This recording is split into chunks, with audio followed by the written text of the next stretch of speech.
After a couple of rainy days across New England, it's sunny and clear skies here from Newport as we welcome you to Cardines Field. I'm Harry Tidgewell, and it's a South Division showdown between the Newport Gulls and the visiting Valley Blue Sox. We're going to break down all the upcoming action on the NECBL broadcast pregame show, starting right now. We welcome you back on the NECBL broadcast pregame show alongside manager Mike Coombs, and we know we've had a couple off days now in a row, but you guys are back in action for the first time since July 4th. Are you excited to get back on the field today? Yeah. Oh, always excited about being here, being with the guys and the opposition and the umpires. Hey, it's all good. Well, after a slow start to the season, you guys have made quite the comeback effort in the standings, but still some work to be done. 3.5 games back from the Martha's Vineyard Sharks, but another week to help cut that deficit down. What are the goals to try and make that difference a little bit closer? Win some games. Don't lose any. Short and simple. I like it. I like it. Well, thank you for your time, Coach. This is a winner. You think this is a winner? We got a lucky one today? We might have to bet on the lotto. Well, with a manager like you, they don't need luck. We thank you for joining us, Coach. We're going to send it to the break. We'll be right back on the NECBL broadcast pregame show. Thanks, Eric.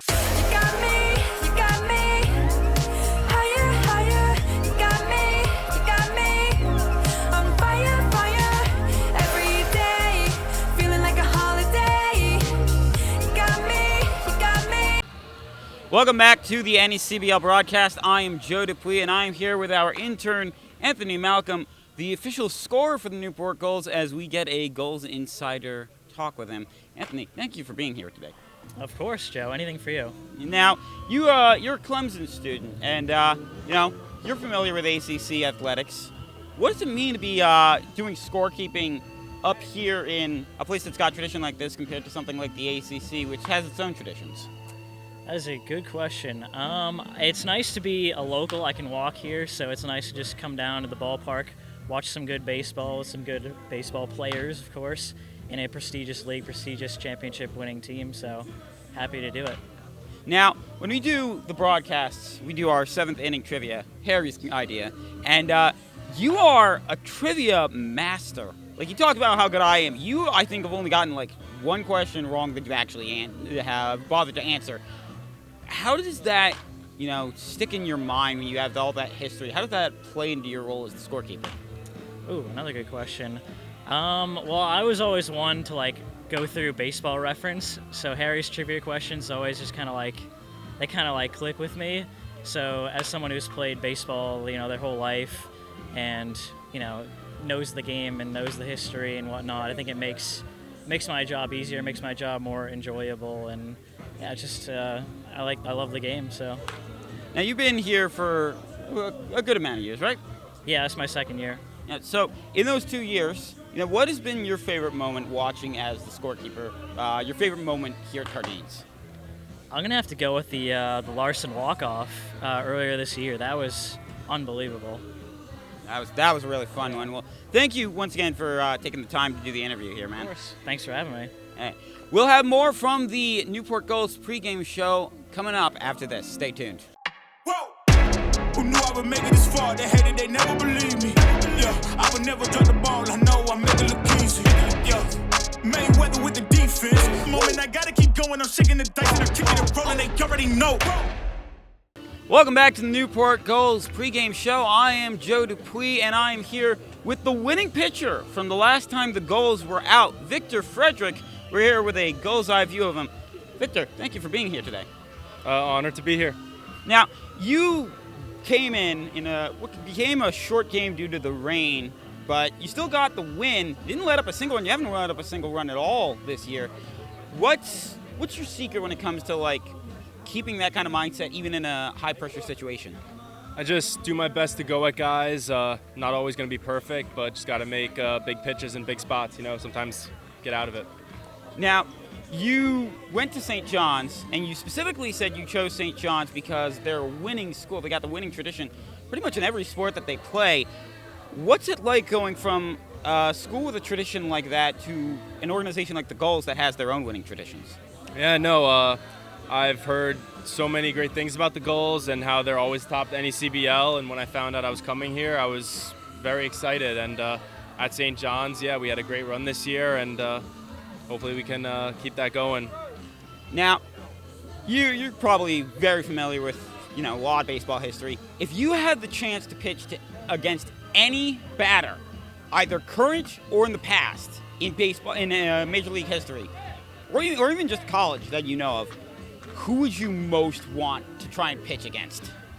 That's a good question. A lot of greats. I'm in between Mike Piazza, because I'm a big Met fan, and Barry Bonds, just because he's probably the greatest. Ooh. So, very, those are some very tough competition. You want to beat the best, right? Absolutely, and that's a good way to test your skills, pitching against the best. Well, Victor, thank you so much for coming out here. This was an amazing opportunity. Yeah, thank you for having me. We'll have more from the pregame show for the Newport Gulls and Valley Blue Sox coming up after this. If you can't make it to the stadium, remember, we'll be on NECBL Plus and Unbeaten. Stay tuned. Most people spend their time trying to fit in. Not me. I want to be all in. I want to be in too deep, in the moment, in the center of it all, in the room where it happens. In it to make a difference every single moment of every single day. So grit your teeth and smile. Be ready to take on adversity. Be ready to transform the world. Ready for whatever life has in store. So, you in? Wrapping up on the NECBL broadcast pregame show alongside Newport's own Joe Dupuis and the Valley's own AJ Gonsalve. We're gearing up for some Gulls versus Blue Sox action. AJ, I'll start with you. The Blue Sox in the hunt for the NECBL playoffs.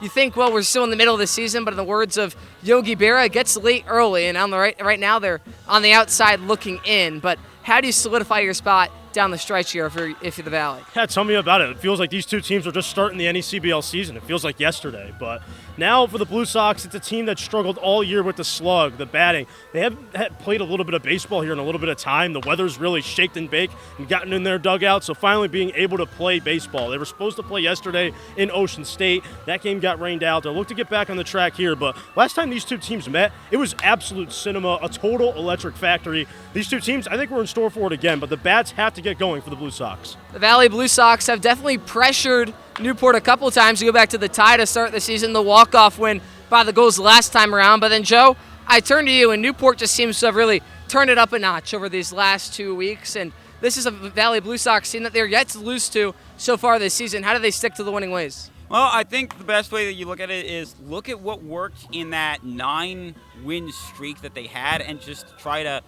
stay on the course with what you were doing there. Sure, you had 2 very hard losses against Martha's Vineyard and Ocean State last week, but put those losses aside, focus on what you did before that, and then you've gotten effectively 3 days of rest after a very hard-fought victory against Mystic. So just keep it up, keep doing what has worked, and try to capitalize on the mistakes. Well, you can join us as we take in the action at 6:35. Either come on down to the ballpark or catch it on NECBL Plus or Unbeaten. First pitch at 6:35. We'll see you in a little bit. We are the heartbeat of innovation, the ones who care for your heart as if it were our own. We are challengers who never settle. We are healers who turn fear into hope and the impossible into done. We are at the heart of this community, providing advanced, nationally recognized medicine. We are South Coast Health, Heart and Vascular.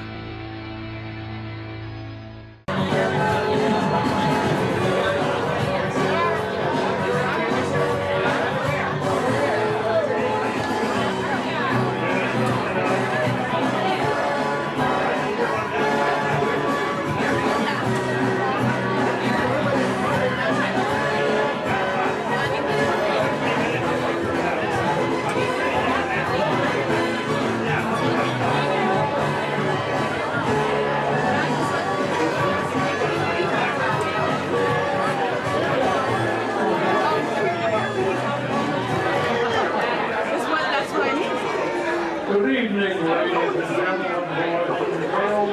Welcome to Harding Field and the 25th season of Newport Gulls baseball.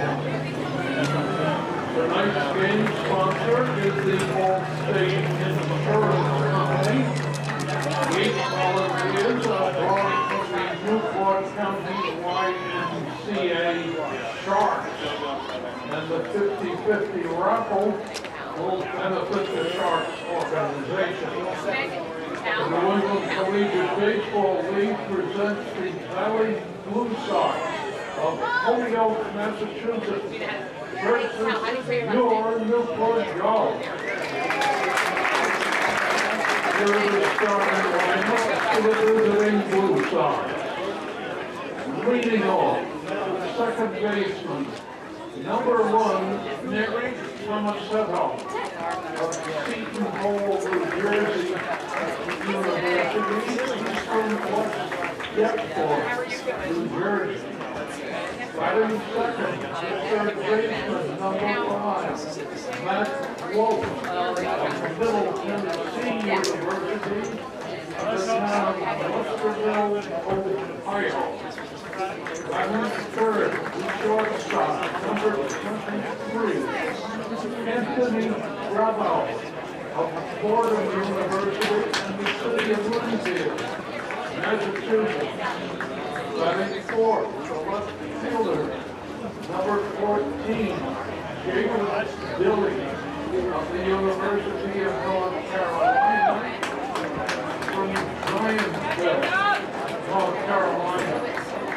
Batting fifth, the first baseman, number 21, Robert Harmon of the University of San Francisco, a resident of Pleasanton, California. Batting sixth, the right fielder, number 4, Chris Carson from Stony Brook University, town of Lindenhurst, New York. Batting seventh, designated hitter, number 7, Anthony Gerardo of the University of Massachusetts at Amherst, a resident of Cheshire, Connecticut. Batting eighth, number 6, Chris Cancel of the University of Connecticut, Long Island, New York. Batting ninth, center fielder, number 2, Gabriel Cavazzoni of Seton Hall University, the town of Watson, New Jersey. WACC, I believe the executive team on the mound. Number 27, Riley Williams from St. Mary's University, Great Island Community of Nantucket, Massachusetts. The coaching staff, the manager is John Rayola, pitching coach Nick Hart, hitting coach Charlie Ludwig, and assistant coach Jim Wood. Starting lineup of your Newport Gulls, there will be accompanied by baseball buddies from the Newport County Challengers. Leading off, the shortstop, number 5, Gus Gandy. Stanford University in the community of St. Simons Island, Georgia.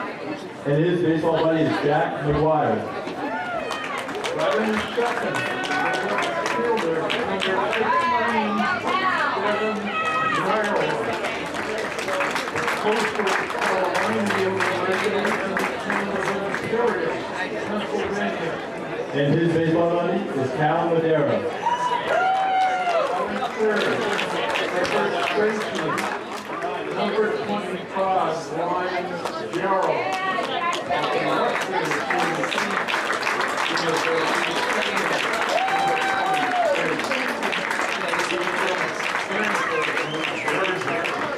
And his baseball buddy is Jackson Ford.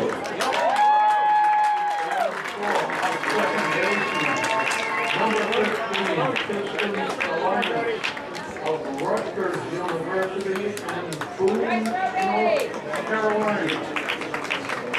And his baseball buddy is Brody Lee.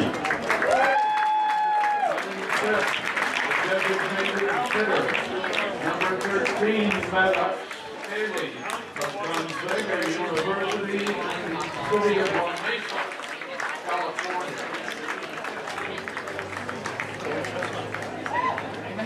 Batting sixth, the center fielder, number 9, Mason Legenda of the University of Pittsburgh, residing in Washington, Pennsylvania. And his baseball buddy is Bennett Riley. Batting seventh, the third baseman, number 30, Dave Brown of the University of Central Florida. He's from Jefferson, Georgia.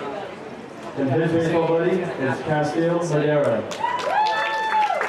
Batting eighth, the right fielder, number 10, Peter Mershon of Coastal Carolina University in the town of Taylor, South Carolina. Batting ninth, the catcher, number 7, Ernie Echevarria of the University of Pennsylvania, a resident of Miami, Florida. On the mound tonight for the Gulls, number 44, Nate Sloat of Vanderbilt University in the town of Fairway, Kansas. The coaching staff, the manager, Mike Coon, hitting coach Eddie Reagan, pitching coach Kevin Long, and their able assistants, Dylan Brown and Noah Martinez. The umpires assigned to work tonight's game, calling balls and strikes, Mr. Anthony Letizio. On the base path, Mr. Joe Gravina and Mr. David Grant. We trust these fine gentlemen will be extended every courtesy. Thank you. Thank you, Don, and good evening, Gulls fans, and welcome to Inclusion Night and Mascot Night here at historic Cardines Field, featuring tonight's matchup between the Valley Blue Sox and your Newport Gulls.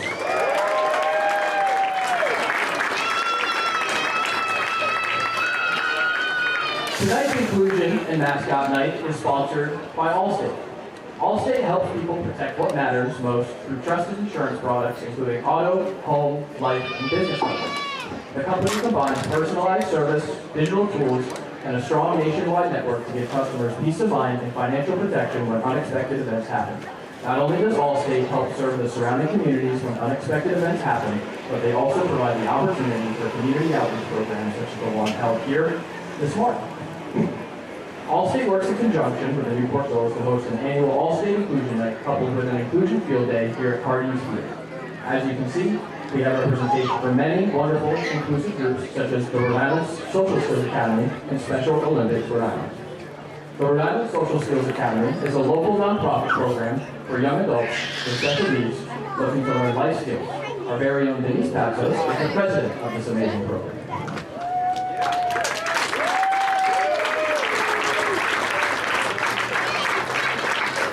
Earlier today, members from these inclusive groups across Aquidneck Island gathered at Cardines Field for yoga, football, and kickball with some of our very own Gulls players. They will be watching tonight's game from the clubhouse. Gulls fans, tonight, as you can see, our players will be wearing very special jerseys to remind each of us of the importance of unity, kindness, and friendship in coordination with the NECBL's inclusion. In support of the Rhode Island Social Skills Academy, the Gulls will be auctioning off these jerseys down on the third base line at the field team. To secure yours today, or to learn how you can get your hands on one of these inclusion jerseys, please visit one of our staff members down at the third base line of the field. On behalf of the Newport Gulls organization, we sincerely thank Allstate for sponsoring our annual Inclusion Night that's very near and dear sponsor to our homes. Thank you, Allstate.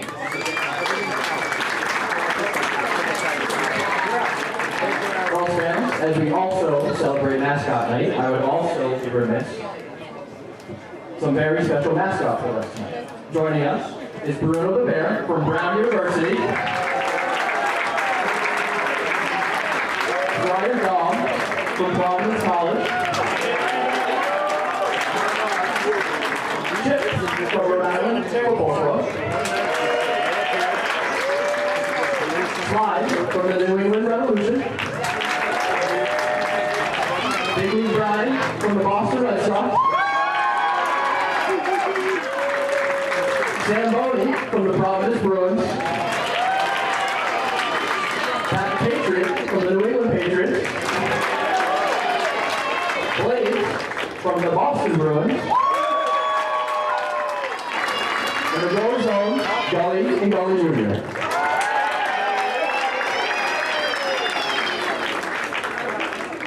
Next up, Gulls fans, I'd like to welcome some very special guests to throw out tonight's ceremonial first pitches. First up is Jacob Auclair. Jerry is a great dad, husband, and professional. As a lifelong Islander, he is no stranger to Cardinals Field, and he is excited to share his love of the Gulls with his wife, Bridget, and their son, Jacob, who is throwing out the first pitch on behalf of Jerry tonight. Jacob is 4 and loves his family and animals. Show us what you got, Jacob.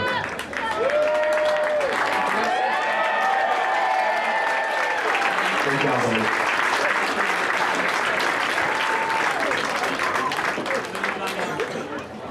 Next up, we have members of both the O'Connor and Ford families. Megan and Jay Ford, along with their son Jackson, are outstanding role models for disability inclusion in our community. They are very committed to ensuring that people with disabilities are welcome and included in each and every aspect of life. For the past several years, Megan and Jay have volunteered as talented baseball coaches, creating opportunities for athletes of all abilities to play. As educators, they also support children with disabilities in their professional life. Megan's parents, Kayleen and Jack O'Connor, along with their sister, Kelsey, helped lay the foundation for the family's lifelong commitment to disability awareness and inclusion. Kayleen works with the Skills Academy. Jack is the president of the board for Looking Upwards, where he advocates for people with disabilities and works to expand opportunities for inclusion and independence. Together, the Ford and O'Connor families exemplify what it means to build a more inclusive community through service, leadership, and compassion. Thank you to the O'Connor and Ford families.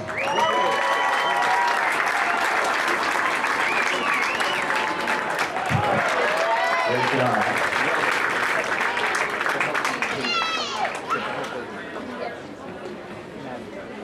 Next up is Shaylee.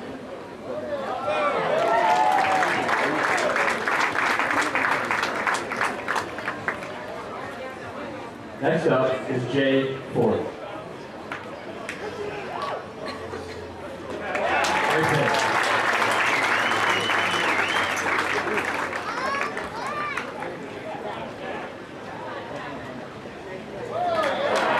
Great job, Jackson.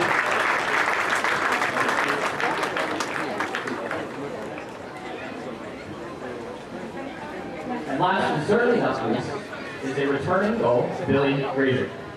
2001 Newport Gull and co-owner of Going Yard Baseball, and Going Yard Baseball is also the sponsor of the Newport Gulls' inclusion jerseys tonight. Welcome home, Billy.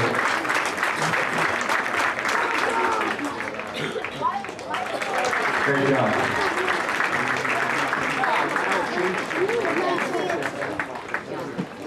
Gulls fans, I would like to welcome two very special guests for a quick speech. May I please welcome Special Olympic athletes Ian Shepard and Sean Perez, Special Olympian who won silver and bronze medals in Minnesota.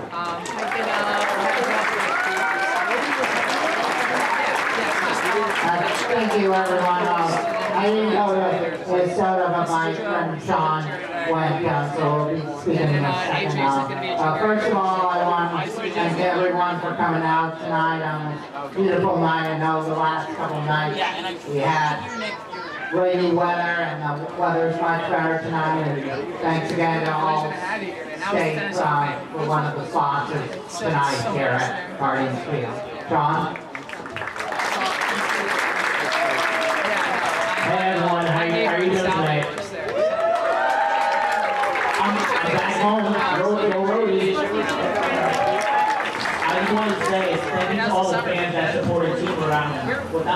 my closest friend, Ian Shepard, right here, nominated the Gulls as U.S. Navy with the first team. I had an amazing team, and I represented around, and I brought home the gold. We brought home from Team Rhode Island and brought 5 gold, 9 silver, and 11 bronze. And also, they said I broke a new prelim record for the running long jump in third place. Also, I wanted to say thank you so much to my closest friends, my coaches in the community for supporting Special Olympics in Team Rhode Island and all over the world too. Thank you everyone. I love you all so much. Go Team Rhodey. Thank you guys. Let's give it up again for Allstate, the Newport County YMCA Sharks, and all of our inclusive community here at tonight's game.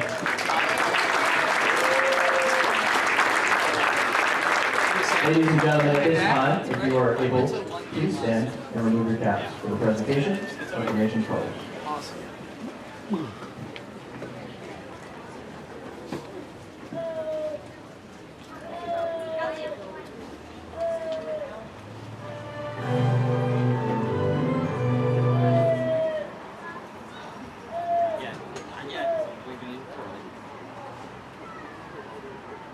Presenting the nation's colors tonight are members of Newport Troop 3. And performing tonight's national anthem are members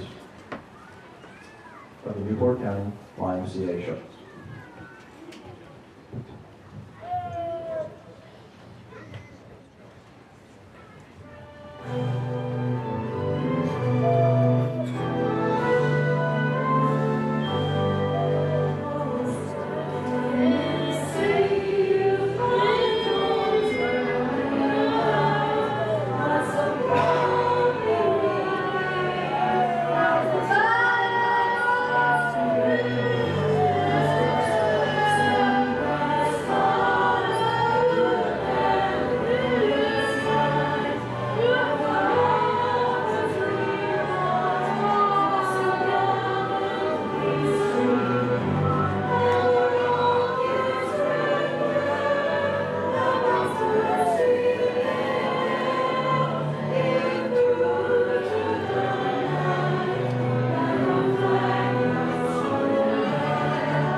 Thank you.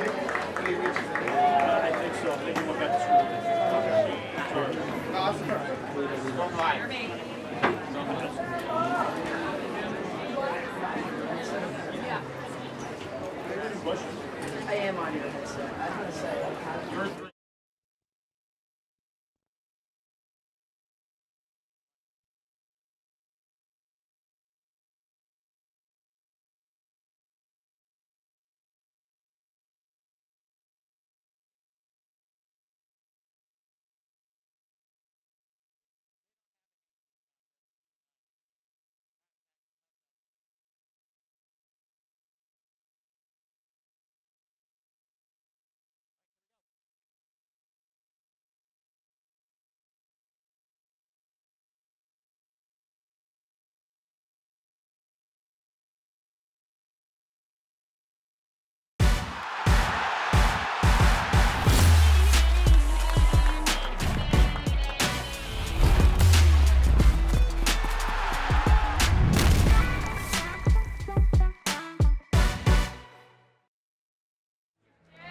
a couple of off days due to stormy weather, and well, both teams here tonight have been chomping at the bit to get back in action.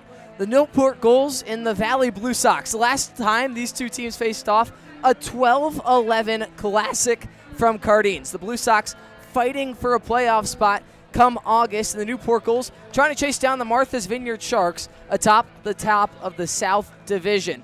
We got a good one coming up next on Unbeaten and NECBL Plus right after this.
We welcome you to Cardines Field. Thank you so much for joining us here tonight. I don't know about you guys, but the couple of off days to start the week, a nice little break, but excited to be back here in action. I'm Harry Tidgewell, alongside Joe Dupuis and AJ Gonzalez. We're ready to break down the Valley Blue Sox and the Newport Gulls, the two South Division rivals squaring off for the fourth time this year.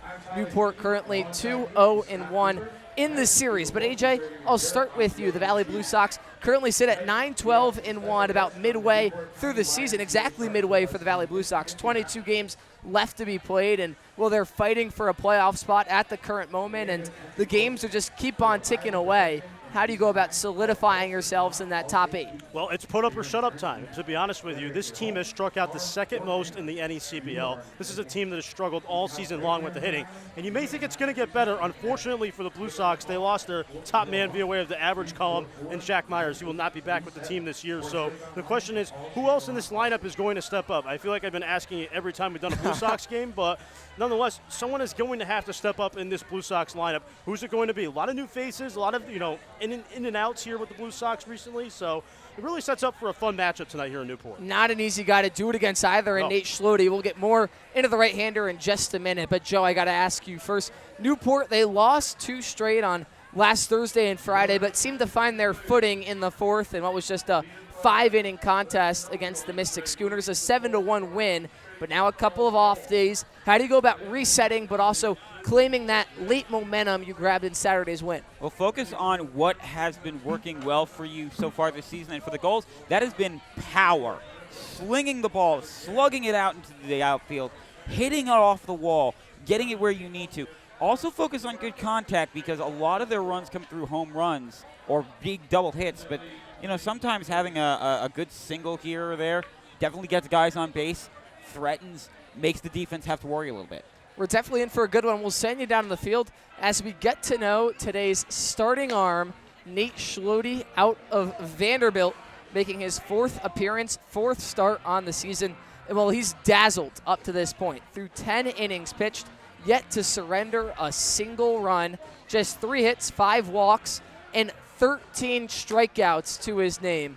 A .097 batting average against, but for those of you that have watched some of these Gulls games this season, 2 out of those 3 hits are infield singles. That's how good Nate Schlote has been out of Vanderbilt, and he looks to continue dominating any CBL action here tonight. But that struggling Valley Blue Sox hitting lineup, well, they're going to try and put up a fight. And last time they were here, they scored 11 runs, but still managed to come up just short. AJ, run us through today's starting 9. Yeah, they're going to look for a little bit of that same fortune. It was the pitching last time for the Blue Sox that didn't really meet up to the ends of their offense. It's one of the few times we've said it this year. But Nick Tomasetto is going to lead off tonight, playing over at second. Matt Wolf batting in the 2-hole. He's the third baseman. Anthony Grabal will grab on over at shortstop. Dilly, because Jacob Dilly is batting fourth, batting cleanup in the lineup. Trevor Harmon been a stable at first base. He's back there tonight. Chris Carson out in the right field. Think of that Seahawks running back, but a right fielder too. 7, 8, 9. Anthony Tirado, Chris Cancel, and Gabe Cavazzani out there in center. Anthony Tirado, the designated hitter tonight for the Blue Sox. We'll take a quick look across the field for the Newport Gulls.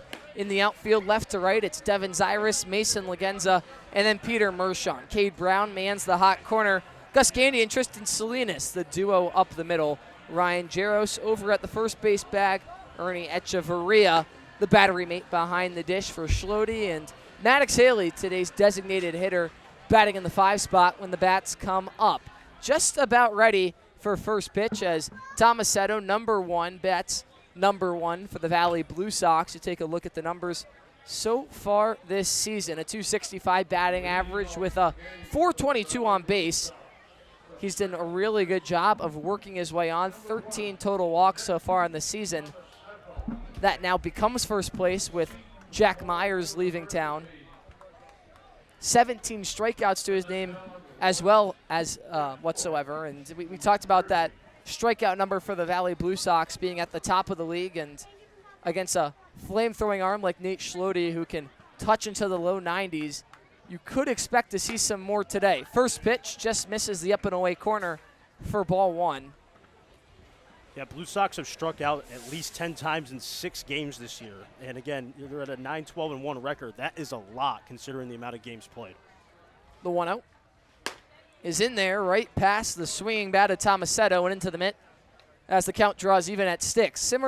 In a similar sense, the Newport Gulls were striking out at an alarming rate to begin the season, but the offense really seems to have found its stride as of late. The 1-1 is a breaking ball that gets away to the backstop for ball 2.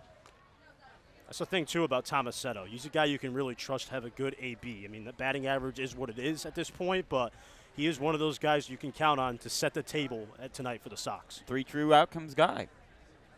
2 balls, 1 strike. Schlode misses, so a favorable hitter's count to Tomasetto to open things up in the top of the first. Matt Wolf, the man, awaits on deck. The third baseman here tonight. But first, the 3-1 is in there again with the heat, and Tomasetto is going to need to start a tick earlier if he wants to catch up to it, if Schlode were to go back to it for the payoff pitch. Yeah, Gasolina has worked each time now for Tomasetto, so he's going to probably have to get into one here. 3-2, you wouldn't think that Schlode would give him one here. We'll see if he attacks with the fastball again. The payoff inside, it even might have clipped him, but ball 4 nonetheless as Tomasetto takes the free stroll down to first base and hands things off to Matt Wolf with 1 man on and no man out in the top of the first. Yeah, the off speed in that AB was a little off, obviously running up and inside. You know the old adage, I heard 3 true outcomes, so why don't we go with the old adage, you can't walk the leadoff man. Can't walk the leadoff man is right. Schlode's done a good job of having control so far this season, averaging just half a walk per inning pitched, but that is how this Wednesday evening begins, and the first pitch into Wolf misses upstairs for ball 1. Looked like he was leaning back a little bit there. Might have been a wee bit inside.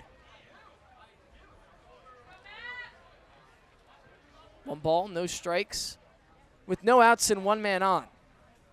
Schlode, the fastball has worked for him so far, especially towards that upper part of the zone. Runner goes, pitches a called strike, throw to second, not in time. Tomasetto sliding in just barely past the mid of Tristan Salinas. So an early runner in scoring position for the Valley Blue Sox. The count even at 1 ball and 1 strike. It's as good of a throw as you can ask for in that spot from Ernie, right on the money, but just a little bit. The timing wasn't exactly where you wanted it to be, but oh so close at second. This Valley team, their record betrays what they really are. They are a very difficult team to face against. They're trying to get into that final spot, but even if they don't make it, they could cause the outcome of the playoffs to change, depending on how well they do against some of these good teams like Newport. And definitely a dangerous team when you factor in against Newport this season. They almost walked off the very first game of the year. Instead, that ended in a eventual draw. And then the last time they were here, a thrilling 12-11 win in favor of Newport, where the Gulls kind of just worked their way back via the walk. It seemed like the Valley Blue Sox ran out of pitching a little bit, and in the end, Brandon Larson came up with a bases-clearing double to send the home fans home happy. A half-hearted attempt from Matt Wolf for strike 3. Schlode claims his first strikeout victim of the day for the first out of the top of the frame. Yeah, going golfing on that changeup. So finally that changeup gets to go outside. Matt Wolf can't stay off of it. Trouble with the curve. It's money in the bank for him. This is why Schlode's been a reliable arm all season for the Gulls, is he doesn't let a situation like this where, no outs and you walk the lead guy, doesn't let that get ahead of him. Very calm and collected. Shooting one the other way, and foul as Anthony Grabau. I think that went back towards the hotel. Might have been checking in for a room for the night. Might have checked into the 4th story. Definitely had some elevation underneath it. Well, beautiful night here also for Newport, Rhode Island. Beautiful night. 80 degrees and sunny. Definitely worth the wait of a couple rainy days. Hopefully we have some more good weather headed our way. Another half-hearted attempt, and they'll say that Grabau went around. On that weather, before all the rain happened, we had a heat wave, like 3 straight days and 90 degrees. Felt like 100 in some of them. So having the rain cool things down a little bit certainly helps. Schlode working ahead quickly, 0-2. Peeks back at second. Kicks and fires. Popped foul once again and out of play into the street. Back the same way. Great day to come here for the first time. Like, so much going on. Fans are here, and the weather is absolutely stunning. I think you might be the last broadcaster to come to Newport. I think we've hosted quite, every team. Not quite. We still have North Adams because they rained out. Yes. And also, I believe there is another North Division. Keene. We haven't had Keene yet. Oh, yes, and here. Keene. And Keene. The 0-2 home from Schlode is tapped left side. Brown rushing on in. Gloves it cleanly. Throw to first on a hop. Not in time. An infield single for Anthony Grabau on a ball not hit tremendously hard off the bat, but it gets the job done. Nick Tomasetto advances over to third. So runners on the corners with just 1 out. Nate Schlode at risk of giving up his first run on the season. It's been the story of the season for the Blue Sox. The small ball has worked tremendously for them, and that's really keeping those numbers up from just being even worse. So they play the small ball game very well, but that's just one where you kind of get under on the contact, but it works down the third base line. Third baseman backed up a little bit, but it puts a new Blue Sox making his debut tonight in a good spot. Well, you look at Dilly's numbers from UNC Greensboro this past season during his junior year. A .324 batting average, 38 RBIs, and a nice RBI opportunity with Nick Tomasetto just 90 feet away, but swings through the breaking ball at the top of the zone for strike 1. And I mentioned before the game that Schlode's only given up 3 hits, and 2 of them didn't leave the infield grass. Well, now he's given up 4, and 3 of them haven't left the infield grass. He's just been so strong to begin the season, but now left in an early jam. Works ahead 0-1 on the cleanup man, Dilly. Pitch home, misses low and away, but Echevarria makes the stop to keep Tomasetto set over at third. I'm going to have a fun one with that Dilly name. Dilly, the old Bud Light campaign back in the day. Absolutely. Yeah.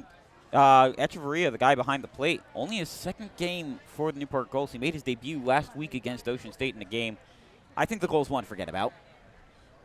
A rough loss to the Pellbridge rival. The runner goes, and a pump throw from Echevarria, but they'll just give up the second base bag to Anthony Grabau. So 2 men in scoring position with 1 out and a 2-1 count home. Pitch was a called ball, it appears. Seems like Dilly might have held up in time. And, we saw his offensive stats from his time with the Spartans. That is absolutely somebody that the Blue Sox need on their lineup if they're going to try to compete for a wild card spot in one of those final spots with how different the playoff standings are this year compared to last. I believe I was mistaken. It's going to be 1 ball and 2 strikes. As that ball's topped right in front of the plate, the runner coming home. Echevarria's throw to first in time, but Newport caught napping as Tomasetto rushes in from third and begins the scoring here tonight via another tapper in front of the mound. We've already seen a couple out of these today from the Valley Blue Sox, and we're only in the top of the first. Small ball to a T, but Nick Tomasetto was the MVP. That smart base running down that third base line, did a little bit of the weight, made the catcher throw to first, and he had that great, advancement down halfway down the line. It's money in the bank for the Blue Sox. That's exactly how you get runs. You get runners on early, you got to get at least a run. So good start for them on the road. Yeah, and obviously, if you're Echevarria, your goal is to get an out on the play, especially this early on, but he never really looked back at the third base bag, never pressured Tomasetto to retreat, and that's why the speedy second baseman was able to come on in and score. So 2 outs. Grabau's still over at second. Schlode has now surrendered his first run of the NECBL campaign, and that one gets past Echevarria into the backstop. So Grabau will advance the 90 feet over to third. Part of the reason why Dilly's basically sacrificed ground out was able to work. It's just the weird infield grass that happens here at Cardines. Cardines is a stadium that has a lot of oddities to it. Anybody who's been here will note that. Anybody watching it on the screen during these broadcasts notes how odd some of the things are. That grass is actually right on top of concrete, too. 1-0 is basically missed in the same exact spot, but Echeverria smothers it with the mitt. 2 balls, no strikes to Trevor Harmon out of San Francisco. Harmon batting .246 on the year. 2-0 home is in the dirt. And now a 3-0 count against the 5-hole hitter. That is one point of focus that we touched a lot on towards Schlode towards the beginning of the season was he made 18 appearances during his freshman year at Vanderbilt, but all out of the bullpen. And with a guy of his arm talent, obviously, if you're Vanderbilt, you're expecting to push him more towards a starting role. But his one struggle has been that sometimes he can run counts a little too long, which just pushes that pitch count upwards. And obviously, if you're trying to be a starter and work deep into games, you can't have innings that just eat up numbers like this. The 3-1 misses inside for ball 4.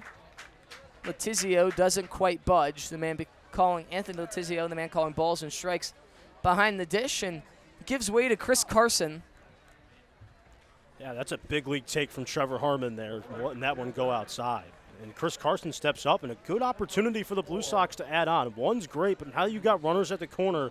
This is the paramount opportunity they need to really expand things out here. And again, an offense that has been sluggish. We've mentioned it really all throughout this broadcast.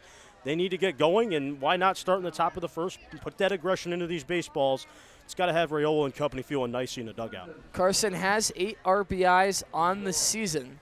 Kevin Long's out there for a quick little meeting on the mound with Nate Schlode in the infield before a critical at-bat early on. We know Newport really struggled early in the season with having to play from behind. They've done better as of late. It was something like through their first 3 weeks of action, every game they trailed, they went on to lose. They eventually broke that streak, but still the numbers aren't as pretty when having to play from behind. They already trail 1-0, but the deficit could double if Chris Carson were to come up with a base hit, and with some wheels and Trevor Harmon over at first, could even explode all the way up to 3. Pickoff move is not in time as Harmon dives in safely. Hey, the Gulls were tying games too in those first few weeks. They tied the first one when they did come back after trailing 2-0 against the Valley Blue Sox. A couple of close calls in terms of whether it be a tie or, true decision. Another move towards the first base bag, but to no avail as Harmon dives in safely. Runners on the corners with 2 outs in the top of the first. A 1-0 lead for the Valley Blue Sox, seeking revenge for a 12-11 defeat last time they were here at Cardines. First pitch is a fastball straight down Broadway for strike 1. It's been a long time since the Blue Sox, too, have played baseball. There's the weather here in the Northeast. Since I've been gone, I was away in Portugal, but the weather's, the rain has shown out. Come back here on Monday and Tuesday, rain both days, but finally getting to be able to play some baseball today. A beautiful day for it. The 0-1 above the letters. I think it was just holding out for AJ to get back. We had to fit a couple rain days in there. I'm glad because it was a heat wave in Portugal too. I was sweating bullets out there. Yeah, we did have a little heat wave mixed in as well. 1 ball, 1 strike. In there for strike 2. Although, are they dealing in Celsius over there? I think so. I don't even remember. I've heard in Europe the heat waves are even worse because of the way that they, the culture, the way they handle things is a little bit different from us. Here, you just turn on the AC and you're good to go. Lack of air conditioning. Schlode looking for his second strikeout on the day. The 1-2 just inside. I don't think the fans like that. I thought they might have thought that was strike 3. I think even Carson took a half step towards the dugout, but Letizio calls him back into the left-handed batter's box the two lefties in the lineup today for the Valley Blue Sox, batting back-to-back in the 6-7 between Carson and Terada. The 2-2, Deuces Wild, is shot into left center field. Working back is Zyrus, and making the catch for a loud out number 3. 1 run on the board for the Valley Blue Sox. The Gulls try and scratch right back coming up after the break. I'm turning dreams into reality. In the lab with the formula and chemistry. The memories spark and motivate and make the industry shake. We put the balls in the brakes. I'm talking one chance at best, yes. Painting pictures for the culture, keep the brushes fresh. Flip the cover, work the drummer, passion never rests. Freedom is our teacher under pressure, now we blessed. Yeah, it's one art, one shot, now the future is yours. Go! Stadionic's primary goal is to maximize fan safety and amplify the fan experience so that you or your client get exactly what you envision. Welcome into beautiful Chapel Hill, North Carolina. It's downright gorgeous.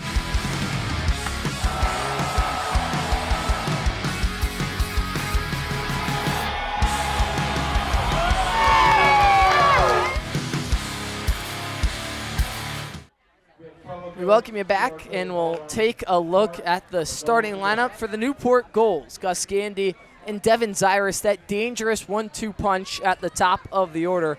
Ryan Jaros and Tristan Salinas, the Rutgers Bros, batting 3 and 4. Maddox Haley, the DH, in the 5 spot, followed by Mason Lagenza, Cade Brown, Peter Mershon, and then Ernie Echeverria, the Ivy man out of Penn, rounding out today's batting lineup, batting 9th. And this is a very dangerous Gulls offense. 2nd best batting average in the league, trailing only behind the Mainers. And they really need to get that offense chugging right out early since they're trailing 1-0. They include a lot of power as well. 2nd in home runs with 25 on the season. 67 total extra base hits. That's good for 3rd. But we'll take a quick look at the Valley Blue Sox defensive alignments. AJ Gonsalves, take it away. Yeah, why don't we do it? We'll start out with the pitcher, Riley Williams, out there on the mound. A guy that likes to work quick, has a fastball, tops around 89 miles an hour, roughly ranges from 85 to 88, curves 71, 74, chains 79 to 82. Guy who likes to work quick on the mound. He's calm and usually composed in his starts. Again, a veteran. He was here last summer as well for the Blue Sox. But nonetheless, Chris Katzel is behind the plate for him doing his catching. Anthony Tirado, surprise, is the designated hitter tonight, so you're keeping track of that. Harmon is at first, Tomasetto at second. Anthony Grabal grabbing onto things at short. Nat Wolf is at third. Left to right, it goes Dilly, Cavazzani, and Chris Carson rounding out the outfield in right field. Well, Gus Gandy set to lead things off. Riley Williams' last appearance came against the Martha's Vineyard Sharks, making his 5th start of the season here tonight. First pitch to Gandy is upstairs as the shortstop swings right through it for strike 1. That's really where Gandy has done a lot of his damage, especially as of late, is pitches at the top of the zone, but Williams chooses to challenge him early and wins the battle for strike 1. Well, remember, the first outing when you have against somebody like this, it's usually to try and get an idea of what are they willing to swing at. The pitcher gets information, and that information helps him out the second time around through the lineup. Salinas' batting average all the way up to .338. Just a couple of weeks ago, it was sitting around the .260 mark or so, but it's just continued to climb night in and night out as he ropes one down the left field line, but just foul. Just past the where the goalie race, where the kids will be gathering. The last time Gandy was here on Friday, he shot a double right down the left field line, got all the way to the fence, but a lot more velocity behind that one, but just a tick early. 1 ball, 2 strikes, no outs. Pitch home is a breaking ball that breaks just a little too late to get the call, and now even at deuces. Yeah, Izzo's not going to give any pitchers any breaks. He's setting a tone early. But Gus Gandy, he has been a Blue Sox killer this season. He has just been torching them. So you'd expect a good scouting report to work with for Riley Williams. I'm not afraid to test him so far. 2 balls, 2 strikes. Fouled back into the mitt for strike 3. Gandy chases upstairs again, but comes up empty-handed. So the first man retired via the K by Riley Williams. And now over to the left side, and Devin Zyrus stepping on in. Cyrus, another Blue Sox killer. Again, these two, Cyrus and Gandy, they've been that 1-2 punch for the Gulls a lot. They killed the Blue Sox a lot early in the year, especially the game the second time around out at Mackenzie Stadium. It was a demolition derby from those two. A demolition derby, to say the least. The bats were going, the arms were going. The Valley Blue Sox were no hit going into the 8th inning. And my trivia was subpar, my trivia knowledge there. AJ's set out for some redemption later tonight. Pitch misses in the dirt for ball 1, ball 2. But yeah, Cyrus, an absolute monster at bat. You have to be very careful if you're any pitcher, not just the Blue Sox, because he will absolutely capitalize on the mistakes you give him. Home to Cyrus, grounded right side, but foul. It's a tantalizing offense, though, overall, outside of those two. I mean, 25 bombs compared to the Blue Sox 7 on the year. Absolutely. The numbers are just stellar. I mean, they're maybe not the top in that category, obviously, but the other ones, I mean, a 394 OPP, slugging 400. So this offense can hit. Williams working on the left fielder. Sawed him at the hands. Heads towards the docks over America's Cup Avenue. And we see AJ flinching a little bit from the advertisement for a local lawyer who I don't know if we're allowed to say who it is because he does not pay the broadcast, but he does sponsor the Gulls. Pitch grounded up the middle. Grabau has a beat on it, fields it cleanly. Throw to first, a bang play, but just in the nick of time. Back-to-back men retired. Williams trying to work through a 1-2-3 inning to begin the ball game. But really Ryan close. Jaros stands in the way. Jaros is a offensive threat despite what you might think from him. He started out very low batting average to start the year, but he has started to climb back. The main thing with him is that he alongside Ryan Novak, very patient. Well, I think the new nickname for this 3 and 4 spot is the Scarlet Knights in Shining Armor. Between Ryan Jaros and Tristan Salinas, atop the team in batting average. Absolutely. Jaros batting .360 with a .420 slugging, a .458 on base. Watches a breaking ball miss up. You see why Newport's so consistently good year in, year out, and they obviously have that resume of so many championships and, you know, many other accolades. It's because they have tough lineups. And the reputation, too, as well. 2 balls, no strikes. Jaros pops one right side, drifting towards foul territory is Harmon over towards the tarp. Backpedaling, can't make the catch. Very short backstop here at Cardine, so you're not usually going to see enough pop-ups in foul territory that get caught. Looked like he worked his back all the way up against that light pole in shallow right center field right before the warehouse. And, you know, we mentioned the reputation. I was speaking earlier with Victor Frederick, who was the winning pitcher from that game last week against Mystic, and he said that winning culture excites players when they find out, oh, yeah, you're going to the Newport Gulls for the summer. 2-1. Jaros lines one the other way, but Harmon has this one in the mitt. A line drive caught for out number 3. 1-0 Valley Blue Sox after 1 inning of play. The top of the second coming up next on Unbeaten in NECBL Plus. Every pitch, every hit, every moment that matters. From youth baseball to the professional leagues, this is where the next generation of players takes the field. The passion, the intensity, the pursuit of greatness. From future stars to unforgettable moments, every game tells a story, live and on demand all season long. Watch the future of the game unfold. Watch on HomeTeamLive.com.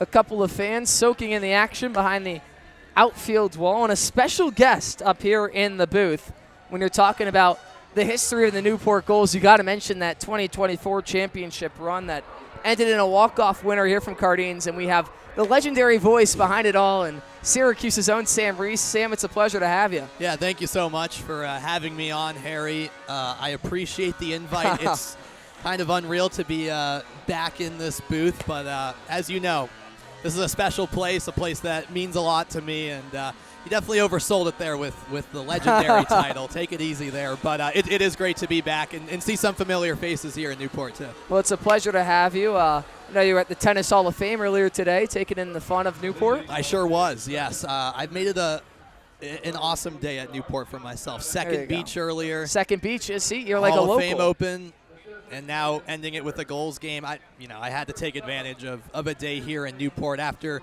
I took for granted spending a whole summer here. For sure. Seriously. I mean, I was talking to AJ before the game, and just the fact that the summer's already, we're in the closing stretch of things. In the matter of a month, we'll be playing for the NECBL Championship. 2 teams will be playing for the NECBL Championship.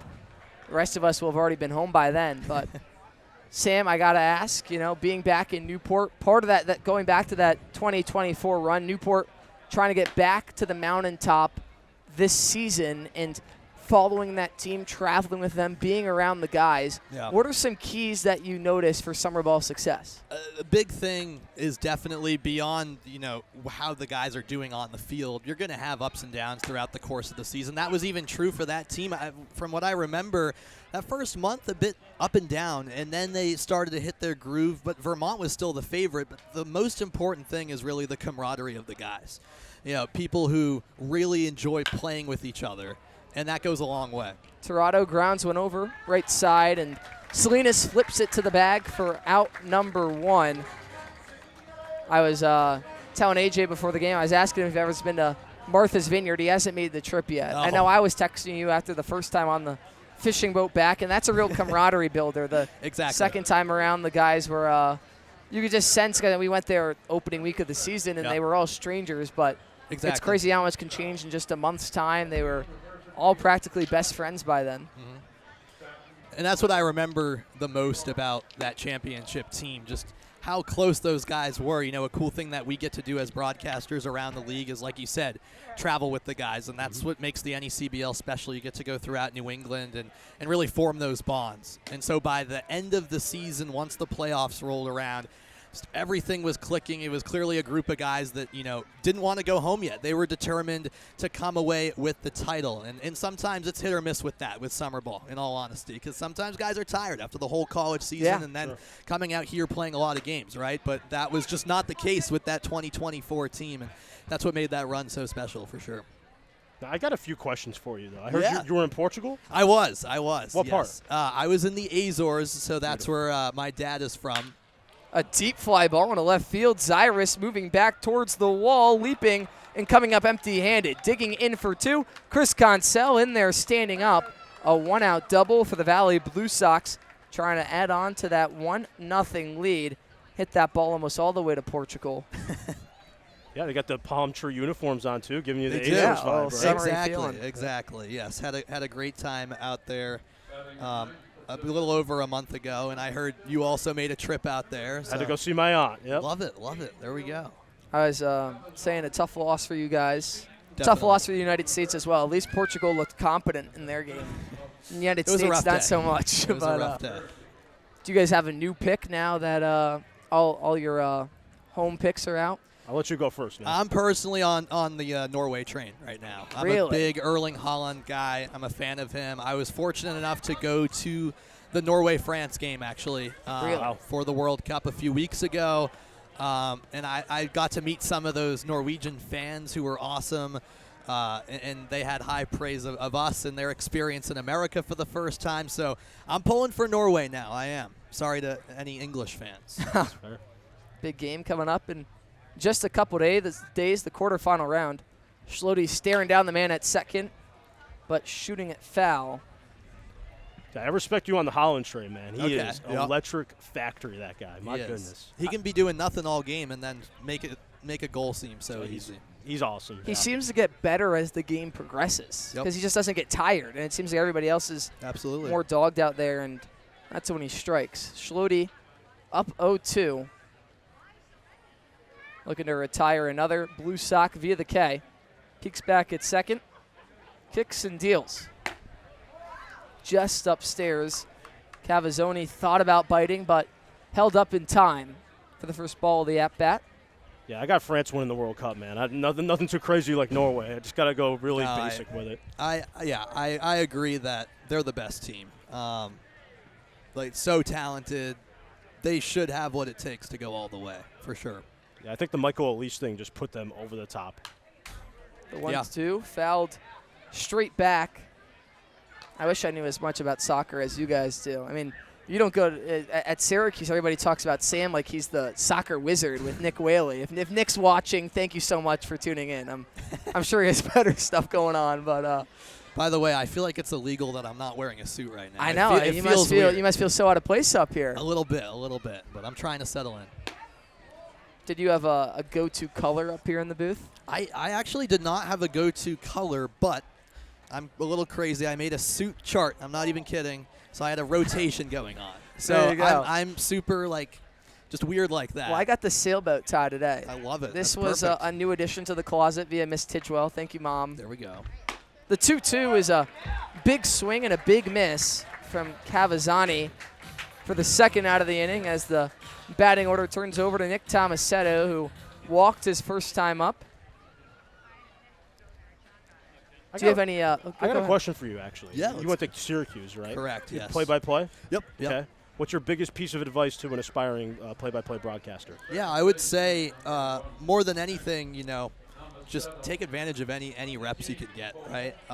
It doesn't have to be ESPN Plus, although it's great that you have those experiences in the NECBL, but just the more you practice and get better at it, the more it'll help you out. A deep fly ball in a center field, and off the wall coming in to score is Chris Consell into second with a double. Nick Tomasetto, a 2-0 lead for the Valley Blue Sox. The bats seem to really have woken up here in the second inning. Well, I told you the AJ Jinx is just running around rampant in ballparks this summer here in the NECBL.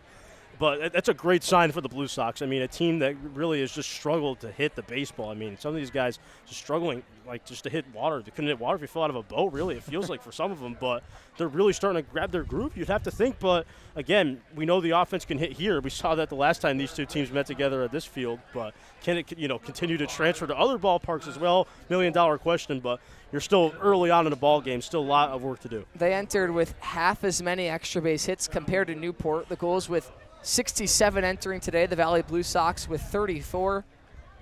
But the Valley has already found 2 here tonight via Chris Consell and Nick Tomasetto. Still have an out to work with in the top of the second. Matt Wolf, 0 for 1 today, struck out his first time up and sends a rocket foul down the left field line. It's another thing I can't get over with this ballpark, too, is like you got 2 bullpens in left field and then 2 dugouts right next to each other down the first base line.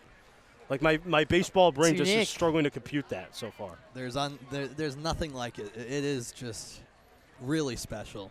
Not to mention the 321 right center field that I swear it's like Chuck Pava built the team in honor of the field, because we have seen so many goals, home runs in the while at home go over that right field fence. I think we've seen one from a visiting opponent. That just is where they love to hit their long balls. Just over that 321 sign. I always love the ones that go into the trees. Yes, we haven't had one of those yet, but we were very close. Of those, yeah, where I was admittedly deceived on the call in the moment. It's sometimes tough to track. Because you don't realize until you go out there that they do hang over by quite a bit. They do. Any part of that tree is considered a home run, and by that point, I think you probably have to hit a ball 315 feet into left center field, and it could be considered a long ball. 2 balls, 1 strike in on Matt Wolf. Schlody kicks and deals. Fly ball the other way. Working in is Peter Mershon, camped underneath it and wrapping it in leather for the 3rd out of the inning. The Valley Blue Sox get 1 more run on the board. Sam Reese, thank you so much for joining us. A pleasure to have you. Enjoy the rest of the game. Enjoy the rest of what Newport has to offer. More coming up after the break on NECBL Plus. Who knew I would make it this far? They hated, they never believed me. Yeah, I would never drop the ball. I know make it look easy. Yeah. Mayweather with the defense. Moment I gotta keep going, I'm shaking the dice and I'm kicking and rolling, they already know. We are the heartbeat of innovation. The ones who care for your heart as if it were our own. We are challengers who never settle.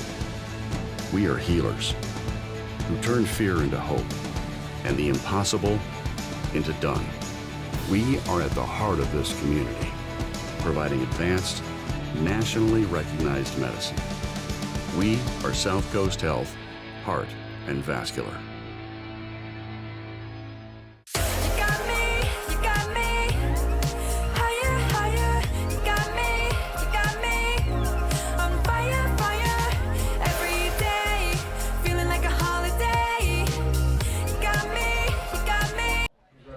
Well, the bats for the Valley Blue Sox have woken up early. 3 hits to their name, 2 runs to show for it. But Newport went 1-2-3 their first time around. It'll be 4-5-6 up, and Tristan Salinas, Maddox Haley, and Mason Lagenza. 2 of the guys homered in Newport's last game against Mystic on the 4th of July. Including Lagenza having a grand slam. A grand slam for Mason Lagenza, a 3-run shot from Tristan Salinas, and of course Maddox Haley, the NCBWA first-team All-American designated hitter, has some pop to his name as well. So 3 guys that offer a whole lot of juice coming up to the dish, but Riley Williams worked swiftly through that first inning of work. We'll see if that momentum carries on over. The first pitch to Salinas misses inside for ball 1. You know, I was looking for like a comp, as the kids would say, or like a comparison here to Cardines, but like gives me like a Sandlot vibe. Little bit. That's not a bad one at all. I mean, I've made that comparison of Fenway Park. Salinas sends a rocket into right field and through for a base hit. Carson will come up with it cleanly. A leadoff base knock on the very first pitch of the inning. Very first pitch of the inning in the zone, I should say, for Tristan Salinas as he smacks the 1-0. And you take a look at it. That was a nice diving attempt there by Harmon. Just couldn't quite get through it. That's kind of the way that the Gulls have usually been doing things, is just thread the needle. He just has so much velocity and power that he puts behind the ball. Showed it off again right there. It's good to get something going, at least for the Gulls down early, right? You got to get that offense going after that 1-2-3 stellar inning from Williams, dealing with that top of the order. Now the guys in the 4-5-6 trying to look to step up and carry that bulk of the weight here tonight. Salinas trying to jumpstart the Newport Gulls offense. Maddox Haley, the next man up. You mentioned before the start of the game you thought Haley might get drafted on in the MLB draft that's happening this weekend. The MLB draft happening on Saturday. Maddox Haley very easily could be a name that is called. He plans to return back to Gonzaga, but he is eligible after completing his junior year. The 0-1 is crushed into deep right center field. At the wall and looking up is Cavazzoni. Out of here. Somebody a 2-run blast, and just like that, we're tied in Newport. Somebody called NASA. We got ourselves a moonshot. Right over that right center field. You guys were talking about that earlier with Sam. Maddox Haley, we are talking about the power bats coming up this inning, and the Gulls sure seem to have found them after a single ripped into right field by Salinas. Haley shoots one just barely the other way. Right center side of things over that Chris Electric sign. Out of here, a 2-run blast. Add that to the highlight reel for the MLB draft, right? I mean, Absolutely. home run, long Absolutely. ball, tape measure shot, right on cue. It's All-Star weekend too, man. And speaking of potential draft prospects, we have a man who has been drafted before. He doesn't really like talking about it. It's Mason Lagenza was picked by the Dodgers, I believe, last year's draft, but decided instead to go and play with the Gulls. A 6th-round pick in the 2025 MLB draft. And while the offensive numbers aren't quite there, he really seems to have found his footing as of late. He's picked up a couple hits in last week's action, capped off by that grand slam against the Mystic Schooners. He just seems to be so much more on time with everything. And I was talking to his dad, actually, after the game, who is an avid fan of our trivia. And he said, yeah, this was just a game that he really needed to have to release some of that pressure, and you can just kind of see it in the way that he was moving in batting practice today. He looks so much more smooth out there. Pitch misses below the knees. 2 balls, 1 strike, no outs. It's got to be so demoralizing, too, for Riley Williams, getting off to that 1-2-3 start there in the first inning, giving yourself that little bit of a confidence boost. But 4, 5, and 6, get on with the first in Salinas right away, getting on first, and then just an absolute tape measure shot from Maddox. Lagenza rolls one over, right side, fielded on the hop by Tomasetto, flicked over to the first base bag for the first out of the inning. And yeah, you're right. I mean, the Valley Blue Sox as a whole really fought for those first 2 runs. It was small ball in the top of the first, and then some really important 2-out hitting in the next frame to build that 2-run lead, and then in the blink of an eye, it's already gone as Maddox Haley delivers with a 2-run blast. And that's kind of what happened with the end of that last game that these two had, which was here in Cardines, was just Valley was starting out strong and giving up things. Cade Brown grounds one up the middle and past the glove of Tomasetto for the third base hit of the bottom of the second. The Newport Bats getting all over Williams. 3 for their first 4 to begin the frame, and now Peter Mershon will stand on it. You want to talk about somebody that, has been great leadership. It's been Ryan Novak and Cade Brown, 2 of the returners from last year. And Brown probably talked with them earlier, said, hey, listen, we are down early, sure, but that obviously you can't just give up right away. It's very early. Anything can happen. So 1 man on with 1 out. First pitch to Mershon, skips into the mitt for ball 1. Mershon shown himself to be a pretty big threat, especially with him and Zyrus now actually both dedicating themselves to Coastal Carolina next year. That's going to be very interesting for a Chanticleer's team that's been proven to be pretty good. Runner goes, pitches a called strike, but seems like Cancel seemed to fall down on the throw from his knees. So advancing in safely is Cade Brown. So a runner in scoring position with just 1 out, a 1-1 count to Peter Mershon. He definitely slipped there. Cancel really has been stellar behind the plate defensively. He's been a great salesman, but as well just throwing nukes down to second, but clearly slipped there. And, again, that's just not a sight you see every day with Cancel behind the plate. Pitch misses low and away. 2 balls, 1 strike.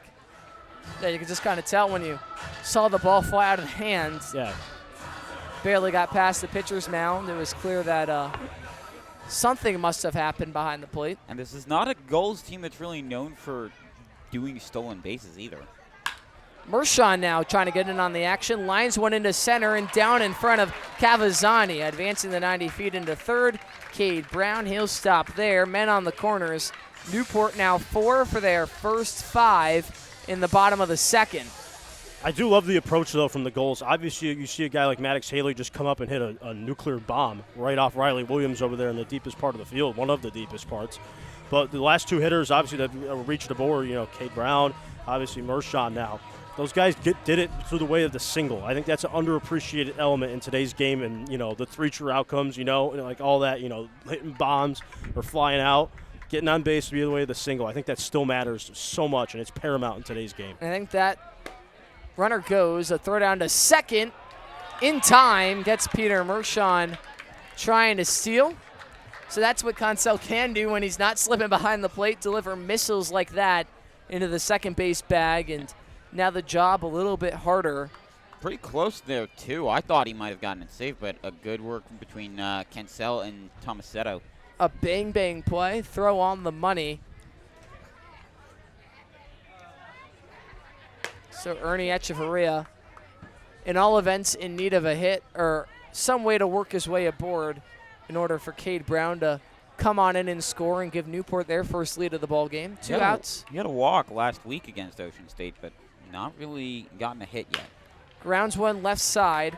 Grabau has it coming on in. Throw on the run to first is in time for out number 3, but not before Newport draws even. A 2-2 ball game after 2 innings of play. The third coming up next on Unbeaten Sports and NECBL Plus. Every pitch, every hit, every moment that matters. From youth baseball to the professional leagues, this is where the next generation of players takes the field. The passion, the intensity, the pursuit of greatness. From future stars to unforgettable moments, every game tells a story, live and on demand all season long. Watch the future of the game unfold. Watch on HomeTeamLive.com.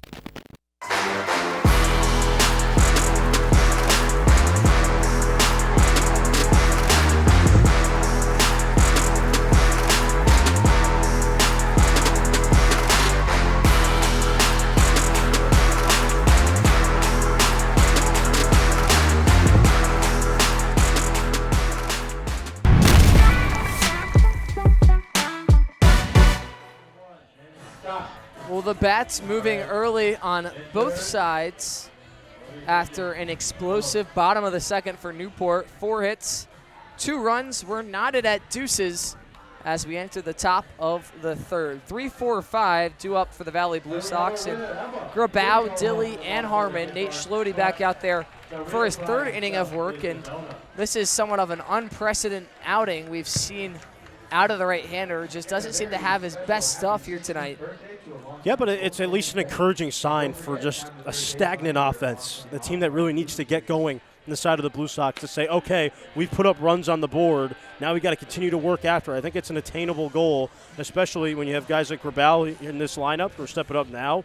Already singled, stolen a base, played a pivotal part in the game already. I think that really matters for the psyche as well as just, having a good at-bat each and every time you step up to the plate. That's also what I love most about baseball is that it is not a one-athlete game. Other sports, you can have like one superstar and you'll do decently well. Baseball, you need almost every guy to be at least performing decently.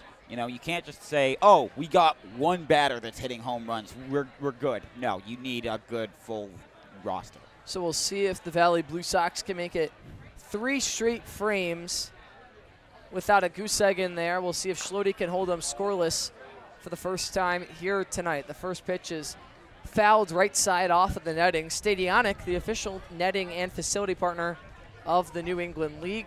Stadionic's netting, wall padding, and facility solutions have been featured in Major League Baseball venues, including Citi Field, home of the New York Mets, Truist Park, home of the Atlanta Braves, as well as collegiate facilities throughout the entire country.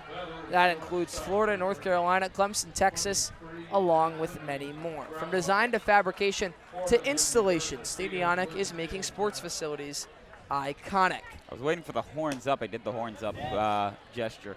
There you go. Not even really technically. I'm not even really a Texas fan. A couple of these teams made the College World Series, so there's clearly a correlation between having some Stadionic netting and succeeding at baseball. Absolutely. At least I'm sure that's what could be extracted from that info.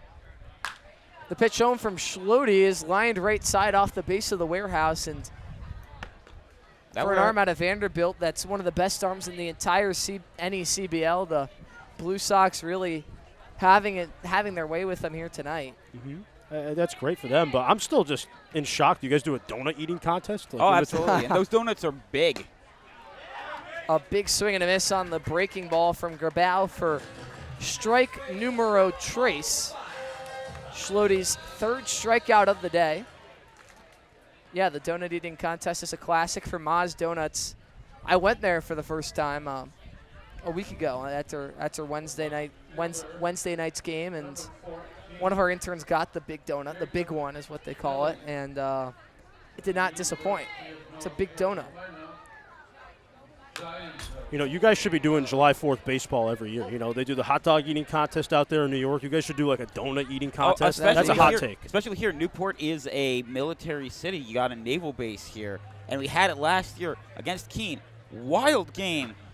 Only problem was getting off of Aquidneck Island was basically impossible until like an hour after the game stopped. Oh yes, even as we were driving into, because we were at Mystic on the 4th, but driving back in, seeing the backlog of cars over the Pell Bridge, absurd. Absolutely. My pet peeve, traffic. I can't stand traffic. I don't think anybody can. Can't do it. Traffic might be the most universally hated thing. Popped backwards and over our heads, out of play. Oh, right above our heads, in fact. Thought that one was going to break through the roof for a second and catch us. I thought that was going to head out towards the fire station. I think me and AJ have just, every time we're together, we're a magnet for baseballs. I'm just scared here up here. I saw one flying right back towards us a couple Well, you remember when I was at Valley last, we had the one hit the roof right in front of us. Yeah, it took like a kabam off the roof. So did that one. Left its mark, quite literally. Took an entire chunk off of the place. The 1-2 is a breaking ball that misses away. Luckily, we're protected, though. We got this fencing right out in front of us. Now I feel bad for guys like Joe Rogan having to call games and call fights like through fencing. I'm starting to know what it's like. I think we do a better job commentating than Joe Rogan, though. I'm not afraid to say that. I think he's got me on the analyst side. Just misses below the knees.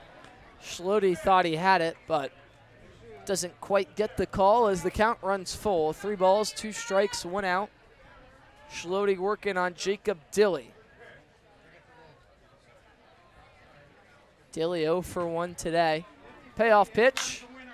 Clubbed into right center field. Working on back towards the wall is Legenza, and with just about a foot to spare, will make the catch for out number 2. Had to even throw his arm back a little bit to make sure he had enough space, but balancing himself on the fence. Just enough space indeed. Reaching right up at that anchor dental sign. Gets Schlode his 2nd consecutive out. You can breathe a sigh of relief with the full count like that after a strikeout. So now Trevor Harmon. First pitch in at the belt for strike 1. Walked in the first appearance he had. He did walk his first time up.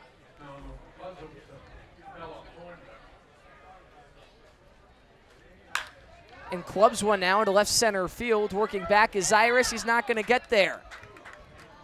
Digging into second, Trevor Harmon. He's in there standing up. The 3rd double of the day for the Valley Blue Sox. They have just been torching some balls off of Nate Schlode.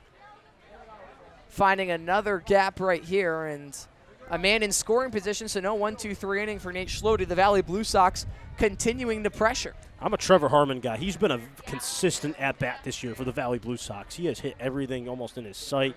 He's a guy, he likes Jordan Walker. He's from San Francisco, but he's a St. Louis Cardinals fan.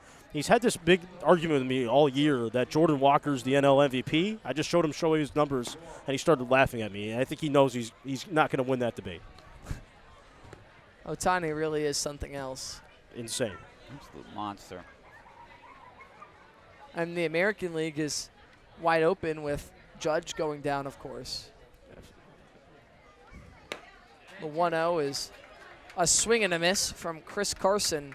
A lot of disappointment in the American League this year, like across the board. Like I thought the Kansas City Royals were going to take a step up. Same here. We have where I go to Rhode Island College, we have a class for that kind of thing. We're told to do hot takes. My hot take was the Yankees weren't going to make it and the Royals would. Ground ball right side. Salinas gobbles it up. Throw over to first in plenty of time. So not quite a 1-2-3 inning, but after the double for Harmon, Schlode gathers his 3rd out of the top of the 3rd. The Valley Blue Sox held scoreless, a 2-2 ball game. Newport, their first chance to take the lead when we come back.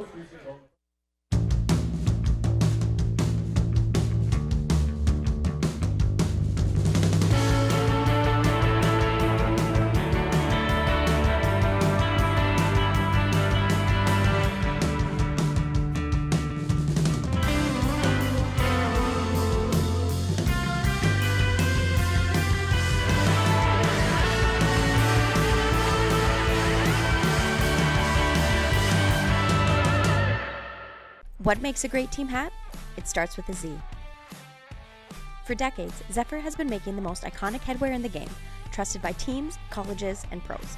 We cut out the middlemen and work directly with our manufacturers, so you get top quality, fast turnaround, and prices that make sense. From bold designs to unbeatable fit, Zephyr hats are built to match the quality of your team, right down to the last stitch. Zephyr Team Headwear, born from experience, built for teams that stand out. Welcome back to Cardines Field. I'm Veronica Borelli, and the Gulls currently lead this week in home runs with Ryan Novak at first and Tristan Salinas and Caden Cloud tied for 2nd. We also have Cole Johnson at 8th. Back to you guys.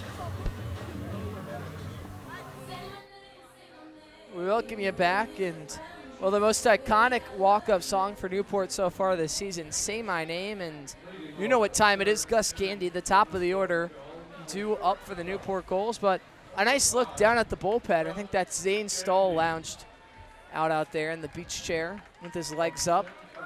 You know, a lot of people, whenever they first come into Cardines, they like to talk about how, like, you have weird things like that where the bullpens are next to each other, the dugouts are next to each other. It makes Cardines feel unique. Gandy rolls one left side, going to his knees to make the stop is Matt Wolf, and delivering a strike over to first to nab the speedy Gandy for the first out of the inning on the very first pitch. Yeah, knowing the way Gus Gandy's played against the Blue Sox this year, he would have pulled some Houdini act and somehow found a way to get on first. But, again, another refreshing sign for Williams to at least start out with an out to Gus Gandy, a guy who's just been terrorizing baseballs all year in the NECBL. And now instead you have Devin Zyrus, who's hoping to be rocking the Blue Sox. Pitch into Zyrus, catches the knees for strike one. Yeah, we talked about that dangerous 1-2 punch throughout the early innings of tonight's broadcast, but Gandy and Zyrus a combined 0 for 3 up to this point. Not usually used to seeing 0-fers next to those guys' names. We'll see who collects the first hit between those two first. Zyrus with his second opportunity right now. 1 ball, no strikes, 1 out with no men on. Pitching, bounced in there for ball 2. This game so far about as even as you can expect it. And again, it feels like every time these two teams meet this year, for the most part, those games are going to come down to the wire and be competitive. That just shows you the spirit of the NECBL and just how truly competitive each team is in terms of just giving you a good game every night. 2 balls, no strikes, and just missing. And to that point, AJ, I was actually in the bathroom and I saw one of the Valley players. I can't remember what his number was, but I told him, hey, regardless of who wins or loses, at least give us a competitive game tonight. Let's hope for that at the very least. And Zyrus watches ball 4 for the 4-pitch walk with 1 out, as Newport has their first base runner of the inning. In steps Ryan Jaros, who lined out the other way to the first base bag his last time up. You're right, AJ, there is really that sense of anybody. It's baseball. Anybody can beat anybody, but especially in the NECBL, it can really swing either way, night in and night out. First pitch to Jaros is a breaking ball that didn't quite break enough. Yeah, it's a showcase league too, right? Like, obviously these guys really go back to school after this. They're maybe on pitch limits. You know, hitters only going to be here for so long, but every night's competitive. Runner goes. Consols throw down to the second base bag, a little too high. Nick Tomasetto unable to get the tag down in time, so mark it as a stolen base for Devin Zyrus as he moves on into scoring position. A smooth slide on into second, popped up right away. And, you know, even though it didn't result in an out, great work by Tomasetto. Great athleticism with that leap to prevent it from going into the outfield. 2 balls, no strikes. Gets away from Chris Consell behind the plate, but Zyrus stays put. Yeah, usually it's a clean sheet, too, from Cancel behind the plate. He's had to work and, you know, give up for his money tonight. He's got it going with Riley Williams, just trying to keep him on track. Those changeups really digging down in the dirt. Even that one getting away. So Cancel, a guy really tonight, I think he's going to be a cornerstone if the Blue Sox are going to win. It's going to have to, you know, continue to lock in tonight. Between Cancel and Echeverria, I feel like we've seen some balls get away on both sides here tonight. It's the aura that Cardines gives you. You have the wind swirls around. You have the short backstop, the loudness of the energy of the crowd. The baseball gods here at Cardines Field. Like I remember they used to say about the old Yankee Stadium that, oh, you're playing against Ruth too. You're playing against all the legends. Babe Ruth did play here. Yep. Zyrus jumping around over at second. Jaros goes fishing. Comes up empty-handed as the count works full. 3 balls, 2 strikes to number 23. Sandlot, Bambino, you know, they talk about the Babe and the Sandlot. It's all going Cardines together very tonight. much like that, yeah. The ghost of Cardines awaiting the payoff pitch, and Jaros swings right through the high fastball for strike number 3. That's been Williams' bread and butter in those dire scenarios as he picks up his second strikeout of the ball game, his first since the very first batter of the game in Gus Gandy. Now the man who started the Gulls comeback effectively in Tristan Salinas who had that single and run scored in the last inning. I know, AJ, you were saying some of the players and some of the interns had a little beach day in Newport here today. Well, Tristan Salinas has frankly been seeing beach balls at the plate. It seems like he's just been squaring up every pitch in the zone, and we saw it that first time around. A line drive jumping off the bat in the right field. An RBI opportunity his second time around as he watches the breaking ball to draw the count even at sticks. Yeah, Blue Sox have taken on Rhode Island here these last 2 nights. No game yesterday, so left open tonight, and they said, why don't we go bowling? And they had some fun, and, you know, the bowling form, a little out of place for some of these guys. Zyrus jumps and goes, pitches a called strike, throw to third, not in time. Zyrus sliding on in safely, 2 stolen bags for the left fielder in the bottom of the third, making his way from first to the opposite corner over at third. 1 ball, 2 strikes, 2 outs into Tristan Salinas. Williams trying to work out of the jam and keep this a tied ball game, knotted at 2s. The pitch home, fouled straight back into the fencing, so we'll do it again. I do like being in the 3-man booth too. Like it gives me like that old school baseball vibe as well. Like I used to play the show for years. Remember Matt Vasgersian, Eric Karros, and Steve Lyons. That was a fun one. Shout out to those guys. No 2 guys I'd rather be sitting next to. The 1-2 runs inside and hits Salinas. So the 1-2 hit by pitch puts men on the corners with 2 outs as Maddox Haley, who did some damage via the long ball his last time up, will get his second opportunity. You wonder if the Valley Blue Sox will have a little meeting before the critical at bat, the infield gathering on the mound. Chris Cancel making his way out there to try and calm down Williams. Especially with Haley going up to bat, the guy that homered off of him, because when a guy homers off of you like that, there is no one you can blame but yourself. And at this point, you got to have the other guys behind you just telling you, listen, you know, that happens. Stay calm.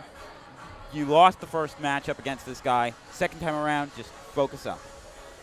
Yeah, I don't blame the infield coming in here, just trying to keep him calm, because overall, 2-2, it's a good sign for the Blue Sox, and it's encouraging playing against a really good Newport Gulls team that's got things clicking. You want to keep it like this. You want to keep it going heading into that, you know, that second third of the baseball game in the 4th inning. Haley got a real good hold of that first home run.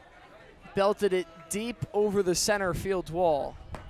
First pitch is a breaking ball that misses low and away. You'd have to think Williams is definitely a little bit scared to work to the righty in the box. Especially with guys on the corners, because even if you don't even if he doesn't homer there, you're at least going to risk getting somebody coming home, especially if it's somebody like Zyrus. But the man on deck also isn't a very favorable matchup when it's the lefty Mason Lagenza, so not only will you have a righty working on a lefty at the plate, but Lagenza, as we already mentioned, had a grand slam in his last game played against the Mystic Schooners on Saturday. The 2-0, Haley swings straight through it for strike 1. Yeah, again, Maddox with 1 swing of the bat can just turn this game completely on its head. Tie game, got to find a way to get out of it if you're Williams.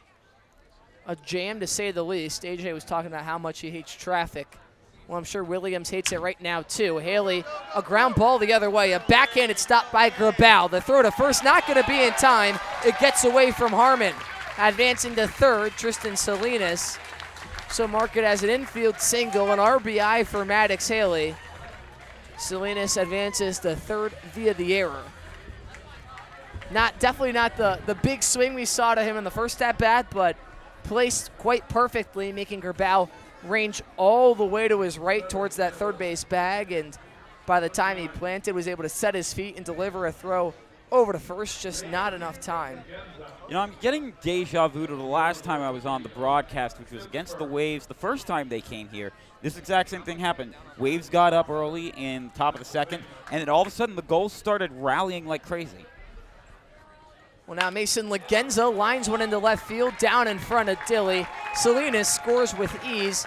Back-to-back RBI singles for the Newport Gulls, and after starting this game down 2-0, they've scored 4 unanswered, a 4-2 lead for the Newport Gulls in the bottom of the third. Yeah, it's just got to be frustrating for Riley Williams, but Newport's earned it. The balls have been hanging over the plate, making really good contact, and again, another encouraging sign, right? Heart of the order, picking up those top guys, maybe not having their best nights, right? You know, the leading off man, Gus Gandy, Zyrus walked, so that definitely helps, but heart of the order, you got to have it. You know, going down to 4, 5, and 6. Cade Brown taps one left side, and there's going to be no play on it for Grabal, so back-to-back-to-back singles, 2 of them staying on the infield. That one staying on the infield grass, go a step further, but the base is now loaded with 2 outs for Peter Mershon. Yeah, the Cardines Houdini magic continues. It gets caught up there in the grass, but I think that's more of a miscommunication of anything between Grabal and Wolf, and now you're going to get Nick Hawk, the pitching coach, to come out to the mound and just at least try to, I guess, calm down Riley Williams. It was swimmingly well after that top of the first, but it's been troublesome since. What a disaster this half inning has been when you factor in you got Gandy out. Zyrus, of course, worked his way on, but after retiring Jaros, you had 2 outs with 1 man aboard, a 2-strike count to Tristan Salinas, but you hit him inside with the breaking ball, put men on the corners. Maddox Haley with the infield single, Mason Lagenza lines one the other way into left, and then Cade Brown with just a tapper to make things go from bad to worse. Loads the bases for Peter Mershon, who does have that home run power. And he's hoping for a sweet escape of that ball here today. And, you know, that 2 outs rallying that the Gulls have, this has been something we've seen them do all season here at Cardines. First pitch breaking ball in the dirt for ball 1. Mershon batting .226 entering tonight's matchup. 7 hits through his first 31 at-bats at .323 slugging. A .368 on base. A chance to really break things open in the bottom of the third. The breaking ball drops in the bucket for strike 1. Curious, when's our trivia tonight? 7th inning. 7th? Okay, yes. I got time to think about it then. All right, cool. We hold on for it a little bit longer. I'm anxious tonight. I'll if you be can't giving tell. you the question in the bottom of the 7th. We'll give the answers out in the top of the 8th because we'll have another special guest in the top of the 7th. Oh, Let boy. the fans know about that a little bit later. Got a little starting 5 here in the booth tonight. I know. Especially with our 5th guest. Absolutely. It's a 1-2 count with the bases loaded. 1 ball, 2 strikes, bases juiced. Williams' pitch home is a called strike 3. Freezes Peter Mershon with back-to-back fastballs and works out of the jam, but not after surrendering 2 more. Newport leads this one 4-2 as we enter the middle innings on any CBL Plus in Unbeaten Sports.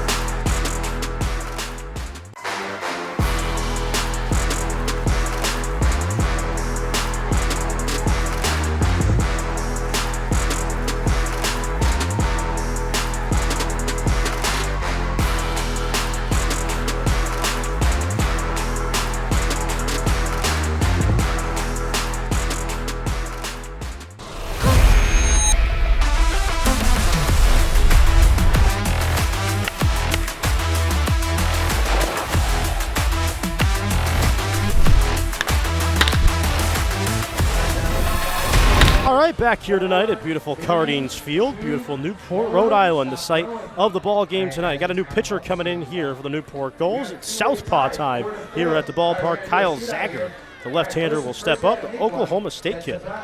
Yeah, Zager out of Oklahoma State has impressed so far this season through 9 1/3 innings pitched. He's surrendered just 1 run to his name off of 5 hits, 4 walks.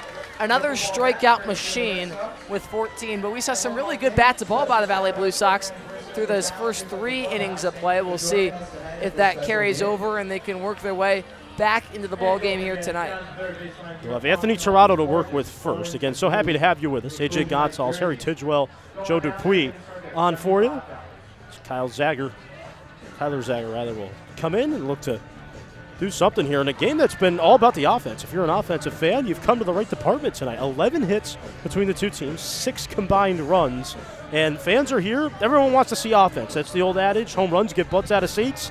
they're putting them in them too. It's been a fun night. And they have a home run on the record here for the game at the very least. And for these Gulls fans, they're certainly happy it's for their team. And a 4-2 game, just because of the fact that you're down if you're Valley, that doesn't necessarily mean you're out, because the Gulls were down by 2 to start the last inning, to start 2 innings ago, and now they're coming back. All can change coming really back. quickly. Newport and coming back. It's like a tale as old as time, especially for Newport too. Earlier in the season, some questions, maybe a little bit of a sluggish start, but feels like they found their groove A-OK here as we get into mid-July. You don't have a 9-win streak like you had a couple weeks ago unless you find what's been working for you and you capitalize on it. It's a lefty-lefty matchup to start us out here in the top of the 4th. Anthony Tirado, formerly of UMass, now Penn State, will be the first batter summoned. First pitch swinging and fouled off. It got a piece of him. He'll limp out of the batter's box and a 0-1 count. Great hustle by Zager there.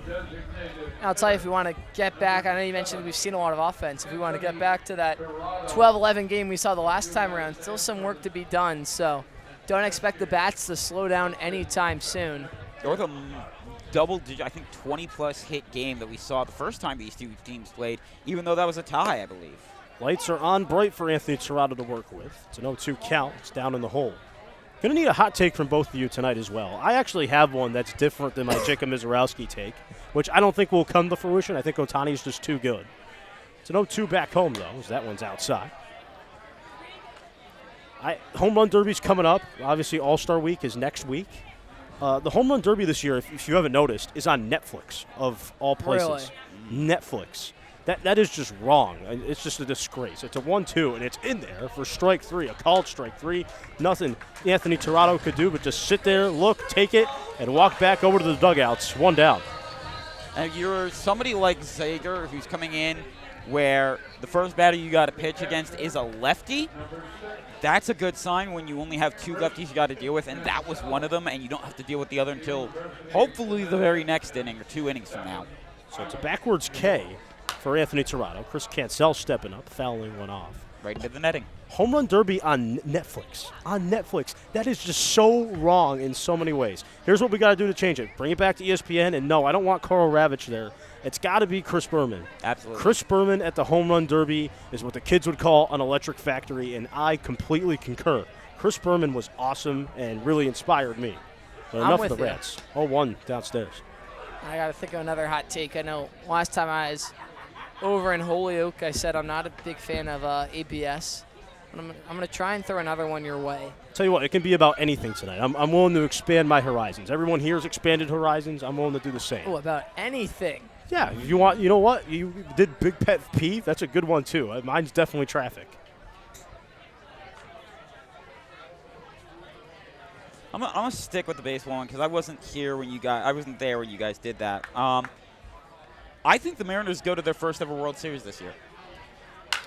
That is certainly a take.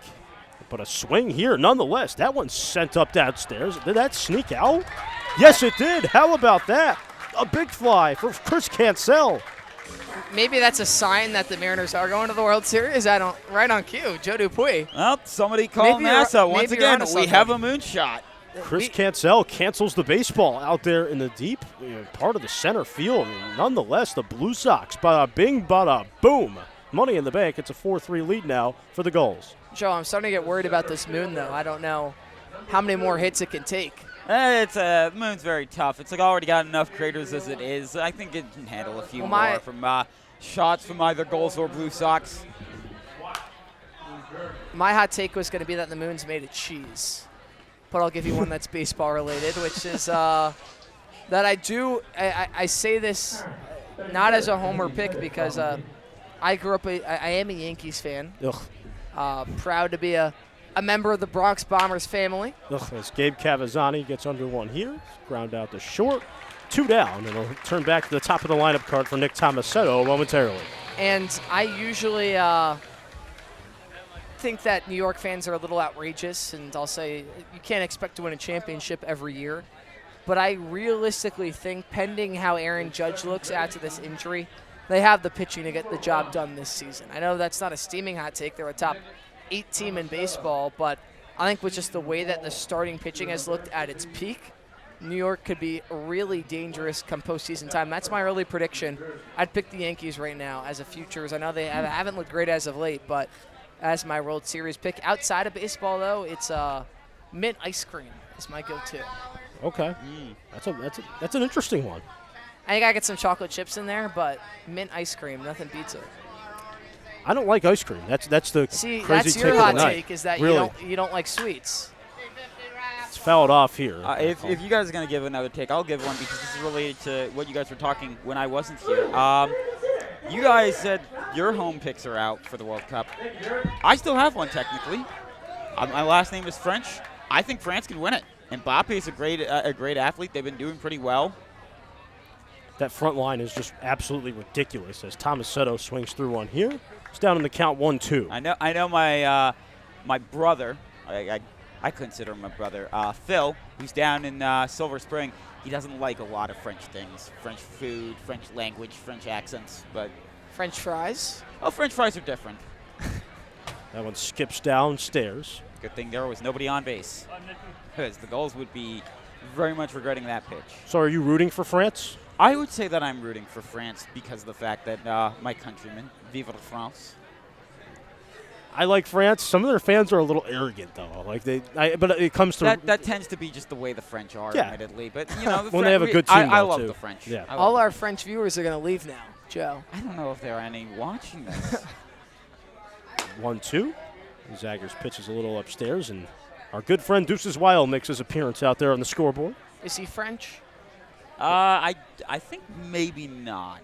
I think it's Latin. It's a question for you guys to ask him. 4-3 lead for the Gulls. Looking for the go-away pitch, and go-away Nick Tomasetto. Kyle Zagger, he's got the moves like Mick Jagger. Through the top of the fourth. It's a 4-3 lead for the Newport Gulls. They're going to look to add on when we come back right here on Unbeaten. Most people spend their time trying to fit in. Not me. I want to be all in.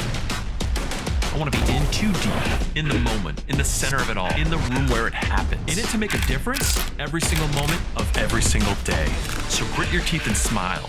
Be ready to take on adversity. Be ready to transform the world. Ready for whatever life has in store. So, you in?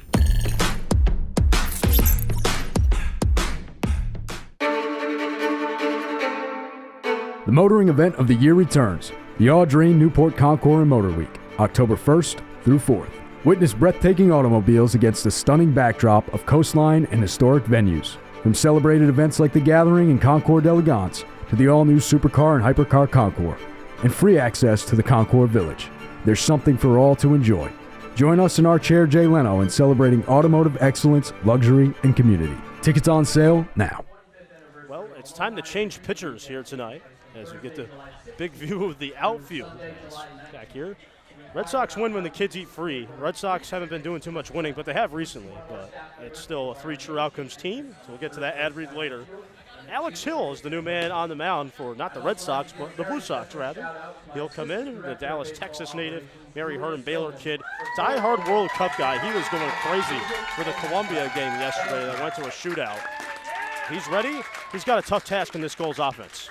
Yeah, and we saw Kyler Zager come in and surrender that one run. The Valley Blue Sox showing their offense isn't done yet.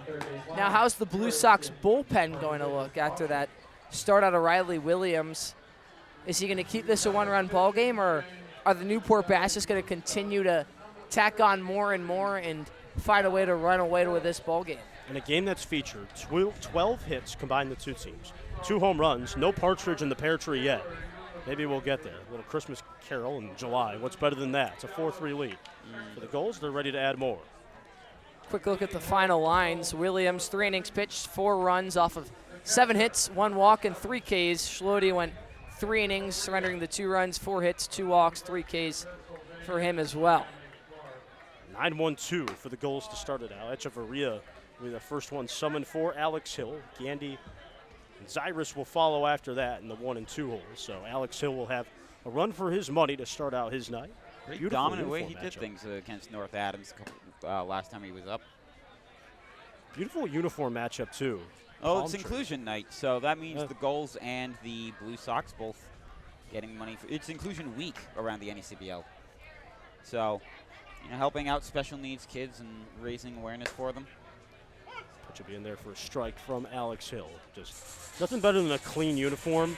Blue Sox really get the uniforms going on well, but I love the uniforms on both sides. I'm still, I got to check the schedule. I always forget to see if I don't know if I make it to Valley on a Monday for the Miller that's Monday. right, dude. Miller's Mondays. I think I'm there on Saturday, and I think that might be it, unless pending a playoff series between these two ball clubs, I'll never get to experience. I might just have to come out there as a fan. Yeah, you have to bring Joe. Yeah, that'd be great. You also, unfortunately, don't get to be here on Fridays when the Gulls wear orange, which is always a fan favorite.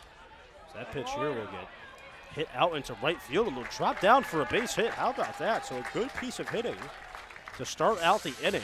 The first hit of his NECBL career, Echeverria just flicking the wrist, shooting it the other way into the right center field gap and dropping in front of the charging Chris Carson and Gabriel Cavazzani for a leadoff base knock.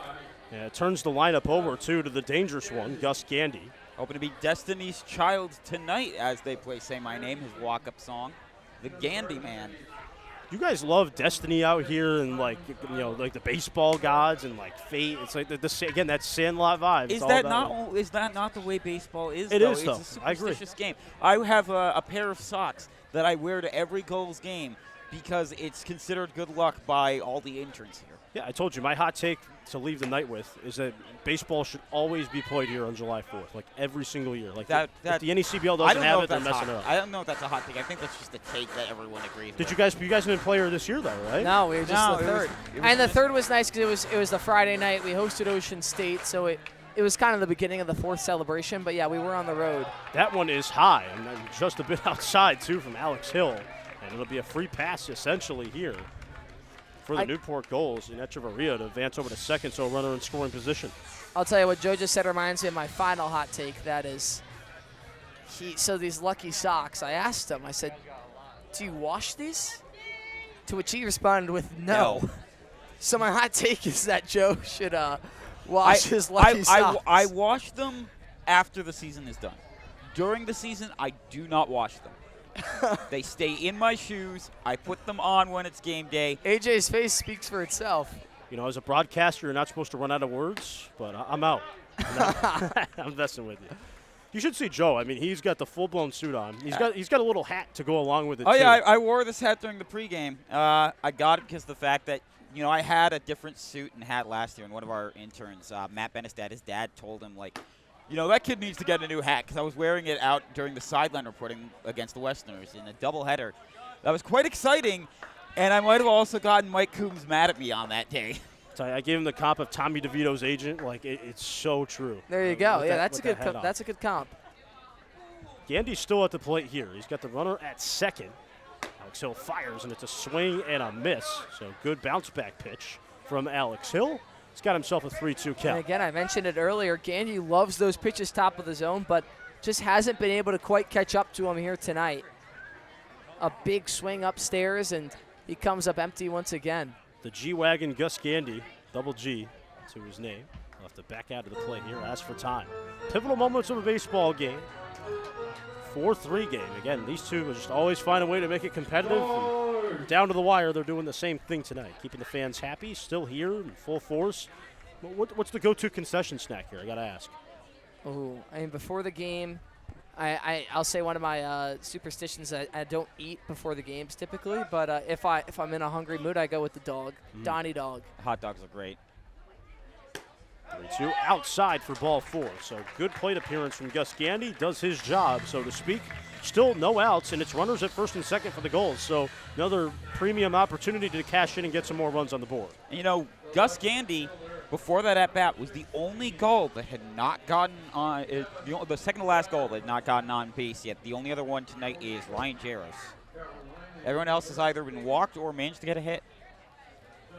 So add that to the runners on base column for the night. That number must explode here at this park throughout the years. Absolutely. Pitch will be downstairs. It's funny that 4 through 9 have recorded hits for Newport here tonight. 1, 2, 3, still hitless. A combined 0 for 5 between Gandy, Zyrus, and Jaros. 1-0 will be cut on and missed from Zyrus. Someone's having a little bit too much of a good time here tonight at the ballpark with what I just smelled. It's a 1-1 count for Zyrus to work with here. He's got runners at first and second. Alex Hill working quickly. It's a 2-1 now to work for him. You know, this is one of those places, it's just, you got to be here, experience it live. It's a great thing. 2-0 upstairs, so Alex Hill, and one of those guys, just, you talked about soccer fanatics in the building tonight. This guy's it. He's always talking about the World Cup. And he was so invested in that Columbia game, as much as these players were. Went over to the owner's house last night. Got a story about that, too. It kind of relates to the Sandlot. It's 3-0. In there for a strike. So our owner's name's Matt Drury, okay, and he has a dad, and we went over to his house. Great night, like really nice food, like some of the best chowder I've ever had. Get to it momentarily. It's a 3-2, though. Runners at first and second. And that is going to be just outside for ball 4. Bases loaded, no outs. Not the spot you're looking to be in for Alex Hill. But, again, really nice house, and Matt Drury's dad actually pulls out a baseball, and I don't know if you believe this. I collect, like, items like that. Signed by Mickey Mantle. Wow. Wow. But it's too bad because the baseball itself has a smudge in it. Like right through the part that says Mickey. And you know how it got there? Because Matt was playing baseball with it when he was 10 years old, just completely ignored the fact that it was signed by Mickey Mantle, chose to play with it, and now the autograph is smudged. I just feel so bad because that's a priceless item, and it's cut in half, essentially. You can still see the mantle, but the Mickey part of it is just totally, faded off in black. It sucks. Unfortunate. Ball's hit sky high. It's going to touch the moon and try to touch down to the glove of Trevor Hartman. He's got it with a little back pedal and a shake and bake. There was Ryan Jaros, another one who's been having an unfortunate time tonight. That was a really big out to grab, though, if you're Alex Hill, just to find some sort of footing in the home half of the fourth after the first 3 men all worked their way aboard. An unproductive out by Ryan Jaros as all men are forced to stay put on their respective bags, and now you're really just one pitch away with the double play in order if Salinas were to shoot one quickly to either one of the corners or up the middle. The first out is always the toughest. Salinas has been a popular guy for this Newport Gulls team to latch on tonight. He's scored a run. He's been hit by a pitch. He's singled. It's really the Tristan of all trades here for this Gulls team thus far. As we see one of our media interns putting his hands up in the air alongside the music. I do that all the time whenever that song plays. Don't blame him. The ballpark's a vibe. Absolutely. And, especially a place like this in Newport, they love the Gulls. They're loyal fans. Gulls usually top out or get close to the top of attendance every season. It's just the fans love them. It's never summer in Newport until the Gulls home opener. A lot of reason to come out, too, tonight. That's a swing and a miss for a strike. Talk about a big hack. That was a swing and a half from Tristan Salinas. He was swinging for Providence there. I could feel the fan and the wind blow by from that swing up here. They can feel it out on the beaches as well. Another big hack, and that one's fouled off. I think that might have made some of the people in the stands panic because of the fact that it came back here, but they're protected by the fencing and the netting. So. And that's why when he connects, he can just hit the ball so hard. Maddox Haley is awaiting on deck, and Maddox is – the Mad Dog's been all over the Blue Sox tonight. That'll be a ground ball. It'll get through the gap and out into right field for a base hit. 1 run is in. The second runner will stop there momentarily as Echeverria will come home to score. And a little bit of a cushion now for the Newport Gulls. It's suddenly a 5-3 game. Yeah, after giving one away in the top of the fourth, they get it right back. Tristan Salinas, like I said, just continuing to see beach balls out there. It feels like every single swing he's squaring a ball up, and another hard hit ball right in between Trevor Hartman and Nick Tomasetto on that right side. Threw into the outfield grass and picks up his first RBI of the evening. Now Alex Hill will look upstairs and pray to the baseball heavens. This guy is going to be held in check, and Maddox Haley, in the story of the night, his 2-run dinger out in the center. Got a RBI single to his name as well. He has been a wrecking ball out there on the diamond. Technically speaking, Haley did not get on base at all because he hit a home run. Actually, no, he did have an RBI single, so I am wrong there. But still, 2 for 2 tonight. Been pretty good and just reasonably, like you said earlier, Harry, he's been building up that confidence and that skill all season. And now he is just as reliable of a bat as anybody else on that roster. Look at this lineup. The at-bats are all tough, like period, point blank for this Newport Gulls team. Even Echeverria showing himself now he can be a threat. It's dangerous territory for the rest of the NECBL when these goals are hitting like this. Bases are loaded. It's an 0-2 count with one down. Pitches upstairs, up in the attic. Count runs to 1-2. You talk about teams that you do not ever want to face. When the playoffs come around, regardless of where the Gulls are positioned in that playoff seeding, you don't want to face them if you're anybody else. That one will get out into left. It'll get down for a base hit. The run will come home to score. Bobbled by Grabal at short. And Maddox Haley continues his terrorizing of the Valley Blue Sox. It's another single. It's the 15th hit of the ball game. It's now a 6-3 lead for the Gulls. Yeah, and it's just a hit parade here in Newport here tonight. Very similar to what we saw the last time these two squads faced off in Holyoke, where the Newport Bats were just unstoppable all evening long, and they continue to put up a high number again here tonight. They just really seem to have the number of the Valley Blue Sox pitching staff. That's 4 RBIs tonight by Haley. It's impressive, and it's only the 4th inning.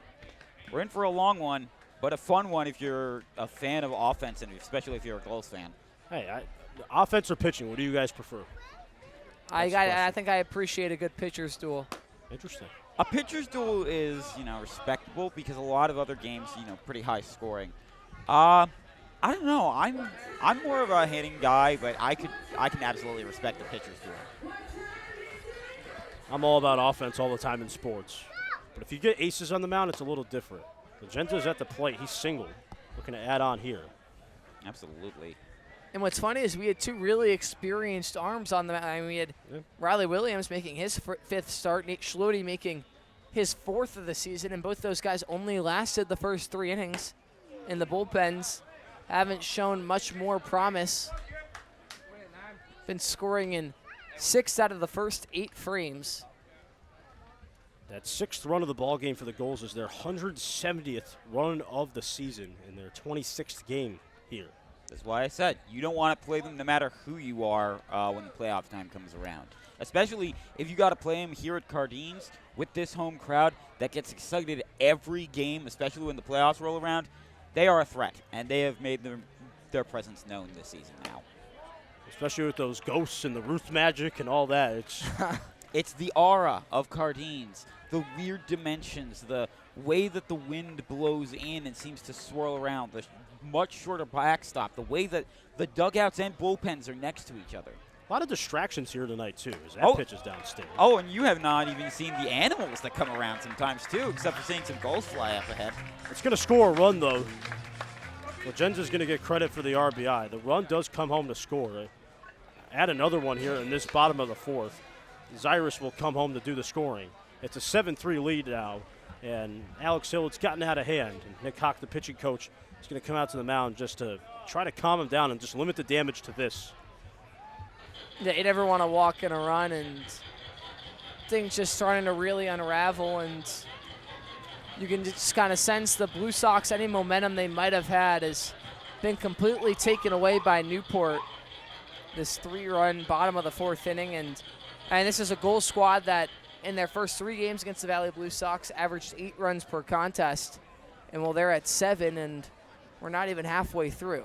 Well, you said 7. 7 might be the magic number. Cade Brown is going to step up, third baseman.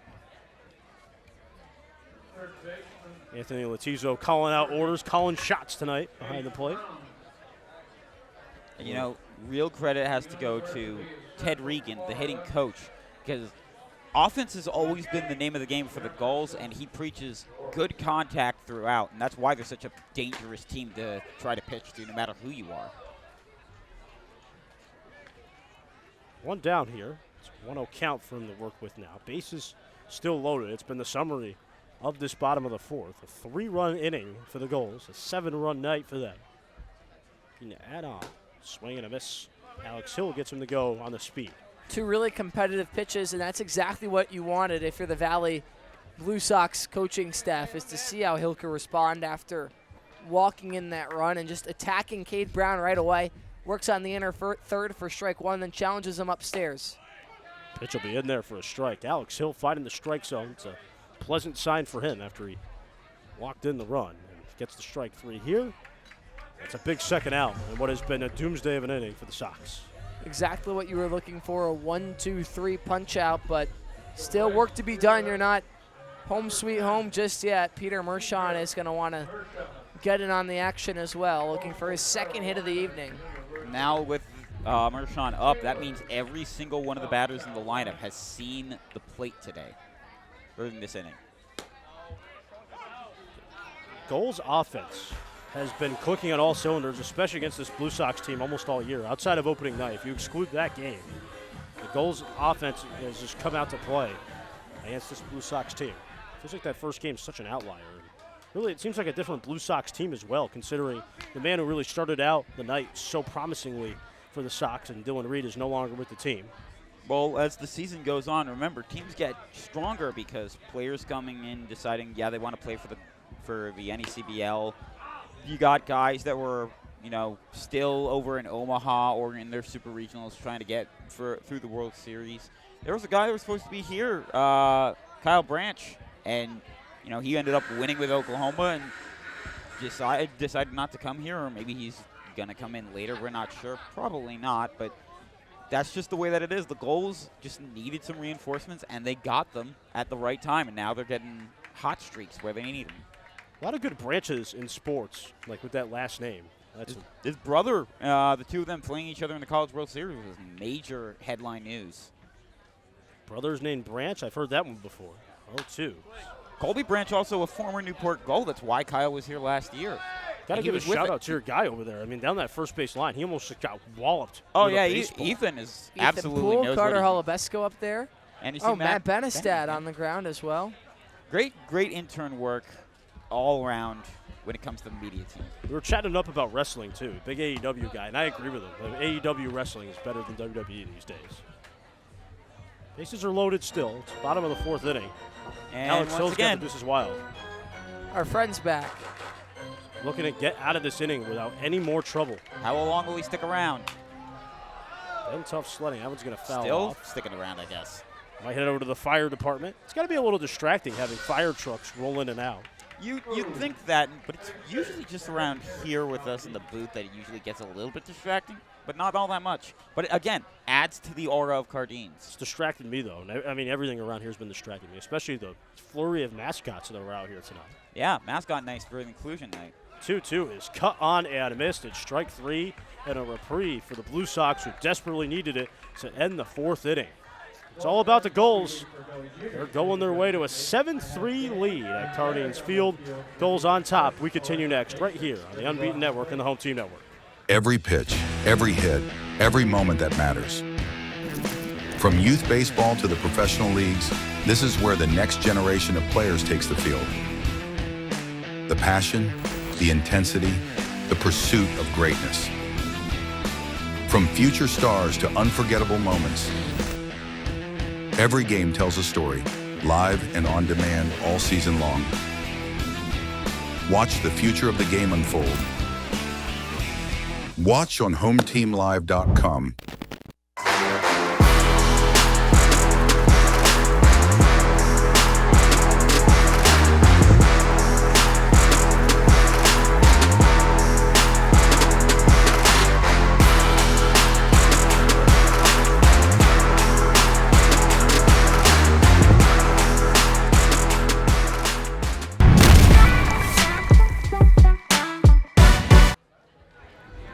Back here tonight, getting the behind-the-plate view of an offensive factory here at Cardines Field. It's really turned into that, especially for the Gulls. They have just been hitting on all cylinders as the Blue Sox look to throw a little counterpunch of their own down four. Again, so happy to be here with you.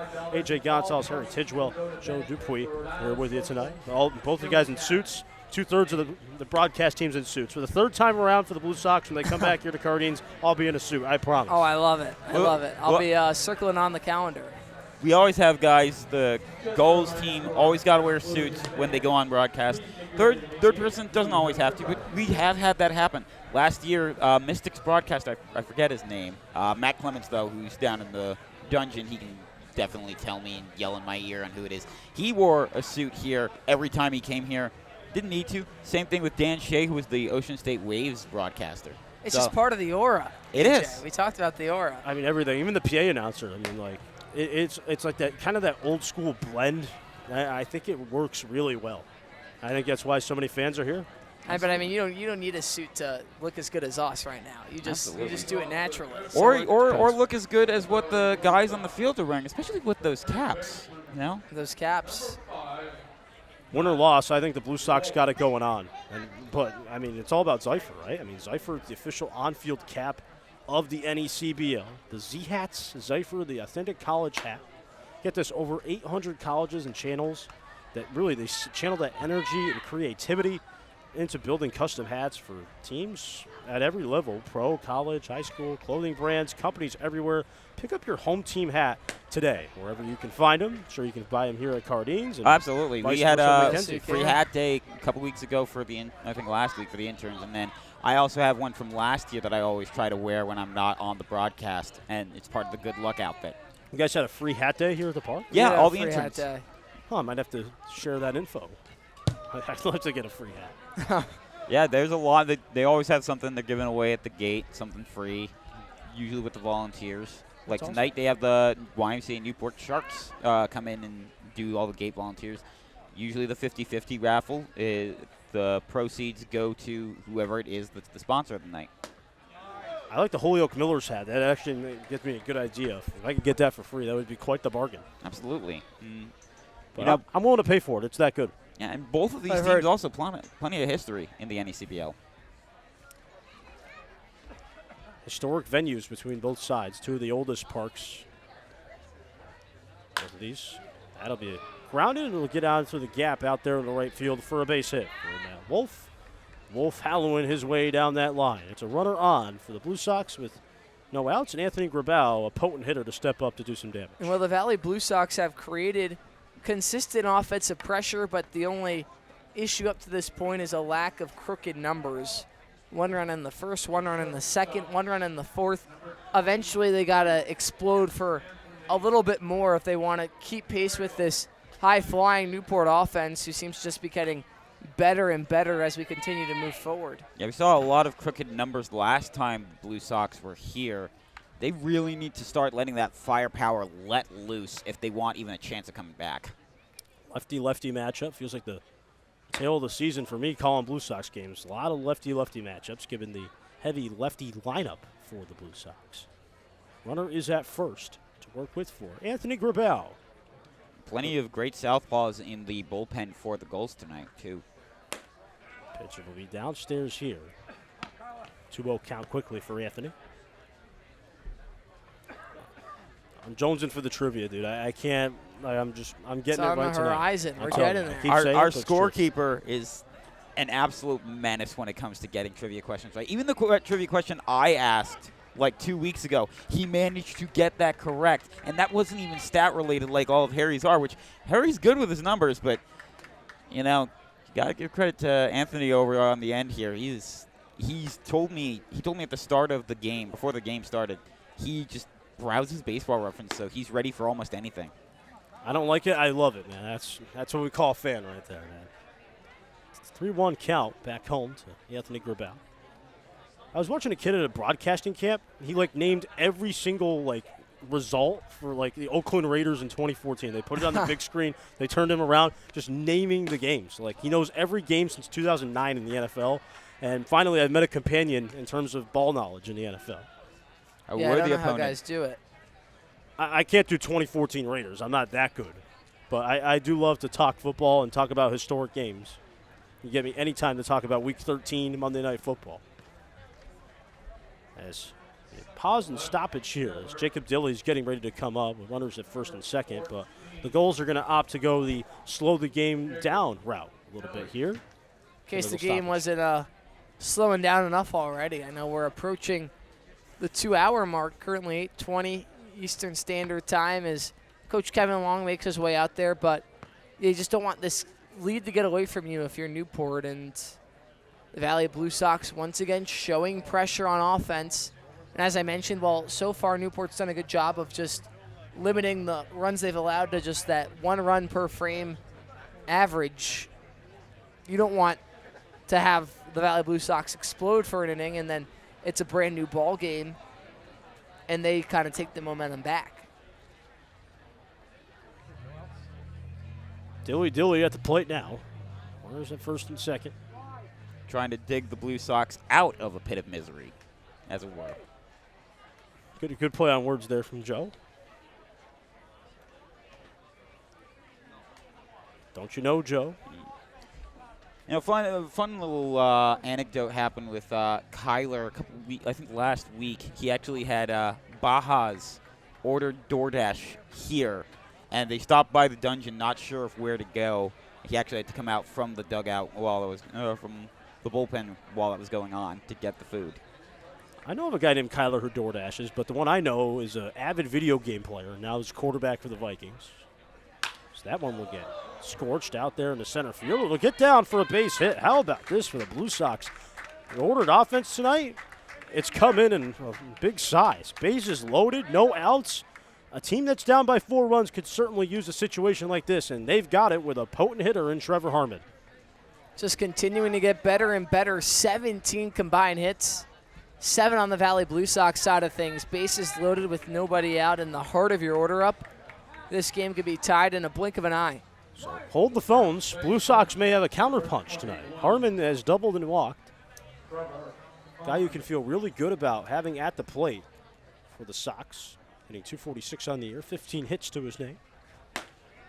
Across his 61 at-bats. As the pitch will be upstairs for a ball. Kyler in a little bit of trouble now. Suddenly, how fast a game can turn. You know, my second grade teacher always told me a script can completely flip on its head. You're seeing it here. Maybe. The very least for Zager is the fact that you have some cushion. But meanwhile, here it's Harmon scorching one in the left field. That's going to get down. Wolf's going to score. Grabow's going to score. Will they send Dilly? Dilly will hold up at third. It's a 2 RBI double. Bada bing, bada boom. Trevor Harmon, how you doing? He says, I'm feeling nicey. 2-run double.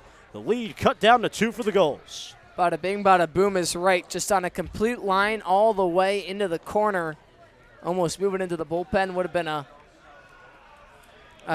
ground rule double, but same outcome nonetheless. And the Valley Blue Sox just right back into things. And this game just so crazy right now. I mean, Kyler Zager and Nate Schlote, the last time those two arms pitched, they shut out the Upper Valley Nighthawks. Well, that was just a 6-inning game, but that's the potential these two arms have. And the Valley Blue Sox, a team that has a lot of questions offensively, seeming to find their way here tonight. Still no outs. Now the go-ahead run at the plate.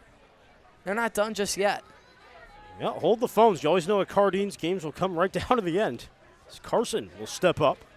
Harmon's at second. Dilly's at third. The 1-0 home is upstairs, and the command issues are coming out here a bit. In this top of the 5th, where 2 runs have been recorded for the Sox. Getting some deja vu to the last time the Blue Sox were here. But this time it's going the other way. With Chris Carson at the plate. Pitch will be outside. Yeah, this is starting to get dangerous if you're Kyler Zager. Still searching for his first out of the inning, and already behind 3-0. He's going to be forced to put something on the plate to Chris Carson. Does Chris Carson get the green light? These are the battles you love if you're a baseball fan. Rio in there for a strike. Carson at least had to make him work for it, but it's a good bounce back for Kyler, who was in just such a need for a strike there.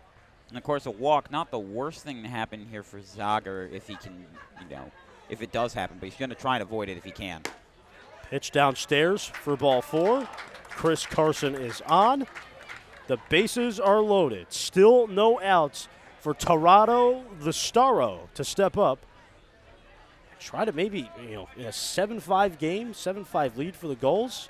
Looking to add back. And I'm seeing some motion that looks to be, that's Mike Coombs. He might head out sooner rather than later. It's got a lefty-lefty matchup. You have to think that's part of the reason for leaving him in to face Torado. It also looked like he might have been signaling something towards Jaros about the way he's lined defensively. Through Zager, you just really have to trust your stuff, put something over the plate, and hope that you can beat Torado. Torado sees a pitch go inside. And big thing for Kyler. Falling behind in counts here in this 5th inning. Blue Sox have pounded it so far. 2 runs on the board. Bases loaded, no outs. Torado gets into one, sends it into right field. Will it get down? Yes, it will. It'll get all the way down there in right center. 1 run's going to score in Dilly. Here comes the 2nd run in Trevor Harmon. It's a 2 RBI single for Torado, the Starro. It's a 7-7 tie. 19 hits on the night. An electric factory at Cardines. Just like I said earlier this half inning, with the snap of your fingers, it's a brand new ball game quite literally now. 7-7. That's going to do it for Kyler Zager's day.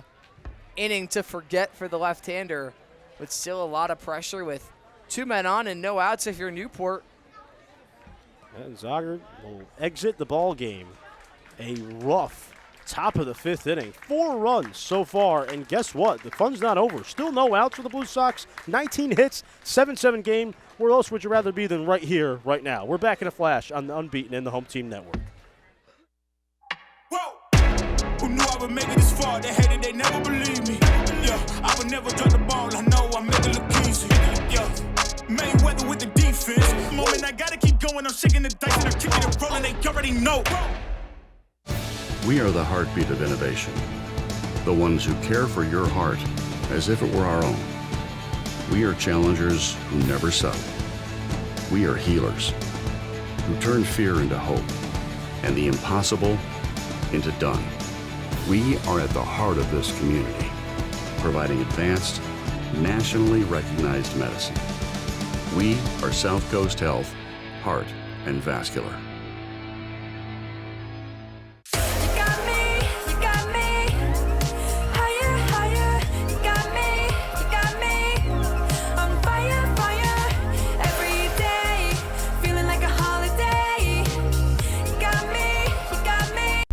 People spend their time trying to fit in. Not me.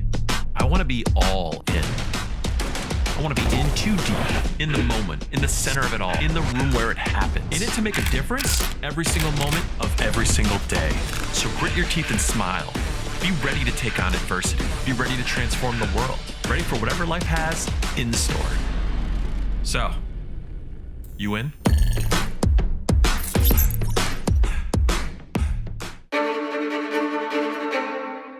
The motoring event of the year returns, the Audrey Newport Concours and Motor Week, October 1st through 4th. Witness breathtaking automobiles against the stunning backdrop of coastline and historic venues. From celebrated events like the Gathering and Concours d'Elegance to the all-new supercar and hypercar Concours, and free access to the Concours Village. There's something for all to enjoy. Join us in our Chair Jay Leno in celebrating automotive excellence, luxury, and community. Tickets on sale now. Happy to have you guys here with us. AJ Gonzalez, Harry Tidgewell, Joe Dupuy here on the call for you tonight from beautiful Cardines Field. Lights on bright. The comeback and a half from the Blue Sox has resorted the Gulls to find a new pitcher, and they have one in the form of Mr. Booth. That's right, Braden Booth out there on the mound, the Mississippi State kid. Yeah, and so far this year he's looked fairly good through his first 6 innings. Pitched just 1 run surrendered off of 2 walks, 5 hits. 11 total strikeouts to his name, just a .217 batting average against. But if there's one thing this game taught us, it's start throwing the numbers out the window, because nothing seems to be lining up with how good some of these pitchers have looked this year. The bats just seem to be having their way. The ground ball here with no outs for Cancel. Flip on over to second, got one on the first. It's a double play.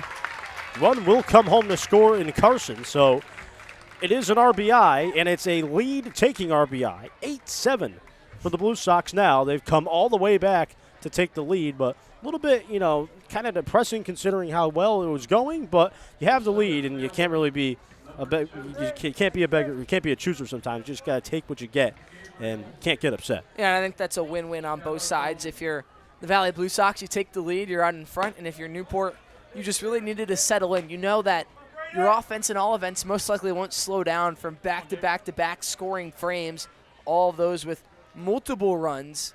And we'll see if they can catch right back up in the home half of the fifth after Booth can hopefully collect the third out if you're Newport. Gabe Cavazzani will step up. He's got himself in the hole here. It's a 1-1 count, 2 down. 8-7 lead. How fast this game turned. 5-run top of the fifth for the Valley Blue Sox in a game that's felt like an eternity, but it's felt like an eternity of fun. Eternity of fun, that's a good way to put it. Runs, hits, what you ask for when you show up to a ballpark. Games like this, they keep you going. I know, Harry, you've had a lot of calls like this now, considering the Blue Sox and Gulls last time these two were here was... Every time these two face off, I think it's a never-ending contest. Yep. Except for that one outlier back at McKenzie earlier in the year, but the Gulls just came in and swung from the heavens early on. Deuces Wild once more. Even last year when these two teams were meeting each other, it was still back-and-forth affairs regardless. Valley, like I said, no matter what their record is, they can still throw a punch against some of the best teams in the league. 2-2 will be just outside, and it's a big lead take and a half. Gabe Cavazzani, if he were to get on and reach a board, Nick Tomasetto would have an opportunity to do some hitting here in this top of the fifth. Yeah, Anthony Letizio behind the plate has not budged much, really making the arms work for these strikes. It's fouled off down the third base line. I think both teams just have to keep staying patient. They're only going to experience more offensive success if they're able to work ahead in counts and not chase and gain from the benefit that Letizio's offering, which is just a small zone altogether. Super full count here. Ball 4 upstairs, so the inning continues. As Blues got himself into a trouble booth now with a runner at first. Goes back to the top of the lineup, and Nick Tomasetto getting a lick here, and he'll step up to the dish with 2 down. And just like with the Gulls, now we see every Blue Sox batter in the lineup has now seen the plate to get to the at-bat. Tomasetto with a double as well already on the day. As we see the Seagull landing into right center field now. He's getting a little front row seat to the action. They do that. We had a couple games, I think last week we had one that had the entire, from right field to center field, just an entire flock of Seagulls. Sometimes bunnies show up too. Which will run inside on Nick Tomasetto. He struck out tonight, but how quickly this game has turned. The Blue Sox needed a punch. They threw a heavyweight punch here in this top of the fifth. 5-run top of the fifth to take an 8-7 lead. And as good as you can write a script in this top of the fifth. Looking to add on here. Runner will go. Test the arm. Throw on down. Not in time. It's a stolen base. And a big one for Gabe Cavazzani, putting a runner in scoring position for Tomasetto. Blue Sox have loved to run on Echeverria this evening, and well, Adam Broski, the typical man behind the dish, has a real cannon. Echeverria with a good arm on him as well, but just not as much velocity behind it, and you can tell the Blue Sox using that to their advantage. It's the third stolen base, I think, tonight, successfully for the Blue Sox. Pitch to Tomasetto. This has been going as far back as the first inning, too, with Grabau having done so back then, as we see more Seagulls. Yeah, it's becoming a problem out there in right center. A lot of them are coming out, whole family, whole pack. They do that. 3-0 rather will be in there for a strike. So finally, able to find that strike zone as Booth. Matt Wolf awaits on deck.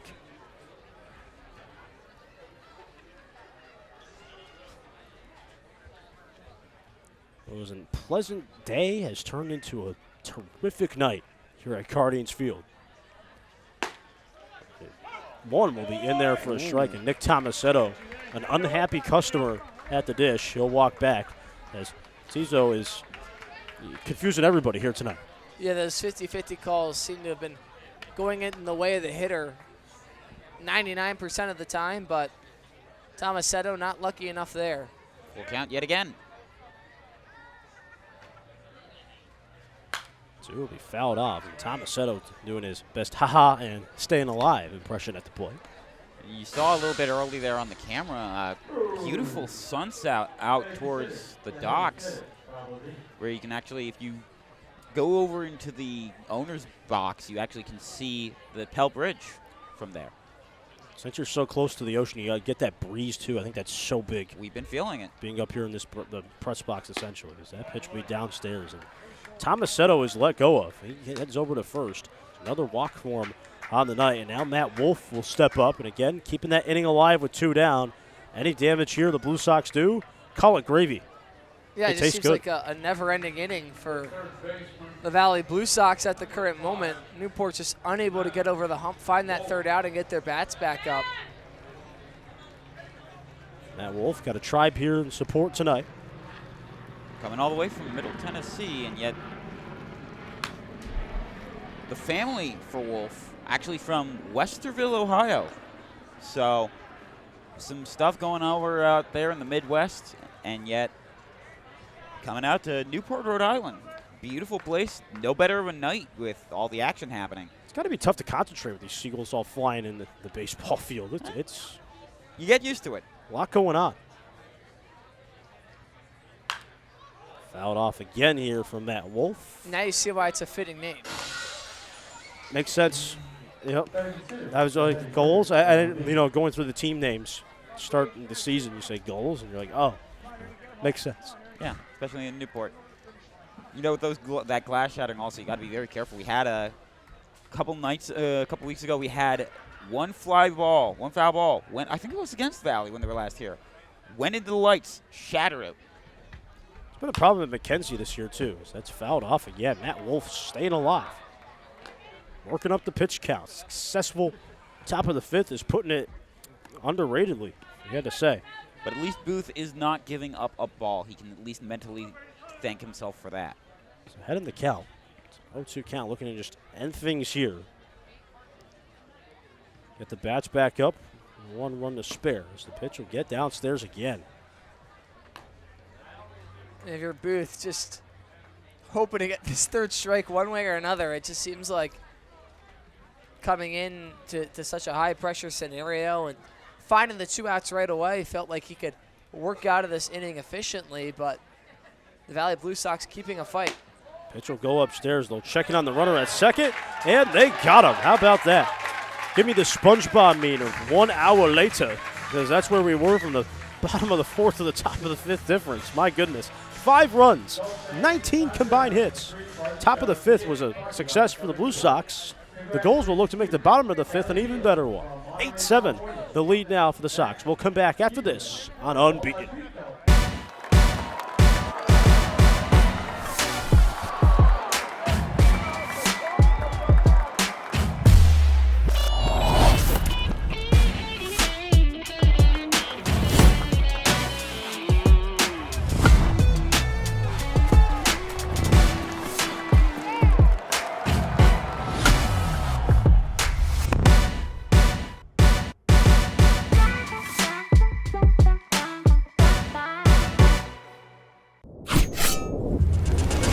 Stadionic's primary goal is to maximize fan safety and amplify the fan experience so that you or your client get exactly what you envision.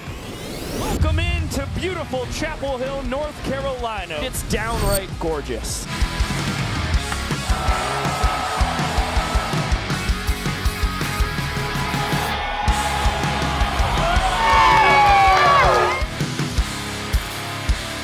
Third arm of the night for the Valley Blue Sox. It's John Shields this time, a southpaw, first one of the night for Valley.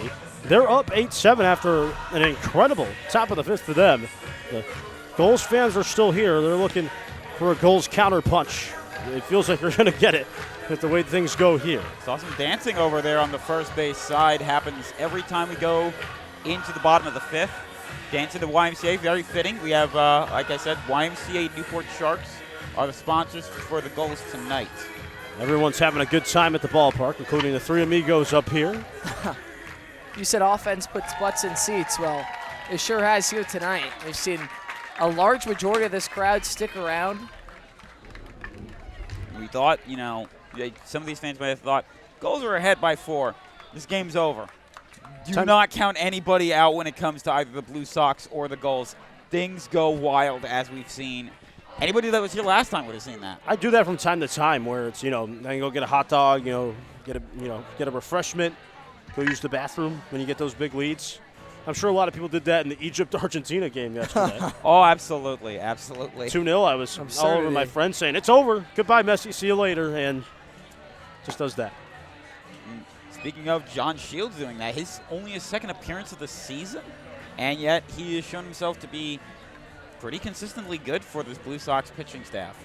First time I'll get to see him. Obviously, I had that Portugal trip, so one of the newcomers for this Blue Sox team is Mr. John Shields. Opportunity for him here to show what he's got. Obviously, a night that's been dictated by the offense. And, not one of those D1 guys coming out of Angelo State. So definitely showing that just because you're not D1 does not mean that you should be, underestimated. Ernie Echeverria will lead off. 9-1-2 to work with. For him, Mr. Shields. Yeah, and I think if you're Newport, the goal isn't just to tie things up, it's to put another crooked number up and take the lead right back. Anything is possible, though, as we've seen.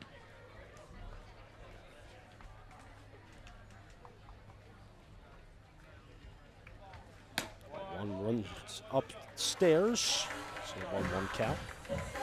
Shout out to all the people that are actually watching this from their homes. We got multiple different networks that we do this on, so if they decided, I'll tune in on the Blues and Gulls game, shouldn't be anything too big. No, this is a big game. You talk about older fields. That field in Bristol, Muzzy Field. Muzzy, yeah. Absolutely, yeah. The broadcaster, Isaac Edelman, will tell you about it. He told me like 5 times one time about how historic Muzzy Field was. I'm playing with him. Muzzy, McKenzie, here in Cardines, Joe Wolf. All of them great stadiums. The Packers, like Vince Lombardi's Packers, actually played at Muzzy, too. That's an interesting anecdote. Yeah, I know. That was a fun fact I heard as well.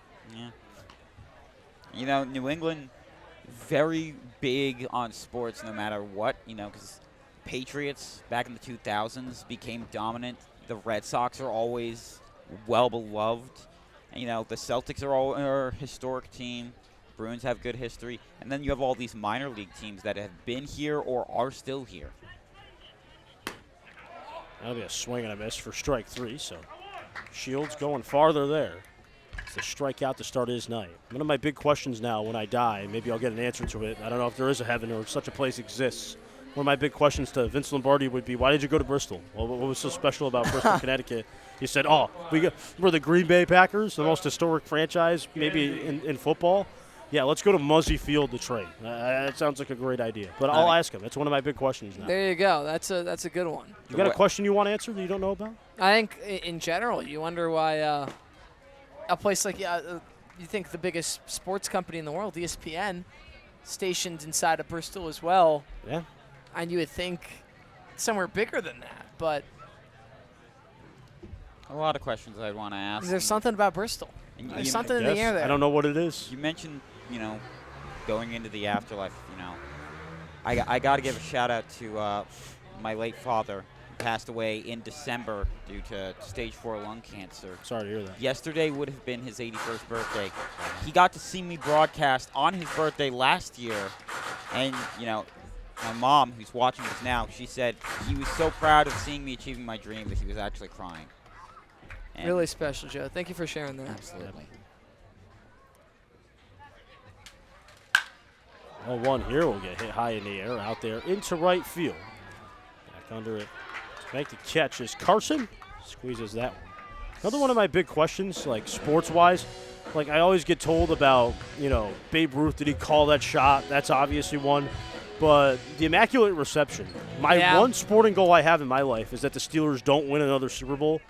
And Franco Harris, I wonder if he really did catch that. I think I've seen angles on it. It's very close, but I think he did. Okay. But I've still heard people say, no, he absolutely Well, I didn't. think the bigger controversy is over the rule of who did it hit first. Because if it hit a Steeler, right, then it's a illegal touching. Mm-hmm. I think it is the fact the catch happened, who to hit first. That's what determines whether it was good or not. I definitely hear you on both fronts. That's why instant replay, we should be more fortunate to have it now. Of course, obviously, every team seems to have that play or so that's like, what happens, whether it's in every league of, is that legal? Was that real? The Raiders themselves have one with the Holy Roller when they played against the Chargers back in the 70s. It's a good shout.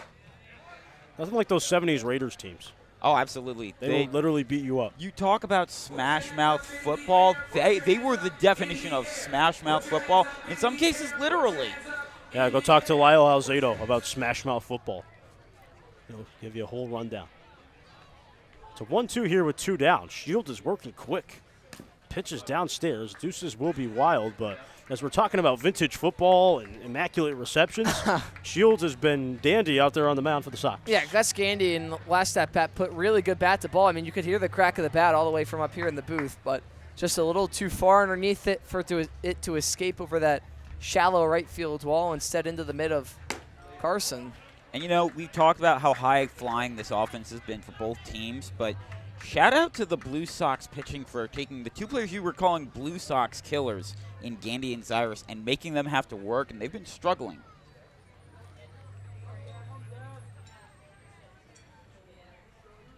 Shields' deal on the 3-2. That'll get stapled. Now the third, Matt Wolf is under it. He slides on over. This is the little lateral step to retire the side.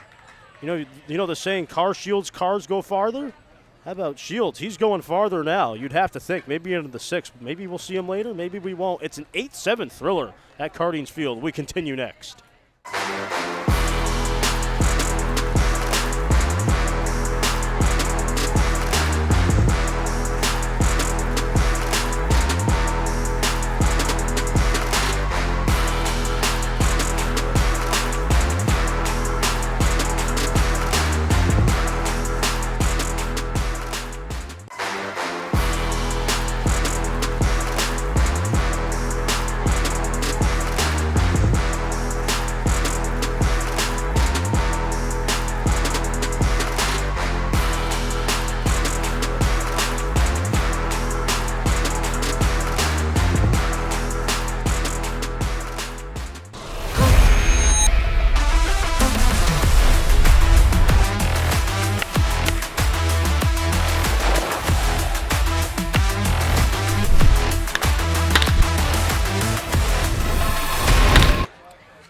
So happy to be with you tonight, getting a fun little action out there in the bullpen, the jointed bullpens out there in left field.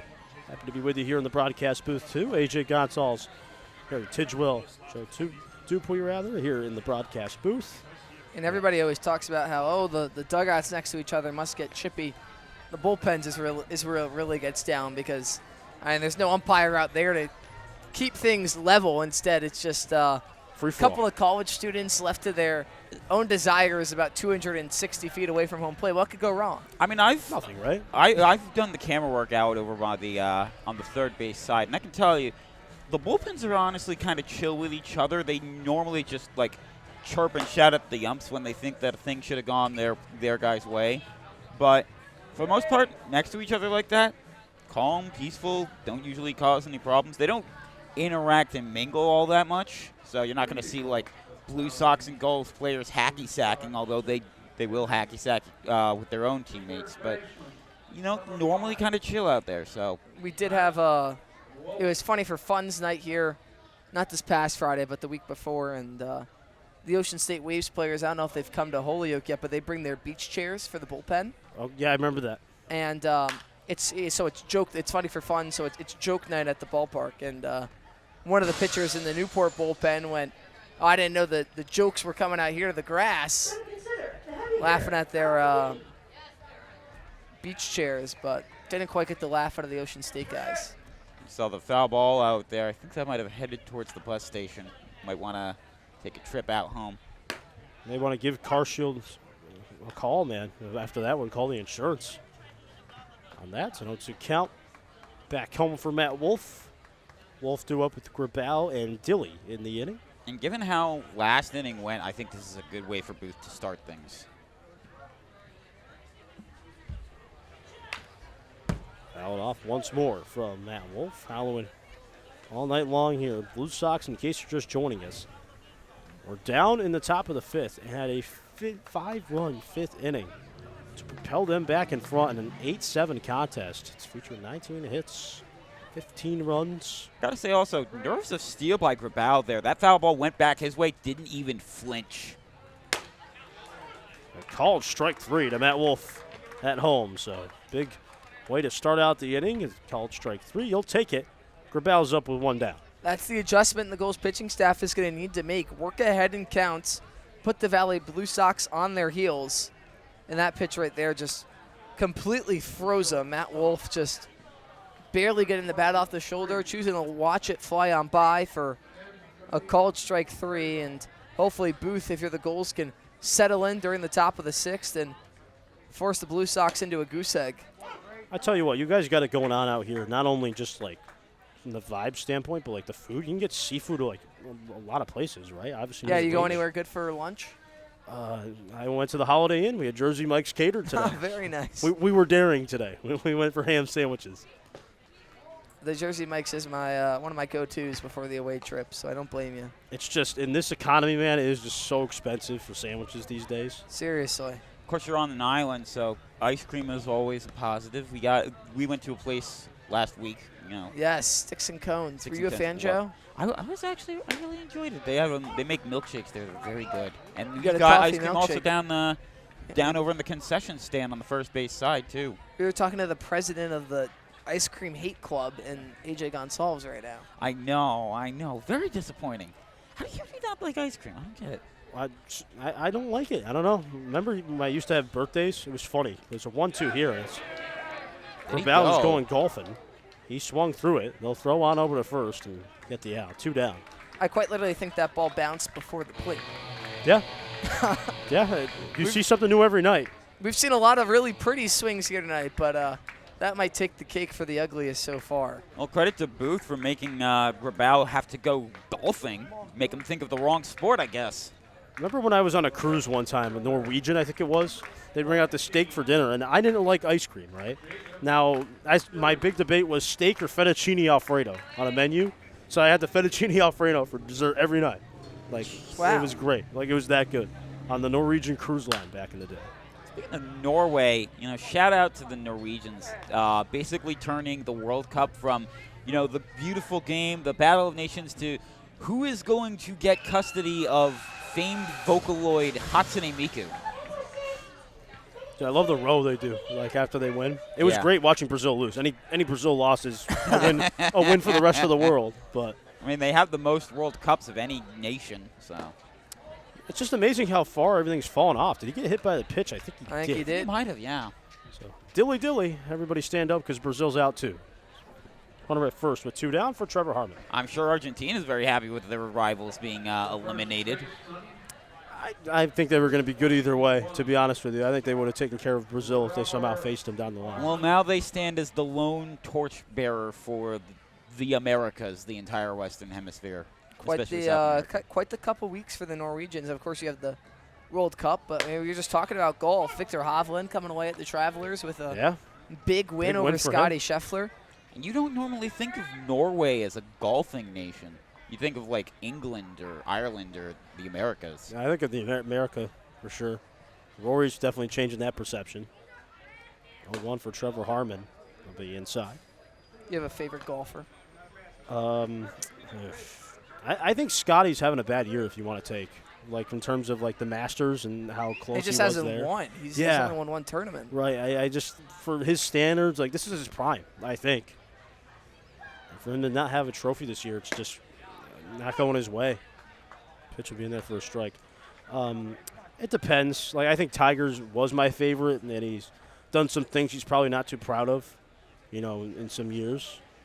I like Rory. I respect Rory. The back-to-back Masters, like that's unfathomable. But he's an expert with the course. The 1-2 is swung on and a miss for strike 3. Side is retired unless Trevor Harmon wants to give us cinema. He won't. It's an 8-7 lead for the Blue Sox. Bottom of the 6th is coming up next right here on Unbeaten.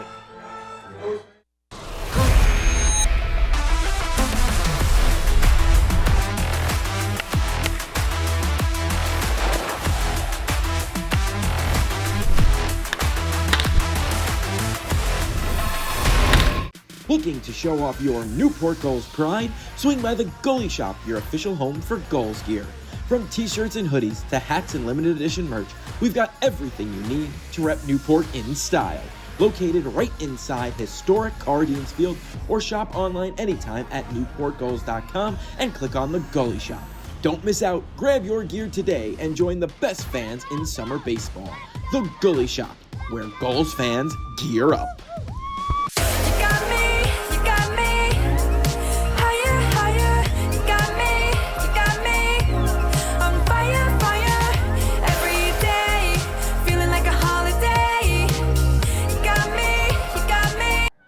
We're back here tonight. Beautiful night at the ballpark. My goodness, could you write it any better? How about 8-7 on the scoreboard? I keep saying it, but it just feels crazy to me. I haven't really seen runs. Obviously, the Blue Sox not really known for their hitting so much, but 19 hits. Tonight they're here to hit. And it's amazing. Before the game, we discovered this is actually the highlight game of I think the week by the league themselves. So they picked a good game to be the highlight game. Picked a great call, too, from all of us. Absolutely. A little bit of fun with it tonight. Expect, I know the 4th was a couple days ago, but definitely expect some fireworks down the stretch. Yeah, it's going to be a fun end of the year, I'll say that, for everyone involved. Always so fun getting into those postseason races. David Graham's was a little bit of a dancing umpire impression there, shot back over to third.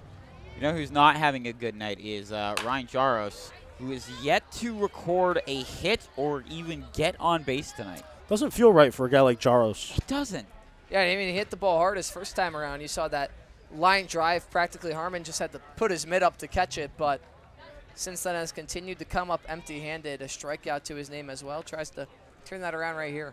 Just joining us, welcome aboard, as Jaros will swing through it. You think that if we're down on over to first, and Gravina, he says he went around. 0-2, and you got a fun game, so sure we'll have a fun back half of this game, too. Back third. Only a one-run game. Anything can happen. One swing of a bat, as we've learned tonight, with 2 homers out of the park tonight. Both teams have shown they can slam it out there. Under these bright lights, you can guarantee yourself a dandy of a ball game. It's the aura of Cardines. It brings out wild games like this every so often. More so than you think. Feels like every time the Blue Sox come, like we've been saying, a 1-2 is upstairs. I mean, it's not just the Blue Sox that have these wild things happen whenever they visit Cardines. Every team I've seen has had a wild, what the heck kind of thing was that kind of game, where it's either doing well and then just drop off, or close matches like this, or just weird things happening. 1-2 swing and a miss for strike 3. How about this? Shields, man. My goodness. You're looking for bullpen arms? You've come to the right place. Shields is on point. 1 down. Yeah, just dealing through the top of the order, but no quite challenge like the 4 and 5 hitters in the Newport Gulls lineup here tonight. Salinas, 2 for 2. Picked up an RBI his last time around. Maddox Haley, of course, 3 for 3. He awaits on deck, so we'll see if Shields can stick to his strong ways. They continue to move through this bottom of the 6th. Salinas summoned for the lefty-lefty matchup. He'll look at a strike. We mentioned him and Jaros being Rutgers teammates. Well, Salinas is carrying tonight. Jaros still struggling, but Salinas is definitely carrying the Rutgers name very far. Rutgers quite the athletic school. So that pitch will be downstairs. Now, don't tell that to people that care about college football. They would say not so much. Which is ironic because, they invented football. Jack of all trades, master of none. Got a good NBA product for the San Antonio Spurs now, who I think is going to be a lethal basketball player alongside Victor Wembanyama and Dylan Harper. 1-1. That'll be a tough chopper here. Tomasetto will get under it. He'll try to throw on over to first, but it's a little too late and really late for Tomasetto. Did all he could to gash over and not let it go to the outfield, but it's an effort that really won't really matter in theory. It's an infield single. Yeah, I was going to say, a remarkable stop by Tomasetto just to keep that ball from reaching the outfielders, but dealing with the speedy Salinas, a base hit, and a 3 for 3 day for the lefty. As a guy that already has 3 hits on the day, and Maddox Haley digs on in. 3 hits, 4 RBIs. Who else would you rather have at the plate in a situation like this for the Gulls than Mr. Maddox, the Mad Dog? Stepping up with a runner at first. He's already hit a bomb tonight. And he almost hit a bomb. I felt like it was heading for my head, but thank God for this fence in front of us. Salinas just moved the total hit count up to 20. We saw 30 out of these teams the last time they faced off, but we're on pace for it, AJ. So 50 hits now between 2 games, between these 2 teams. And we still got 3.5 innings left. And even more coming on with other hits that happened earlier in the year. Been talking about electric factories all night, but that is the electric factory coming here, man. My goodness. Hey, I asked for them to give us a good, fun game. I think both teams are delivering tonight. But you got to think about it like this. You're only in the bottom of the 6th. Yeah. We are, in theory, just getting going. Pitches downstairs from Shields. Are they calling a balk? They so. are. Interesting. So the runner will advance to second now in Salinas. So runner in scoring position, tying run at second base. I think that was the first balk we've seen at Cardines this year. I might be wrong. Joe Gravina standing on business. He's been hitting the gym, man. Yeah, jeez. Swole guy. Jacked up, man. You got an issue with him. You're messing with the wrong guy. Send me your workout plan. And you got a beard like the late, great Chuck Norris. Chuck Norris's cameo in Dodgeball is one of the funniest things. I think that's what started the mimeticism of Chuck Norris. Okay. You know, I have to also shout out my my Uncle Bill, who constantly likes to say that he looks like Chuck Norris. He kind of does a little bit. It's the red hair mainly. One's across the board. 1-1, 1 down. Swing and a miss from Maddox Haley. Wearing number 13. I think of one guy when I think of 13. That's a fun one. When I think of big hits in 13. Probably my favorite player, honestly, ever. Alex Rodriguez. And that's weird to say as a Red Sox fan. Weird. But just loved his game.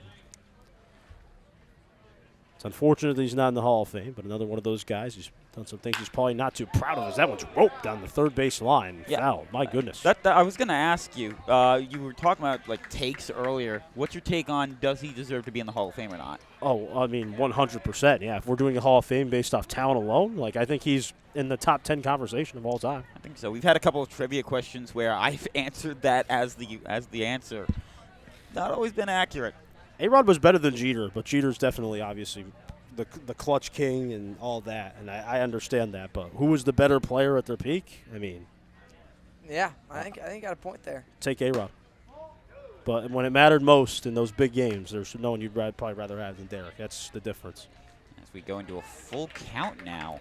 I think it might be 2s. I think that balk wasn't a called ball because it's a no pitch. You are correct on that. I apologize. So it is 2-2. 2-2. Maddox looking to use that A-Rod inspiration. Try to get one here, but instead it's going to be a called strike 3 and a backbreaker and a half will retire him. Big punch out once more for the man on the mound. 2 down. Yeah, and we've started to see that left edge of the plate get a little bit more lenient for Letizio, offering some called strikes, just a little bit extra in these past 2 innings, and puts down Haley looking. I don't know why I'm just noticing it now, but Mason Legenza, my goodness, is this guy tall? 6'6". Legenza is a dominant force. Yeah, Legenza has a big frame, and that's why he just has so much power in his swing.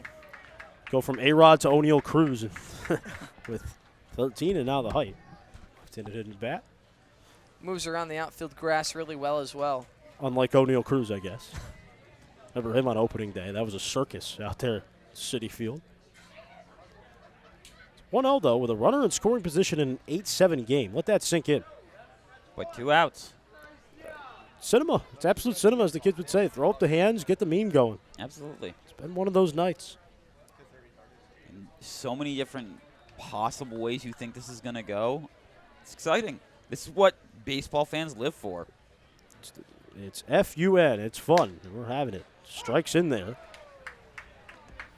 For Shields, big fan of Shields so far. He has really come out. Yeah, absolute Calming shout presence. out to him. considering how the pitching staff has been was kind of struggling at first with the Blue Sox tonight, Shields has been absolutely showing, hey, don't forget about me.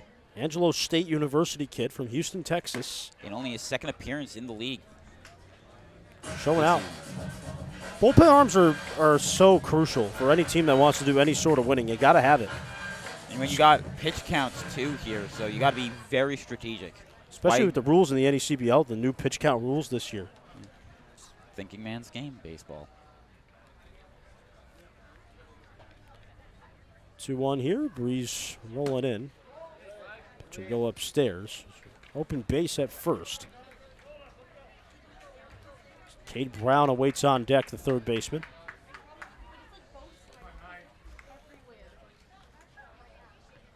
You know, it's difficult coming up with new things to talk about in this kind of thing because it's been going long. So many things happening, so random and wildly weird events. Believe me, there's always new things to talk about. Pitch will go upstairs for ball 4. Hunters at first and second now with 2 down, so something brewing. Who knows with the way this thing's gone. Well, I mentioned this earlier. With 2 outs here in Cardines and the Gulls are up, things like this, they just start doing really well out of nowhere, even when, first guy's out, second guy's out. And here comes Cade Brown, who earlier this year actually dedicated himself to UCF.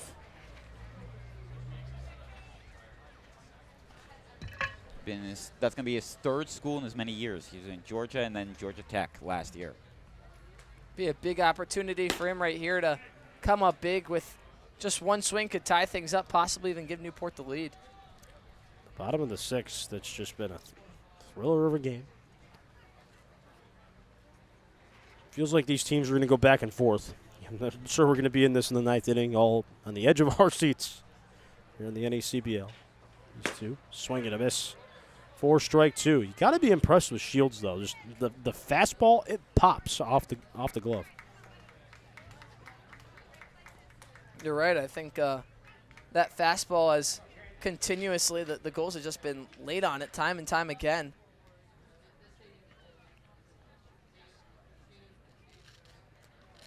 Runners at first and second. 2 down, 0-2, swing and a miss. First strike 3, Shields. Shyster Shields getting through it. Harry Tidgewell's taking you home on the other side. We're through 6. It's an 8-7 lead for the Blue Sox.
I'm Veronica Borelli, and tonight is Newport's annual Inclusion Night, where the proceeds from their 50-50 raffle goes to support Newport's YMCA.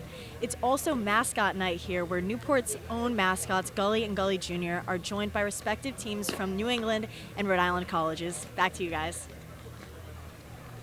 Thank you so much, Veronica. A special night here at the ballpark calls for a special guest in the top of the 7th, Newport catcher Adam Broski out of Michigan State. Thank you so much for joining us here in the booth. Alongside AJ Gonsalves, I'm Harry Tidgewell. As we approach the back third of action on Unbeaten Sports, Adam out of the offensive lineup today, but the numbers for Newport and the Valley Blue Sox have already been there through the first 6 innings. The last time these two teams faced off, 30 combined hits. How much fun has it just been to watch the bats swing it here tonight? Yeah, it's great. Sometimes you like watching pitchers dominate, but tonight, obviously the offenses are rolling, and it's kind of fun to watch the teams put up some numbers. We saw a 12-11 walk-off win in favor of Newport the last time these two teams faced off. We'll see if we have some more late-inning fireworks here tonight. Braden Booth out there for his third inning of relief work. Drops one in at the knees for strike one. But I also want to shift over to the pitching side as well, because I know as a catcher you have a great appreciation for that side of the game. And, well, so far here in Newport, you've seen arms from all across the country. You've got to catch a lot of these guys, whether it's in the bullpen or on the mound in real game action. What's that experience been like? It's been great. I think our pitching staff is one of the best if not the best in the league. They've been very dominant throughout the season. We had a little bit of a slow start, and then as of late, we've kind of got it going, and the pitching staff has been one of our big key components to that. Hey, I want to appreciate you for hopping on. I'm asking some questions tonight. I'm a big questions guy. Got like a baseball hot take. I've been asking everyone around the league for like one big baseball hot take. Mine was about the home run derby, how I don't think it should be on Netflix. It's going to be on Netflix this year. I think that's just wrong because Chris Berman was obviously the guy, back. Like you haven't gotten that in years, but it just feels like the home run derby should be on ESPN. But that's one little hot take. I want to hear yours. Baseball hot take, I say when guys wear their pants above the knees. I hate that. You don't like that. You're not into the stirrups action, as shooting one the other way in foul is Anthony Tirado. Chris Carson lined out to begin the inning. So you're just a full pants down to the shoes. Yeah, there you go. Long pants. Tighter on the ankle. These pants that we got here this year are a little baggy at the ankle, but that's all right. Cool. Pitch home, misses up and away.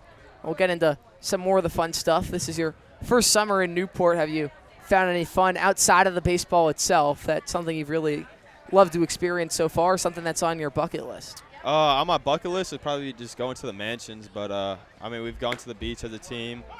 Downtown there's some nice restaurants. It's a cool spot downtown, walking the boardwalk there, the wharf or whatever it's called. That's been nice. It's a fun time. Definitely a lot to do for you and all the players. 2 balls, 2 strikes into Tirado. Booth out of the windup. Kicks and deals. Called strike 3, froze him with the fastball. 2 quick outs to begin the top of the 7th. All right, we got to ask the question that we've asked everybody so far, which if you're hopping in a car tomorrow to drive across the country to California, and you could bring one player or coach, anybody, a member of the Gulls organization with you for this road trip, who are you bringing and why? Gus Gandy, because he's a jokester. He's a fun guy to be around. Brings a lot of energy. He's just a cornball, I guess. Not a bad pick. Not a bad pick. You have a go-to stadium food? Probably just a good hot dog. I grew up loving hot dogs, and as I've gotten older, kind of shifted away from them, but probably just a good hot dog. A deep fly ball into right field, tracking back Mershon at the wall, off the wall. Digging for 2, Chris Cancel. The throw in on a hop. Not in time.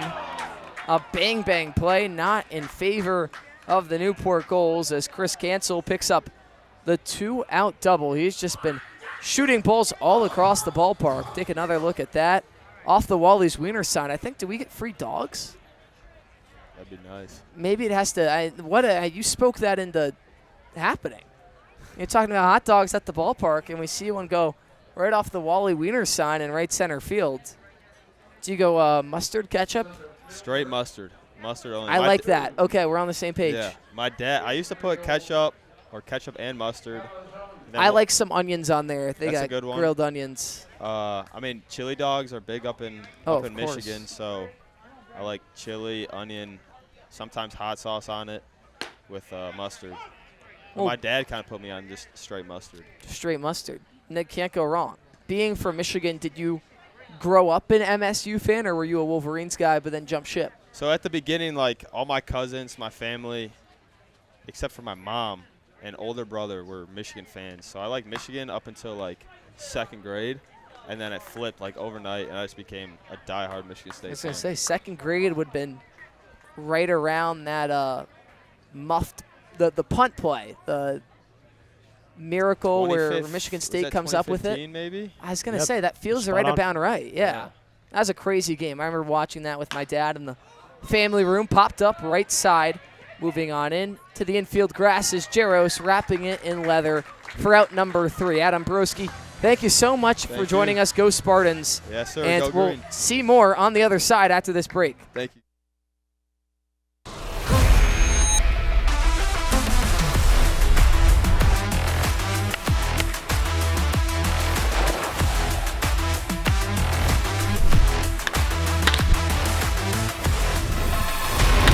What makes a great team hat? It starts with a Z. For decades, Zephyr has been making the most iconic headwear in the game, trusted by teams, colleges, and pros.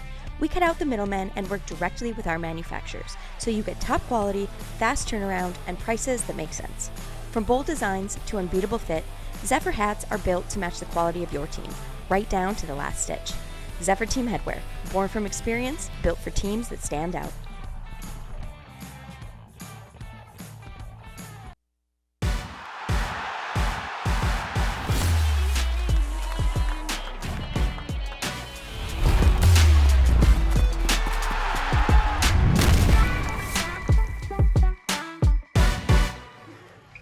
Well, Joe Dupuis was talking about how much he loves French names, and Jake Lefrancois will come on in, the righty who's making his ninth appearance on the season, a 2-0 record to his name. For more on the right-hander, AJ, go ahead. Yeah, I mean, this guy has commanding stuff, this Nolan Geisler, and he's really become someone that you can trust in the back end of your bullpen. If you're a guy like John Mariola, it's a one-run game, right? So 7, 8, 9, you have to have a blueprint and a plan. This is your go-to guy in the 7th inning, Lefrancois, guy who likes to attack the zone, get ahead of you. Stuff that works up and in, but sometimes that changeup can be devastating for hitters. But tonight's been a hitter's night, so if we get a pitcher out here to just continue along for the Blue Sox, I think they're going to be looking in pretty good shape. I mean, John Shields was dandy as well. So encouraging signs to see the back end of your bullpen so far coming in the form, coming in the shape, trying to pick up a huge win on the road. Averaging just under a strikeout per inning across his 14 innings thrown, a 1.29 ERA to the tune of a 188 batting average against in 13 Ks. He'll face number 24, a pinch hitter, and Brandon Larson coming on into the game, hitting for the number 8 hitter, Peter Mershon. So the right fielder's day comes to a close. And while Brandon Larson is a familiar name to the Valley Blue Sox, belted that walk-off bases clearing double the last time these two squads faced off. And a 12-11 win for the Gulls, an exclamation point on a classic from Cardines. You look at number 24 so far this season, a .324 batting average paired with a team best .588 slugging, .465 on base as well. From the moment this Trojan came to the Gulls, he has been an absolute unit. I mean, you talked about how big Mason Legenza is. Yeah. Try 6'6", 240 for Brandon Larson. This guy's living the dream, goes to USC too. You wonder why they're playing the NFL on Fox Music. He could easily become a tight end. He just finished up at Stanford, just transferred to USC. Yeah, Lincoln Riley could use him. Lincoln Riley could use him. 2 balls, no strikes in from Jake Lefrancois. The hitters count home, and Chris Cancel will call time. Seems like a possible pitch-com malfunction. I was talking the last team that was here about some teams use pitch-com, some don't. The Newport Gulls don't. The Valley Blue Sox do. I mean, having played baseball growing up, I was always a fan of, the catcher flashing the fingers behind the plate to communicate, but obviously the Astros had to go out and ruin that for everybody. So yeah, Alex Cora, Hinch, and a cast of others. Alex Cora was in Newport last week. For what? He was just, I don't know, he was here. One of our owners met him at the Mother's Pizza, Oz Pizza. He was a great, excellent manager. Excellent manager. We've had wild visitors here, too. Last year we had Bill the Spaceman Lee, a baseball, Red Sox legend. We had Bronson Arroyo for last year's Red Sox night. Did you get him on the broadcast? Yes, we did, actually. That's like the... And then also sitting in front of us was Jaguars head coach Liam Cohen, because he was actually there to support Kyle Branch. Okay. He's a big Rhode Island guy. Actually, one of his assistant coaches actually was the former last year's or 2 years ago, as head coach for Cumberland's football team, my high school that I graduated from. 2-0 catches the outer part of the plate for strike numero uno. And Larson slaps one right back on the middle. A diving stop by Tomasetto. What a play for out number 1. Nick Tomasetto sliding into the outfield grass. A quick spinning throw over to first. That feels like it should be on SportsCenter tomorrow. That does feel like it should be on SportsCenter, Joe. Took the words right out of my mouth. An exciting first out of the inning. Keeps the bases empty as it's handed off to now Ryan Novak, pinch hitting for Ernie Echeverria. So good thing we let Adam Broski go, because it seems like he'll be slotting in behind the plate next inning. He's going to have work to do. Got him in just in time. Ryan Novak replacing Ernie Echeverria, but you'd assume that this will be all we see out of Novak, as Broski will probably slot in behind the dish in the next half inning. You look at the numbers so far this year for Ryan Novak, a .210 batting average. That's really bumped up a few 10 spots. And as he almost fouls 20 him off his walks, foot. too. And yeah, I was about to get to the on base, a .424 on base percentage. Courtesy of 19 walks. He's been hit by 4 pitches and a .500 slugging as well, because 13 of those hits, 8 out of 13 of those hits have been good for extra bases, including 5 home runs. Had 2 of those against the Martha's Vineyard Sharks on Thursday. 2 balls, 1 strike, 1 out. In the bottom of the 7th. Novak flaring one the other way. Working back is Grabau and making a nice grab. The middle infield with a couple great plays to begin the home half of the 7th. Retires Brandon Larson and Ryan Novak in order. The staples of this Blue Sox team have been pitching and defense. Outside of this park, it's been pitching, but pitching and defense. And defense there, you've seen it. I'm not over that play from Tomasetto. That was all-star level type of play. On his knees. And but Grabau, too, like leaping up in the air, tough play to make. Like running behind you, catching a baseball. Underratedly one of the hardest things to do in mankind, really. Gandy showing bunt, and look at this one. Not going to be enough time. In an infield bunt single for Gus Gandy. Jake LaFrancois was the man that fielded it, but just not enough time in the slightest. You mentioned the small ball earlier, AJ. This is a good example where small ball can really win you games and can make the difference. And that's why they call him the Gandy man, like the handy man. He can do whatever you need him to do. He can hit for power, or he can lay down a bunt just like that and try and restart this Newport offense after a scoreless 5th and 6th, trying to get on the board in the bottom of the 7th, trailing by 1. The first pitch into Zyrus, misses up and in for ball 1. I think you're missing something, Harry. What'd I miss? Well, it's the 7th inning. 7th inning. And there's something we usually do. Trivia? Oh, the trivia. Jeez, caught me off guard. So excited about all the other things going on. I mean, it's for a game labeled by offense. We've seen some great defensive plays and small ball here. Okay, I did promise trivia, however, which was that since 2000, 3 pitchers have recorded a 20-win season with an ERA that sits above 4 on the year. Since 2000, 3 pitchers have recorded 20 wins or more in a season with an ERA that sits at 4 or higher. And my hint is that 2 out of these 3 arms played primarily and had this year in the American League East. You just have to name one of them. So there's 3 players available, but if you give me one answer, you win 1,000 points. 1,500 points on the line today. Is this like Whose Lines Is Anywhere, where everything's made up and the points don't matter? Little bit. Zyrus pops one foul, left side, drifting out of play.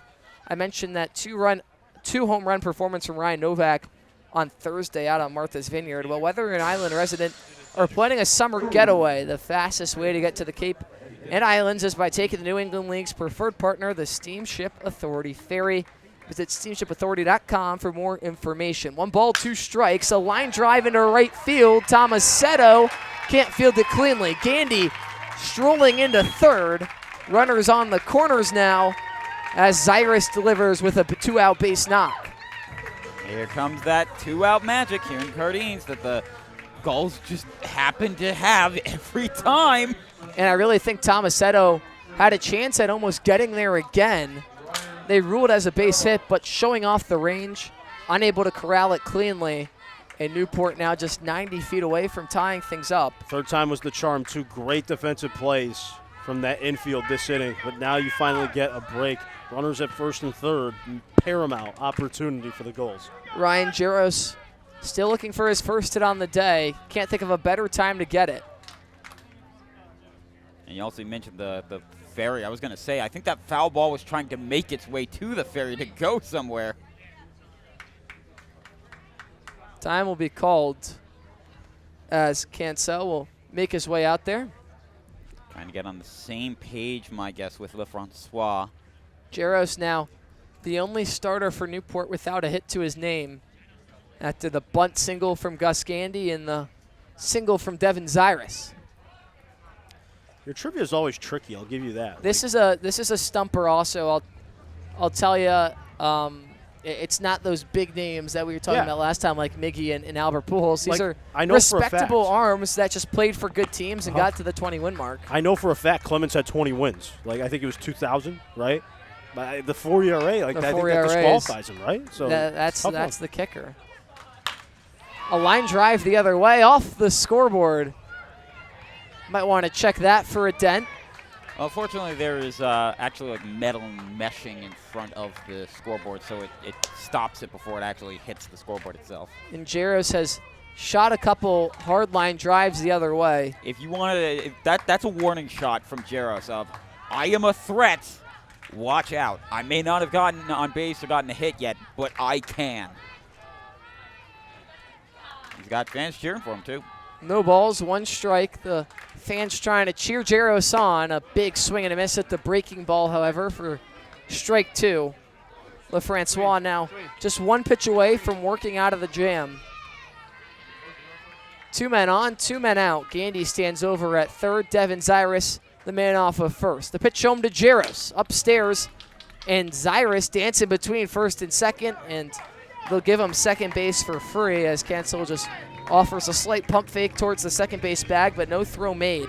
Trying to run the old Little League play where you force Zyrus into a rundown and hope that Gandy's able to score to tie things up. But 1 ball, 2 strikes. LeFrancois kicks and deals and got him with the breaking ball for strike 3. A loud out to end the bottom of the 7th as Giros goes down with a swing and a miss. The top of the 8th coming up next on any CBL Plus and Unbeaten. We got a good one heading our way.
Well, they've really seemed to settle in. The bullpen for Newport, that is. Carter Holubesco. What is he doing? Is he flying? Is he pointing over towards third? Is that a... Doing some magic, I think. I saw it's a bird. It's a plane. No, it's just our cam operator, Carter Holubesco. We thank you for all that you do. Adam Broski, what are the odds? The guy that was just up here in the booth now sits behind the dish. Absolutely called it on that one. You did. Brandon Larson into... Okay, so this will be the substitutions. As I'm picking them up as we go, it'll be Ryan Giros, I believe. Yes, Ryan Giros slots back to right field. Brandon Larson now in at first. Adam Borowski behind the dish For those of you keeping score at home, an 8-7 game in favor of the Valley Blue Sox with 2 innings left to play. We're in for a good one as we come down the stretch here from Cardines. I know I gave the trivia to you guys a little late last inning, so I'll wait until an out is recorded. That seems fair. Enough, yeah. Unless it's a 1-pitch out. Fair. I like that. I like how we're setting the framework. Kennedy gets a big swing and a miss from Tomasetto. Half-hearted attempt, but you could tell about halfway around he wished he didn't swing at all. But strike one nonetheless.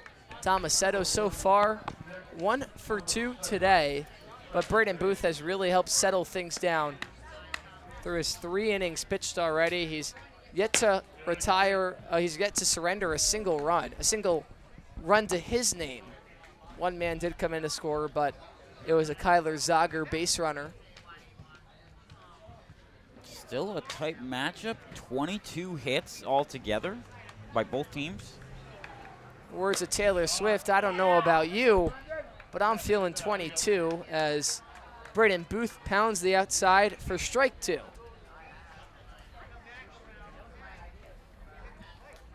you guys see Taylor Swift? I mean, everybody saw it. And Travis Kelce get married in Madison Square Garden. I felt bad for them having a wedding during that soccer game. My God. The 1-2 is a breaking ball that finishes below the knees. And man, MSG, what it's been going through this past year or two, because, you know, also with the Knicks being NBA champions for the first time in like 50, 60 years. MSG might be back, is what they're saying. Well, unless you're the Rangers. 2 balls, 2 strikes, no outs. The pitch home. Grounded left side. Fielding it on a hop is Cade Brown. Skipping it over to first as the first man is retired. Well, as promised, I'll repeat the question for those of you just joining us.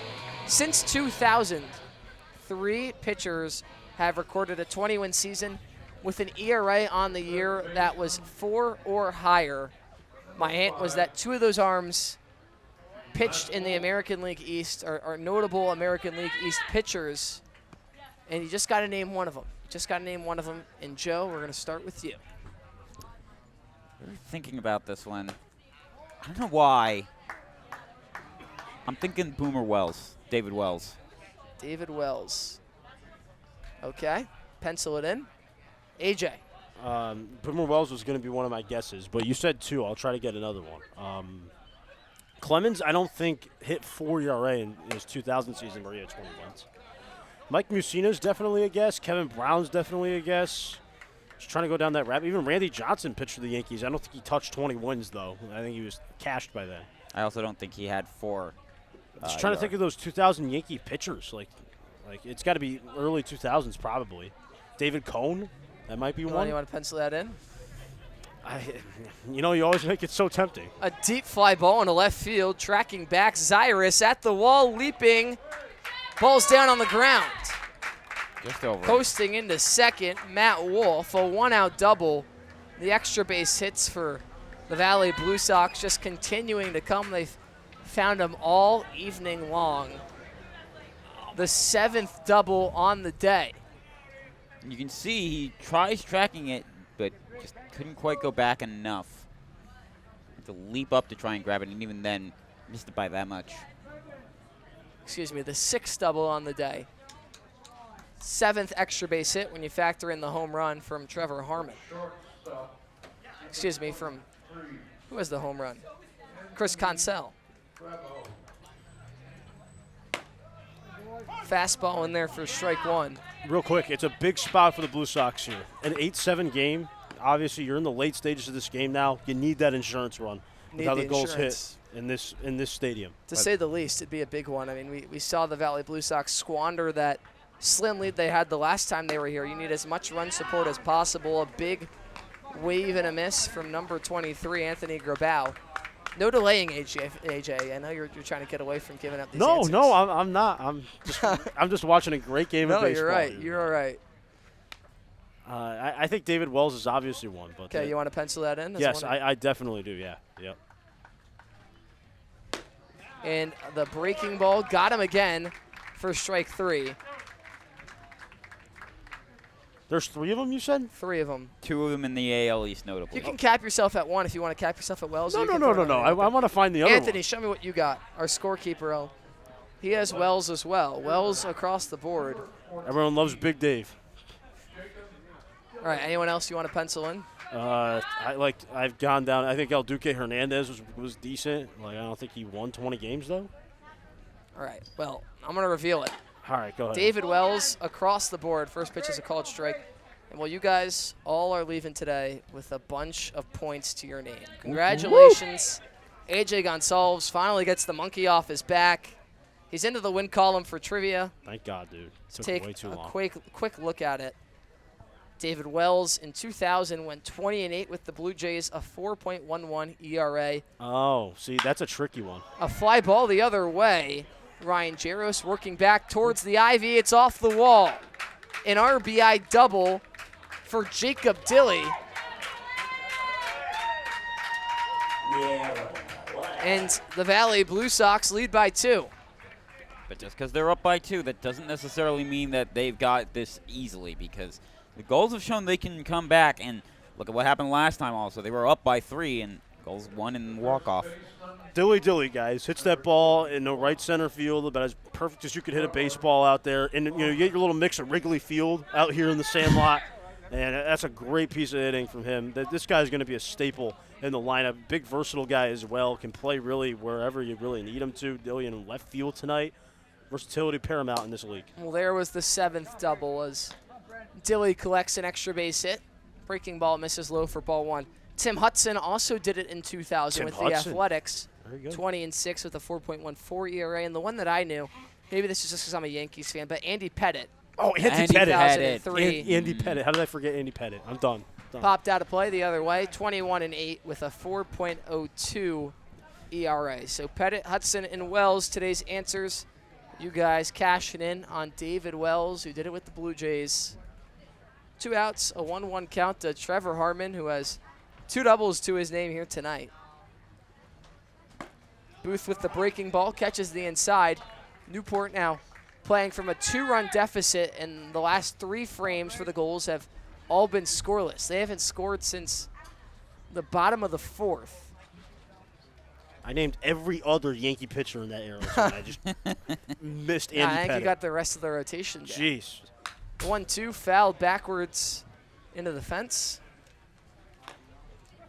David Wells was on it there in those late years. He had a no-hitter. Didn't David Cohn as well? Those Yankee teams. And John Sterling used to have great calls for the Yankee fans, but everyone else had to suffer. The 1-2, Booth trying to work out of the inning. Peeks back at second, now home. Breaking ball misses up. Good friend Deuces Wild wanders back in. Booth is working hard tonight, earning his keep for sure. Throwing a lot of pitches, pitch count wearing up there.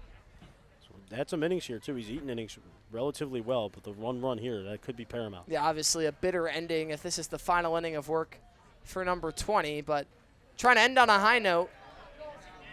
Goes low and away, but can't generate the chase out of Trevor Harmon. The count runs full.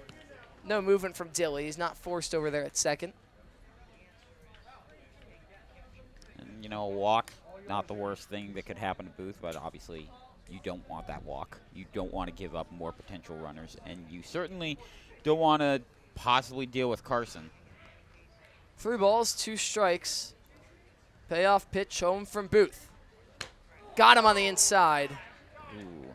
A hit-by pitch would have been ball 4 nonetheless to Trevor Harmon. So Chris Carson will get his chance with 2 men on and 2 men out. Carson so far here tonight, 0 for 3. The only Blue Sox, 1 of 2 Blue Sox without a hit to his name so far. Coach Coombs will trot out onto the mound and make his point down towards the bullpen. So that will do it for Braden Booth. After his first 3 masterful innings of work, gets through 2/3, but surrenders 1. The Valley Blue Sox lead 9-7. More on the new wing when we come back after this.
I'm shaking the dice and I'm kicking and rolling, they already know.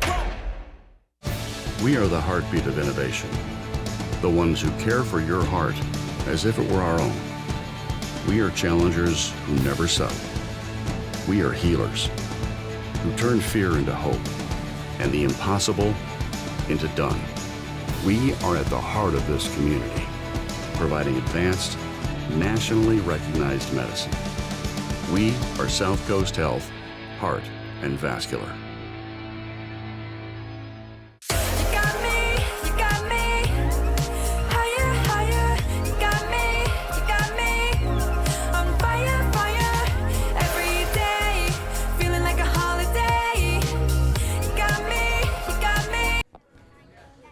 Well, it's the local guy, John Mass from Portsmouth, Rhode Island, recent commit to the FAU Owls out there for the Newport Gulls. A 9.72 ERA through his first 8 1/3 innings pitched so far on the season. He has recorded 17 strikeouts, so just about a 2-to-1 ratio per innings pitched. Just 7 walks, a .250 opposing batting average. Last through against Danbury on the first day of the month, in need of the third out in the top of the 8th, facing Chris Carson, who's 0 for 3 today. He did walk and score a run, but yet to break into the hit column in a contest that's seen 12 hits on each side, 24 combined, 16 runs as well, but a 9-7 lead in favor of the Valley Blue Sox. First pitch home from Mass, misses up and away for ball 1. 2 men on and 2 men out.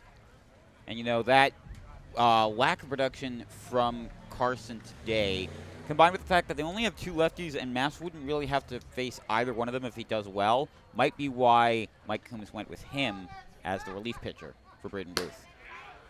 The 1-0 fastball's in there at the letters, count even at sticks. That insurance run for the Blue Sox is just going to be such a big monkey off the back.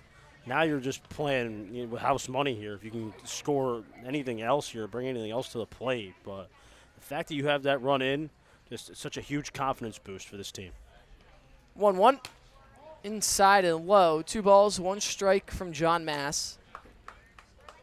Played his first 2 years of collegiate ball over at Boston College before jumping down south to Florida Atlantic.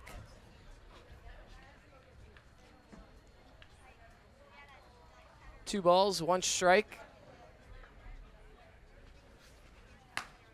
Misses up, gets past the glove of Broski, and both runners are going to advance the 90 feet. So Dilly into third and Harmon into second. I was talking to John before the game. He's a big fan of today's jerseys. How can you not like them? Yeah, I mean, they're so creative. For a good cause as well. They'll be auctioning those off after the game. Both sets of jerseys look really well. I really like how Valley's going for a sort of like island kind of matchup kind of thing. 3-1 from Mass. Popped up right side. Working on in is Jaros. A long run and underneath it just in the nick of time. Loses the Z-cap, but makes the catch nonetheless. A 9-7 game. Newport trying to draw back in the home half of the 8th coming up next. Most people spend their time trying to fit in. Not me. I want to be all in. I want to be in too deep, in the moment, in the center of it all, in the room where it happens. In it to make a difference every single moment of every single day. So grit your teeth and smile. Be ready to take on adversity. Be ready to transform the world. Ready for whatever life has in store. So, you in?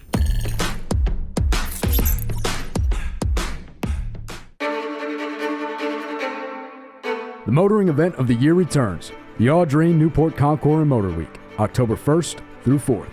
Witness breathtaking automobiles against the stunning backdrop of coastline and historic venues. From celebrated events like the Gathering and Concours d'Elegance to the all-new Supercar and Hypercar Concours, and free access to the Concours Village.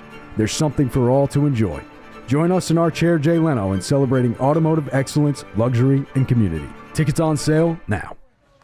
Well, the Newport offense, we talked about the magic act of Cardines. Well, it seems to have disappeared since the bottom of the 4th. Back-to-back goose eggs in the home halves of the 5th, 6th, and 7th. The Valley Blue Sox bullpen tossing around the pigskin, but we'll see what the Gulls offense can muster up with the heart of the order up in Tristan Salinas, Maddox Haley, and Mason Legenza, who have been the heart of the offense here tonight.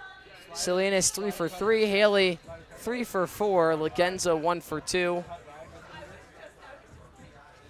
A combined 7 for 9 between 4, 5, and 6 in the Newport order.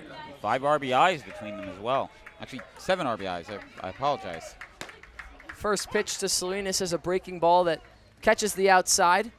You can see the Valley Blue Sox playing a little bit of a shift as they move Grabal behind the second base bag. Tomasetto playing a little bit more to his left than he normally would towards the first base bag. Second pitch is a ball, 1 strike, no outs. A 9-7 ball game in favor of the Valley Blue Sox. LaFrancois misses up and away for ball 2. Back-to-back balls to Tristan Salinas. Newport was in a similar situation the last time these two squads faced off. Eventually came back and stole a W here in front of the home crowd.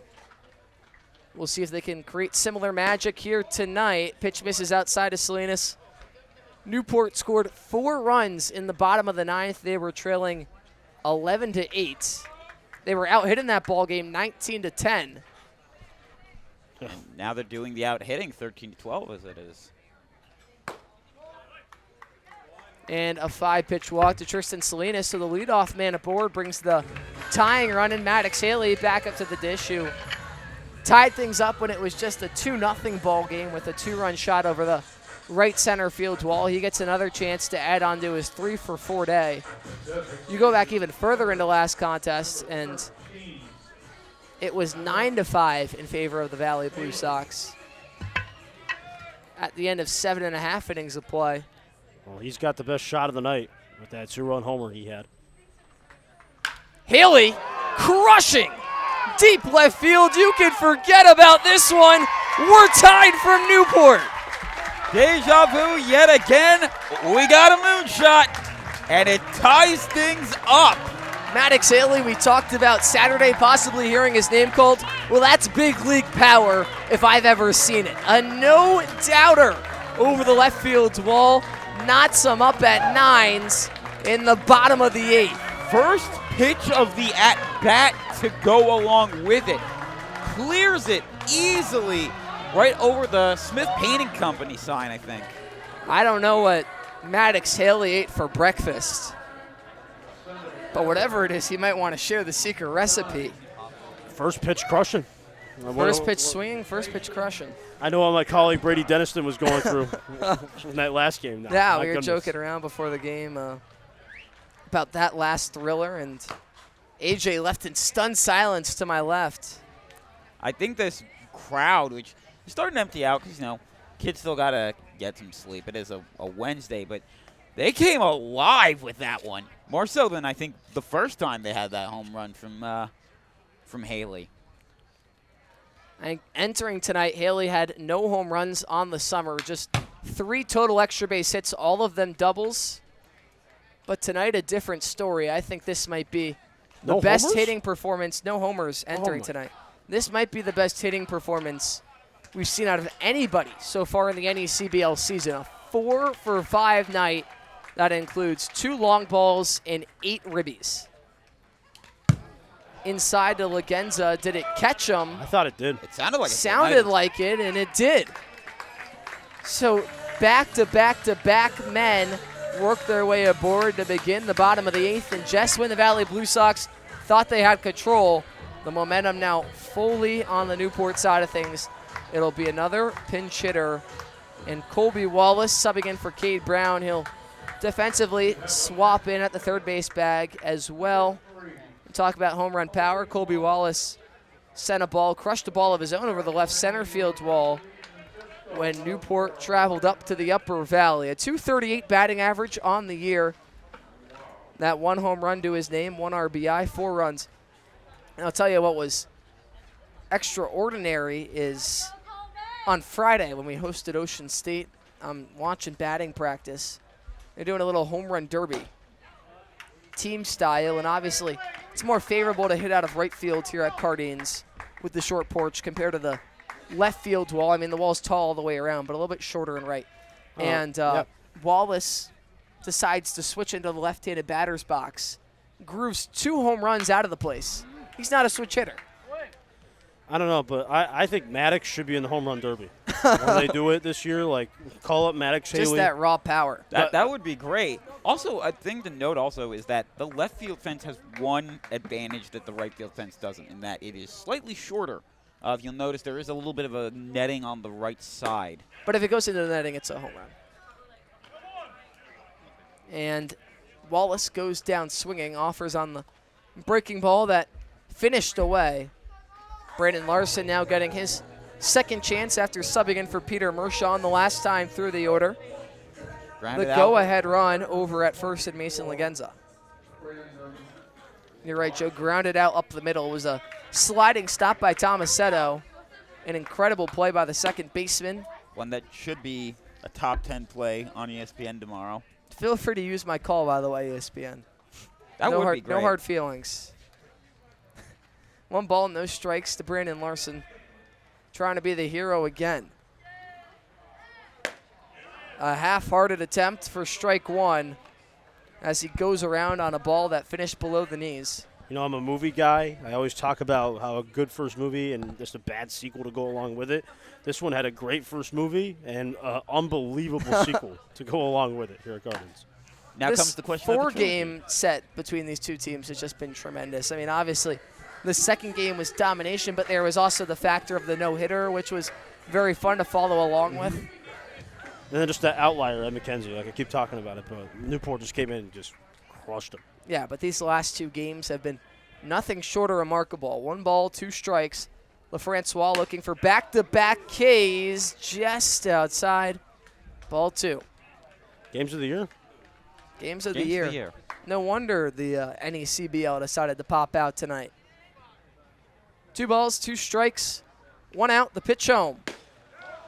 Just outside again as the count runs full to Larson. And, you know, if I'm any MLB scout and I'm watching Valley, I ignore what was their record, you know, how they do against these teams and that team. No, I look at these performances and you see what potential they've got. And a called strike 3 with the breaking ball. 3rd time's the charm, that's what they say. And after missing twice in a row to work the count full, picks up strike 3 looking.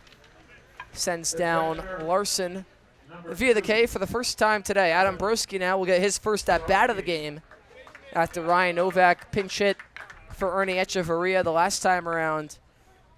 The other catcher on the Newport roster slots on in. Hey, I'll trade ASU for USC if he wants to do it. First pitch just misses outside. 1 ball, no strikes. And I mean, Adam, what a complete game for him it would be. I mean, how many guys have come in the booth and then hit a go-ahead base knock? He has the opportunity to do that right now. 1 ball, no strikes. I think even though you're here with Valley, I think you gotta root for him a little bit to pull through here. I'm totally impartial. Yeah. I follow the NECBL rulebook right to a thread. Right to it, yeah, you're right. I wasn't aggravated on that home run at all. Brodsky not necessarily an offensive threat, but on defense he is phenomenal. Pitch home, misses outside. Count quickly works 3 balls to no strikes. I was going to say I was forgetting this hot take and then remembered the pants. That's what it was. The pants. Pants down to the shoes for Adam Broski. Trying to give Newport the lead in the bottom of the 8th. As he watches strike 1 right down Broadway. 3 balls, 1 strike to number 2. Surprisingly, the pants answer has been popular. I've had it 3 times. Like, I've asked it 8 times, and pants has been won 3 times. I've had some interesting responses, though. Corey Seager's a Hall of Famer, according to someone. 3-1, misses upstairs. A 5-pitch walk to Adam Broski. Puts 2 men on with 2 men out, and Gus Gandy is going to get his chance in the bottom of the 8th. You call him a Blue Sox killer. What better way would he have to kill the Blue Sox than to get, at the very least, one run across to take the lead? Well, the Gulls offense came up empty-handed in the bottom of the 7th. I think you could say Gus Gandy provided some energy with that bunt for a base hit his last time around. First pitch tapped left side, foul. Coach Teddy Regan getting down underneath his hand. Come on, field it cleanly. You know, we like to nickname Ted Regan the inventor of hitting. And you look at the box score with those 14 hits, I think there might be some truth to that. 26 total. They're chasing down the 30 combined from last time. The 0-1 upstairs for ball one. I just want to double check myself that it was 30. I think it was, 29. Excuse me. 10 for Newport, 19 for the Valley Blue Sox. So really only 3 hits away from tying that. 1 ball, 1 strike with 2 outs and 2 men aboard. A breaking ball in the dirt for ball 2. Good work there by Cancel to prevent that from going any further and possibly making it the go-ahead run 90 feet away as opposed to 180. 2 balls, 1 strike, 2 outs. Legenza leads off second. Adam Broski over at first. Gandy once again just a little too early on it, rolls it over left side and foul. Bouncing back into the field to play. Grabau scoops it up. Go ahead. No, this is a game I'm going to tell my kids about. 9-9, again, these two teams, I think it goes better with a sequel a third time. I know we'll come back here for a third time. Got to complete the trilogy. I think we do. I'm going to be telling my kids, Uncle AJ is going to tell you about this 9-9 thriller from Cardines. 2 balls, 2 strikes, 2 outs. Deuce is wild. The pitch home, and Gandy lives to see another day. Better be careful. You've parked out over by the wharf. You might end up having that windshield crashing sound that we keep on hearing for the local lawyer advertisement. You might hear that. You actually have that happen to your car. Does it get much better than this? The bottom of the 8th with 2 men on and 2 men out. 2 balls, 2 strikes, home to Gandy. A deep fly ball into left field. Going back at the wall, out of here. Gus Gandy delivers a 3-run blast. And Newport leads in the bottom of the 8th. 12-9 our score. A grand slam of a moonshot, and it hits the tree, which by ground rule makes it a home run. And man, I think I called it. That is Blue Sox killing effort there on offense by Gandy. Well, I think Sam Reese might have called it. He was talking earlier about balls that hit the tree. And well, we just saw it. Gus Gandy, the swing of the season for number 5, has shocked the Valley Blue Sox. It is stunned silence from AJ. I can see him crossing his arms. I think he's just impressed at that. I am too. I mean, how worse can it get for the Blue Sox? But you got to give credit to Gus. I mean, he was all over that pitch. Another homer, it's just frustrating. And again, all that with 2 outs, 2 strikes, so close with Francois, and that happens. You got to give it to the Gulls. They're so resilient, so resilient. He just battled the first 2-2. He fouled the other way, lived to see another pitch, and got one he couldn't miss. Put it right into the tree. I mean, when we know the ground rules, that's going to stand as a home run in all events. We saw it hit the branch. We're going to think it over at least. Give it a little second thought. Yeah, I mean, it gives Newport the lead either way. If they were to rule it a ground rule double, Legenza would still come in to score. Not quite the climax of what would be a 3-run home run. Not as much insurance either, but the lead nonetheless. I mistakenly called it a grand slam. That is my bad. Oh, good. I lost track of how many runners were on the base paths. I'm losing track of all my marbles here tonight. It's just been an offensive, shootout. It's kind of hard to tell sometimes. Okay, is it 3 guys on the base paths or 2? There's no point keeping score anymore. It's an offensive power play. I like to call it the Dirty Harry situation of, is it 2 on or 3? These umps are really thinking about this, though. I mean, we got a baseball game to play here. Yeah. They're calling it. And they'll roll a home run. I mean, we expected that because it's usually, if it hits the branches, it hit at the lower end of the branches. As we take a look at the replay here, actually took off a bit of a branch there into the outfield. There's a house over there near that tree, too. Oh, yeah, absolutely. There's a playground over in left field. When I first came here, because I thought there was going to be a meeting here, I accidentally tried going in through that center field area. I thought that was parking spaces. It is not. I had to try and turn around. It was awkward. And then I'd get told, you didn't actually have to come down here. You could have stayed at home. Cyrus pops one foul left side for strike number 2. Remember, fans, you can't make it to the ballpark. You don't need to miss out on the action. You can watch the Gulls or the Blue Sox all season long on any CBL Plus. Head to hometeamlive.com as Cyrus fouls one into the net.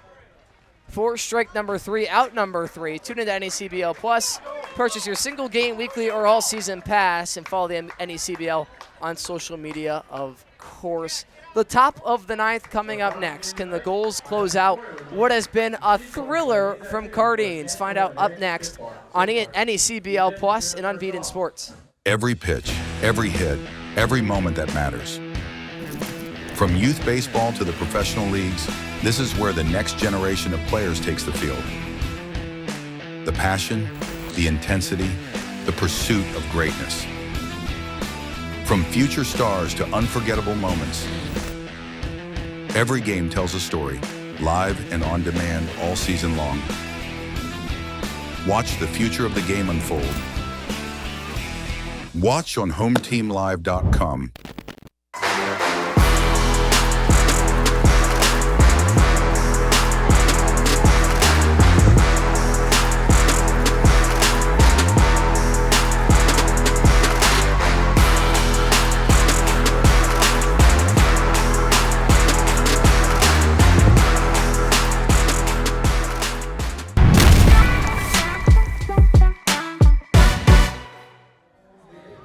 Absurdity to say the least, and it all comes down to this.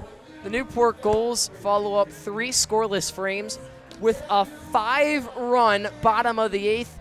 They lead 12-9. We thank you. For those of you staying with us, you've had quite the treat here tonight alongside AJ Gonsalves and Joe Dupuis. I'm Harry Tidgewell.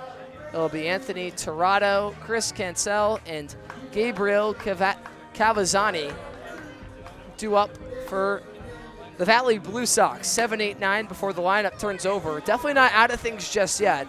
We've seen the Valley Blue Sox put up a 5-run inning of their own, but since that 5-run 5th, just the 1 run that came in the 8th, the offenses have slowed down just a little bit in the back half of things, but they'll need to create some more magic in the top of the 9th if they want to stay alive. 3 to keep on playing, 4 to take the lead. Tirado stands on in. Mass recorded the final out of the 8th. Now looking for the save. The first pitch, a called strike. I guess it might be the win as well. Entered in a tied ball game and now enters with the lead. Some insurance as well. 12-9 lead, a 3-run lead. Breaking ball, popped right side. Jaros hustling on in. Salinas working on back. The Scarlet Knights converging.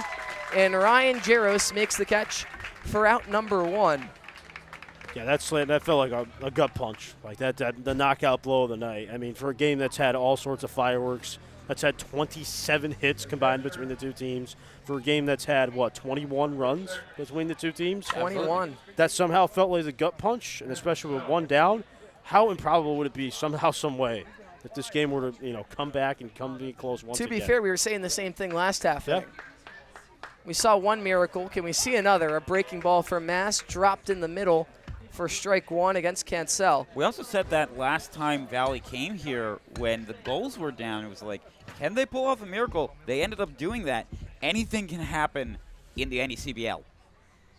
Another breaking ball, just misses the outside. Count even at sticks. 1 ball, 1 strike, 1 out. I think regardless of who wins this, you got to give credit to every guy that has stepped up to the plate. They have all been doing their damnedest. Pitch misses up for ball 2. Like, how many times in any kind of baseball game have you heard of 27 hits combined from both teams? Well, Chris and it actually be Gensel close. is a triple away from the cycle. A fly ball into left field. Zyrus with the room will make the catch for out number 2. So his cycle hopes seemingly coming to a close in the top of the 9th. The Valley Blue Sox down to their last gasp, and it will be, is this a pinch hitter? And number 20, Nolan Geisler. Geisler's a pitcher. Yeah, that must. I'm not sure who this is here. That is odd. I don't have him. No, we don't have him on the roster. I seriously don't know who this is. That's very odd. First pitch from number 20, fouled back into the mitt. Well, hold on. This player is wearing a Penn helmet. Penn, okay, I can figure this out. So that would be Nick Spaventa. Oh, he's a new arrival, okay. Nick Spaventa? Nick Spaventa. I like those detective skills, Joe. Breaking ball. Misses up for ball 1. So. Well, for your first at bat, you never want to be the last out. So I'm at the Holiday Inn today, man. He's very reserved. Maybe he's got a big swing in him. Mass working on Spaventa. The 1-1 home. Breaking ball misses away. Spaventa a little bit on the smaller side at 6'1". A senior coming out of Penn. 2 balls, 1 strike, 2 outs. See the bottom hand slip on that swing as he'll retie the glove. 2 balls, 2 strikes, 2 outs. Crowd on their feet in certain areas. Those that have stuck with us at Cardines rise to their feet. Deuces wild in the top of the 9th. Pitch home for Mass. Just outside, count runs full. As full as you can get in the top of the 9th. 1 pitch away from the Valley Blue Sox rally hopes staying alive. 1 pitch away from Newport making it 2 straight wins. 3 balls, 2 strikes, 2 outs. Mass kicks and deals and misses. Low and away for ball 4. So the order will turn over to Nick Tomasetto. They'd have to get the stick to Matt Wolf. He'd be the tying run. Standing in the on-deck circle, Anthony Grabal, the go-ahead, stands in the hole. 2 outs with 1 man on. Nick Tomasetto has had a pretty impressive offensive day so far today. I mean, a lot of guys have. But Tomasetto 1 for 3 with a double.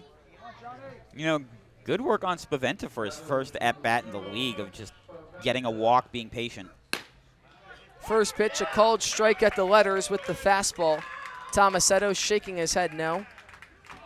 Been great defensively, too, Tomasetto has. Yeah, He's really had a all-around nice game. Slide. Yeah. No balls, 1 strike. Mass trying to slam the door shut. Breaking ball down low. Can't get Tomasetto to bite, so the count even at 1s. You can see the Gulls bullpen down the left field line, hugging that line. Got to be careful not to cross it. 1 ball, 1 strike. Mass out of the stretch. Ground ball right side and foul. So the Valley Blue Sox once again down to their final gasp. 1 ball, 2 strikes, 2 outs with Nick Spaventa over at first. It's exciting and nerve-wracking. 1 ball, 2 strikes. Mass comes set, kicks and deals. And misses upstairs for another deuces wild, the second time we've seen it in the top of the 9th. From Nick Spaventa to Nick Tomasetto. 2 big league takes between the both of them there. Really making Mass work. Shakes his head no. Now set, 2 balls, 2 strikes, 2 outs. And the count runs full once again. Spaventa will have the head start. Just after we saw our friend Deuces Wild yet again. Mass has to stay calm. Broski directing the infield at the throw and roll. Events will have to be made over to first with Spaventa having the head start. 3 balls, 2 strikes, 2 outs. The tying run stands on deck. Can Tomasetto pass the baton? And he will. Ball 4 misses upstairs. John Mass has gotten to 2 strikes twice now on the last 2 batters, but worked back-to-back walks. And Matt Wolf is going to get his chance to tie things up, a 2-for-5 night. Broski talking with Mass now.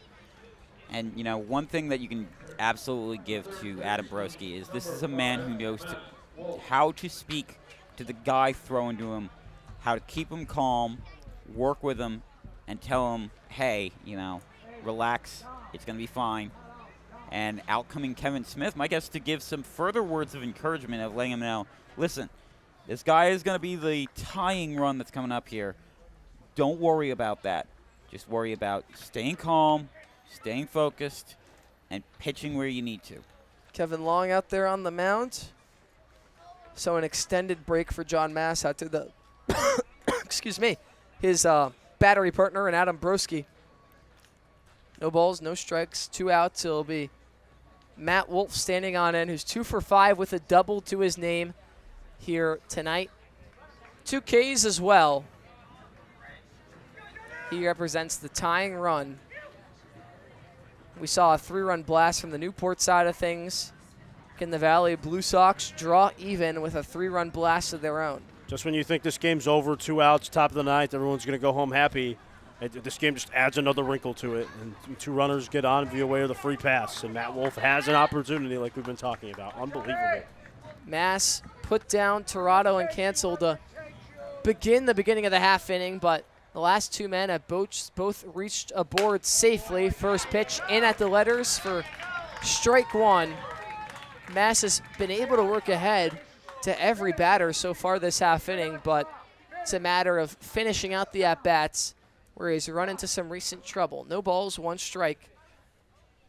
Into the third baseman, Wolf. Peeks back at second, now home.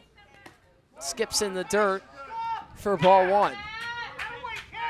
Fans are getting antsy now. They feel it. There's definitely some, obviously Matt Wolf's fans that are here definitely trying to give him words of encouragement as well. They've been vocal all night. Credit I for guess them. you They've could been call helping that him out. the Wolf Pack, you could say. You could call it that. 1 ball, 1 strike with 2 outs. Mass delivers home and fouled backwards in and out of the mid of Broski for strike 2. So John Mass once again 1 pitch away. The Valley Blue Sox down to their final breath. The Newport Gulls faithful rise back up to their feet as we set up for another 2-strike count. Into Matt Wolf, the tying run, a thrilling contest here tonight. Newport leads 12-9, 2 outs, 2 men aboard. A 1-2 pitch just moments away. Mass comes set, kicks and deals, and flied backwards into the netting, almost catching Adam Broski on the way back down. Landed perfectly between Broski and Wolf. Looked like me flinching at the sound of the glass. Absolutely. The electric shock back there. Of course, these guys are calm, and they got the helmets, even if gravity does not really care. But well, I feel like we've set up the moment time and time again, but here we go. 1 ball, 2 strikes, 2 outs with 2 men aboard. John Mass trying to slam the door shut. Pitch home. Got him, swinging strike 3. John Mass is ecstatic. An exclamation point on an absolute thriller. A 12-9 win in favor of the Newport Gulls and another classic between these 2 ball clubs. A 5-run bottom of the 8th propels the Newport Gulls to a late 12-9 victory.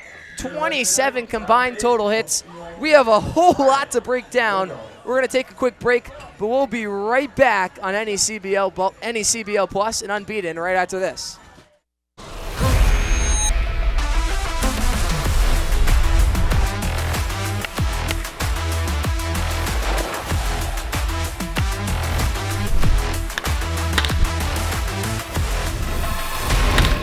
Looking to show off your Newport Gulls pride? Swing by the Goalie Shop, your official home for Gulls gear.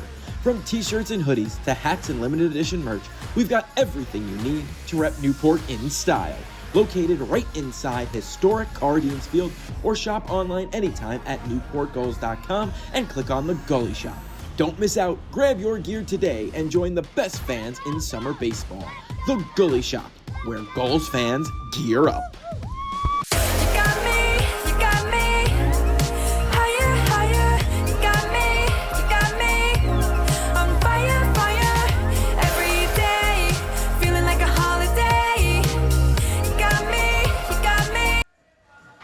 think we could have asked for much more from Cardines to welcome AJ Gonzalez back into the NECBL action. A 12-9 thriller. Newport, the victors here tonight. We welcome you into the broadcast booth one final time alongside Joe Dupuis and AJ Gonzalez. You guys were both great. I'm Harry Tidgewell. We thank you for staying with us. For those of you that got to take in today's unbelievable action, and AJ, I'll start with you. Just a gut punch, as you've already referred to it as.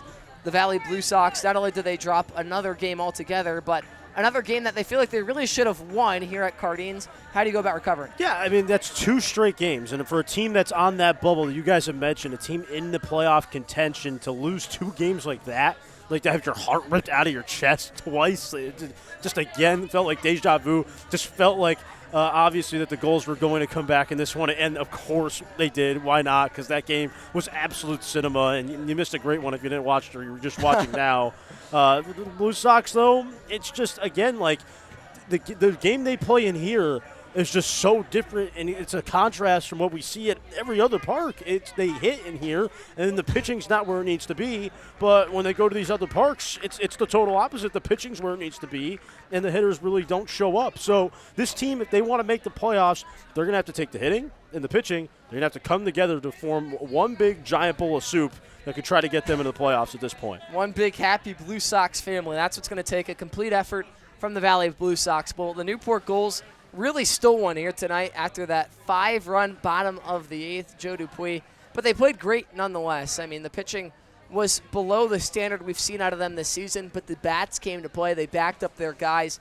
How important was the resilience in this effort that you saw here tonight? Absolutely important, because you're going to get games where you're going to fall behind to teams that are, no offense to the Blue Sox, better than what they are, just looking at them with their records. If you go into Martha's Vineyard, Sanford, Keene, any of these other teams that have winning records and can completely play a 9-inning game, you need to be resilient and ready, and that's what this showed. Because Valley, like you said, they could have won this game.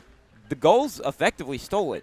You need to have the resilience, the offensive firepower, like I've mentioned before. You need to be ready and able to do whatever it takes on offense to get the runs across the board. And that's what the Gulls were able to do. You don't get 27 combined hits if neither one of these teams is not fighting for their life. And the Gulls definitely fought a little bit harder, I'd say. Well, the Blue Sox fall to 9-13-1, The Gulls climbed to 16-9-1. Newport's back in action tomorrow on the road as they face the Mystic Schooners, a team they beat 7-1 just a couple days ago on the 4th. We want to say a couple of thank yous before we let you out of here. First to the media crew, Olivia, Tyler, Michael, Adelina, Veronica, the best in the biz. Thank you for all you guys do. The broadcast ops, Ethan Poole, Carter Holubesco, Matt Benestad, Matt Clements down low writing graphics today, Sorka Lewis, our director and producer. Shout out Tom Lima and Mikey Basile as always. From up here in the booth,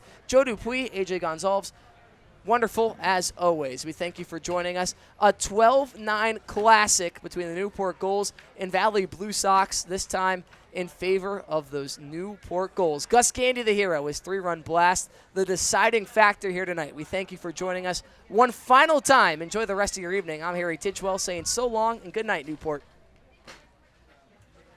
A crazy game here tonight and a 12-9 win for the Newport Gulls. And, well, the offense ran through this guy right here, Maddox Haley, a 4-for-5 night, including 2 long balls. I guess the easy question for you is, what did you eat for breakfast today? But I actually didn't eat a lot for breakfast. I had Pliable, though, right around the corner, so that was good. That fueled me for the game, yeah. Well, the offense just really seemed to be clicking here tonight, but that 5-run bottom of the 8th is really what you guys needed to come away with the win here tonight. You came up big with a home run of your own, but Gus Gandy, the guy behind you, with the 3-run blast. What just speaks to this team resilience? I mean, a guy like Gus kind of sums up our whole team. Like, he didn't have the best of days going into the last at-bat, but, man, he flushed that and put a great swing on the ball, and that's kind of like our whole team. Like, no matter what, we flush and get ready for our next at-bat and are ready for the next game, or win or lose, and outcome to outcome per at-bat. So, yeah. You guys continuing to chase down the Sharks atop the South Division standings, and another win here today moves you closer to that goal. How do you stay on task?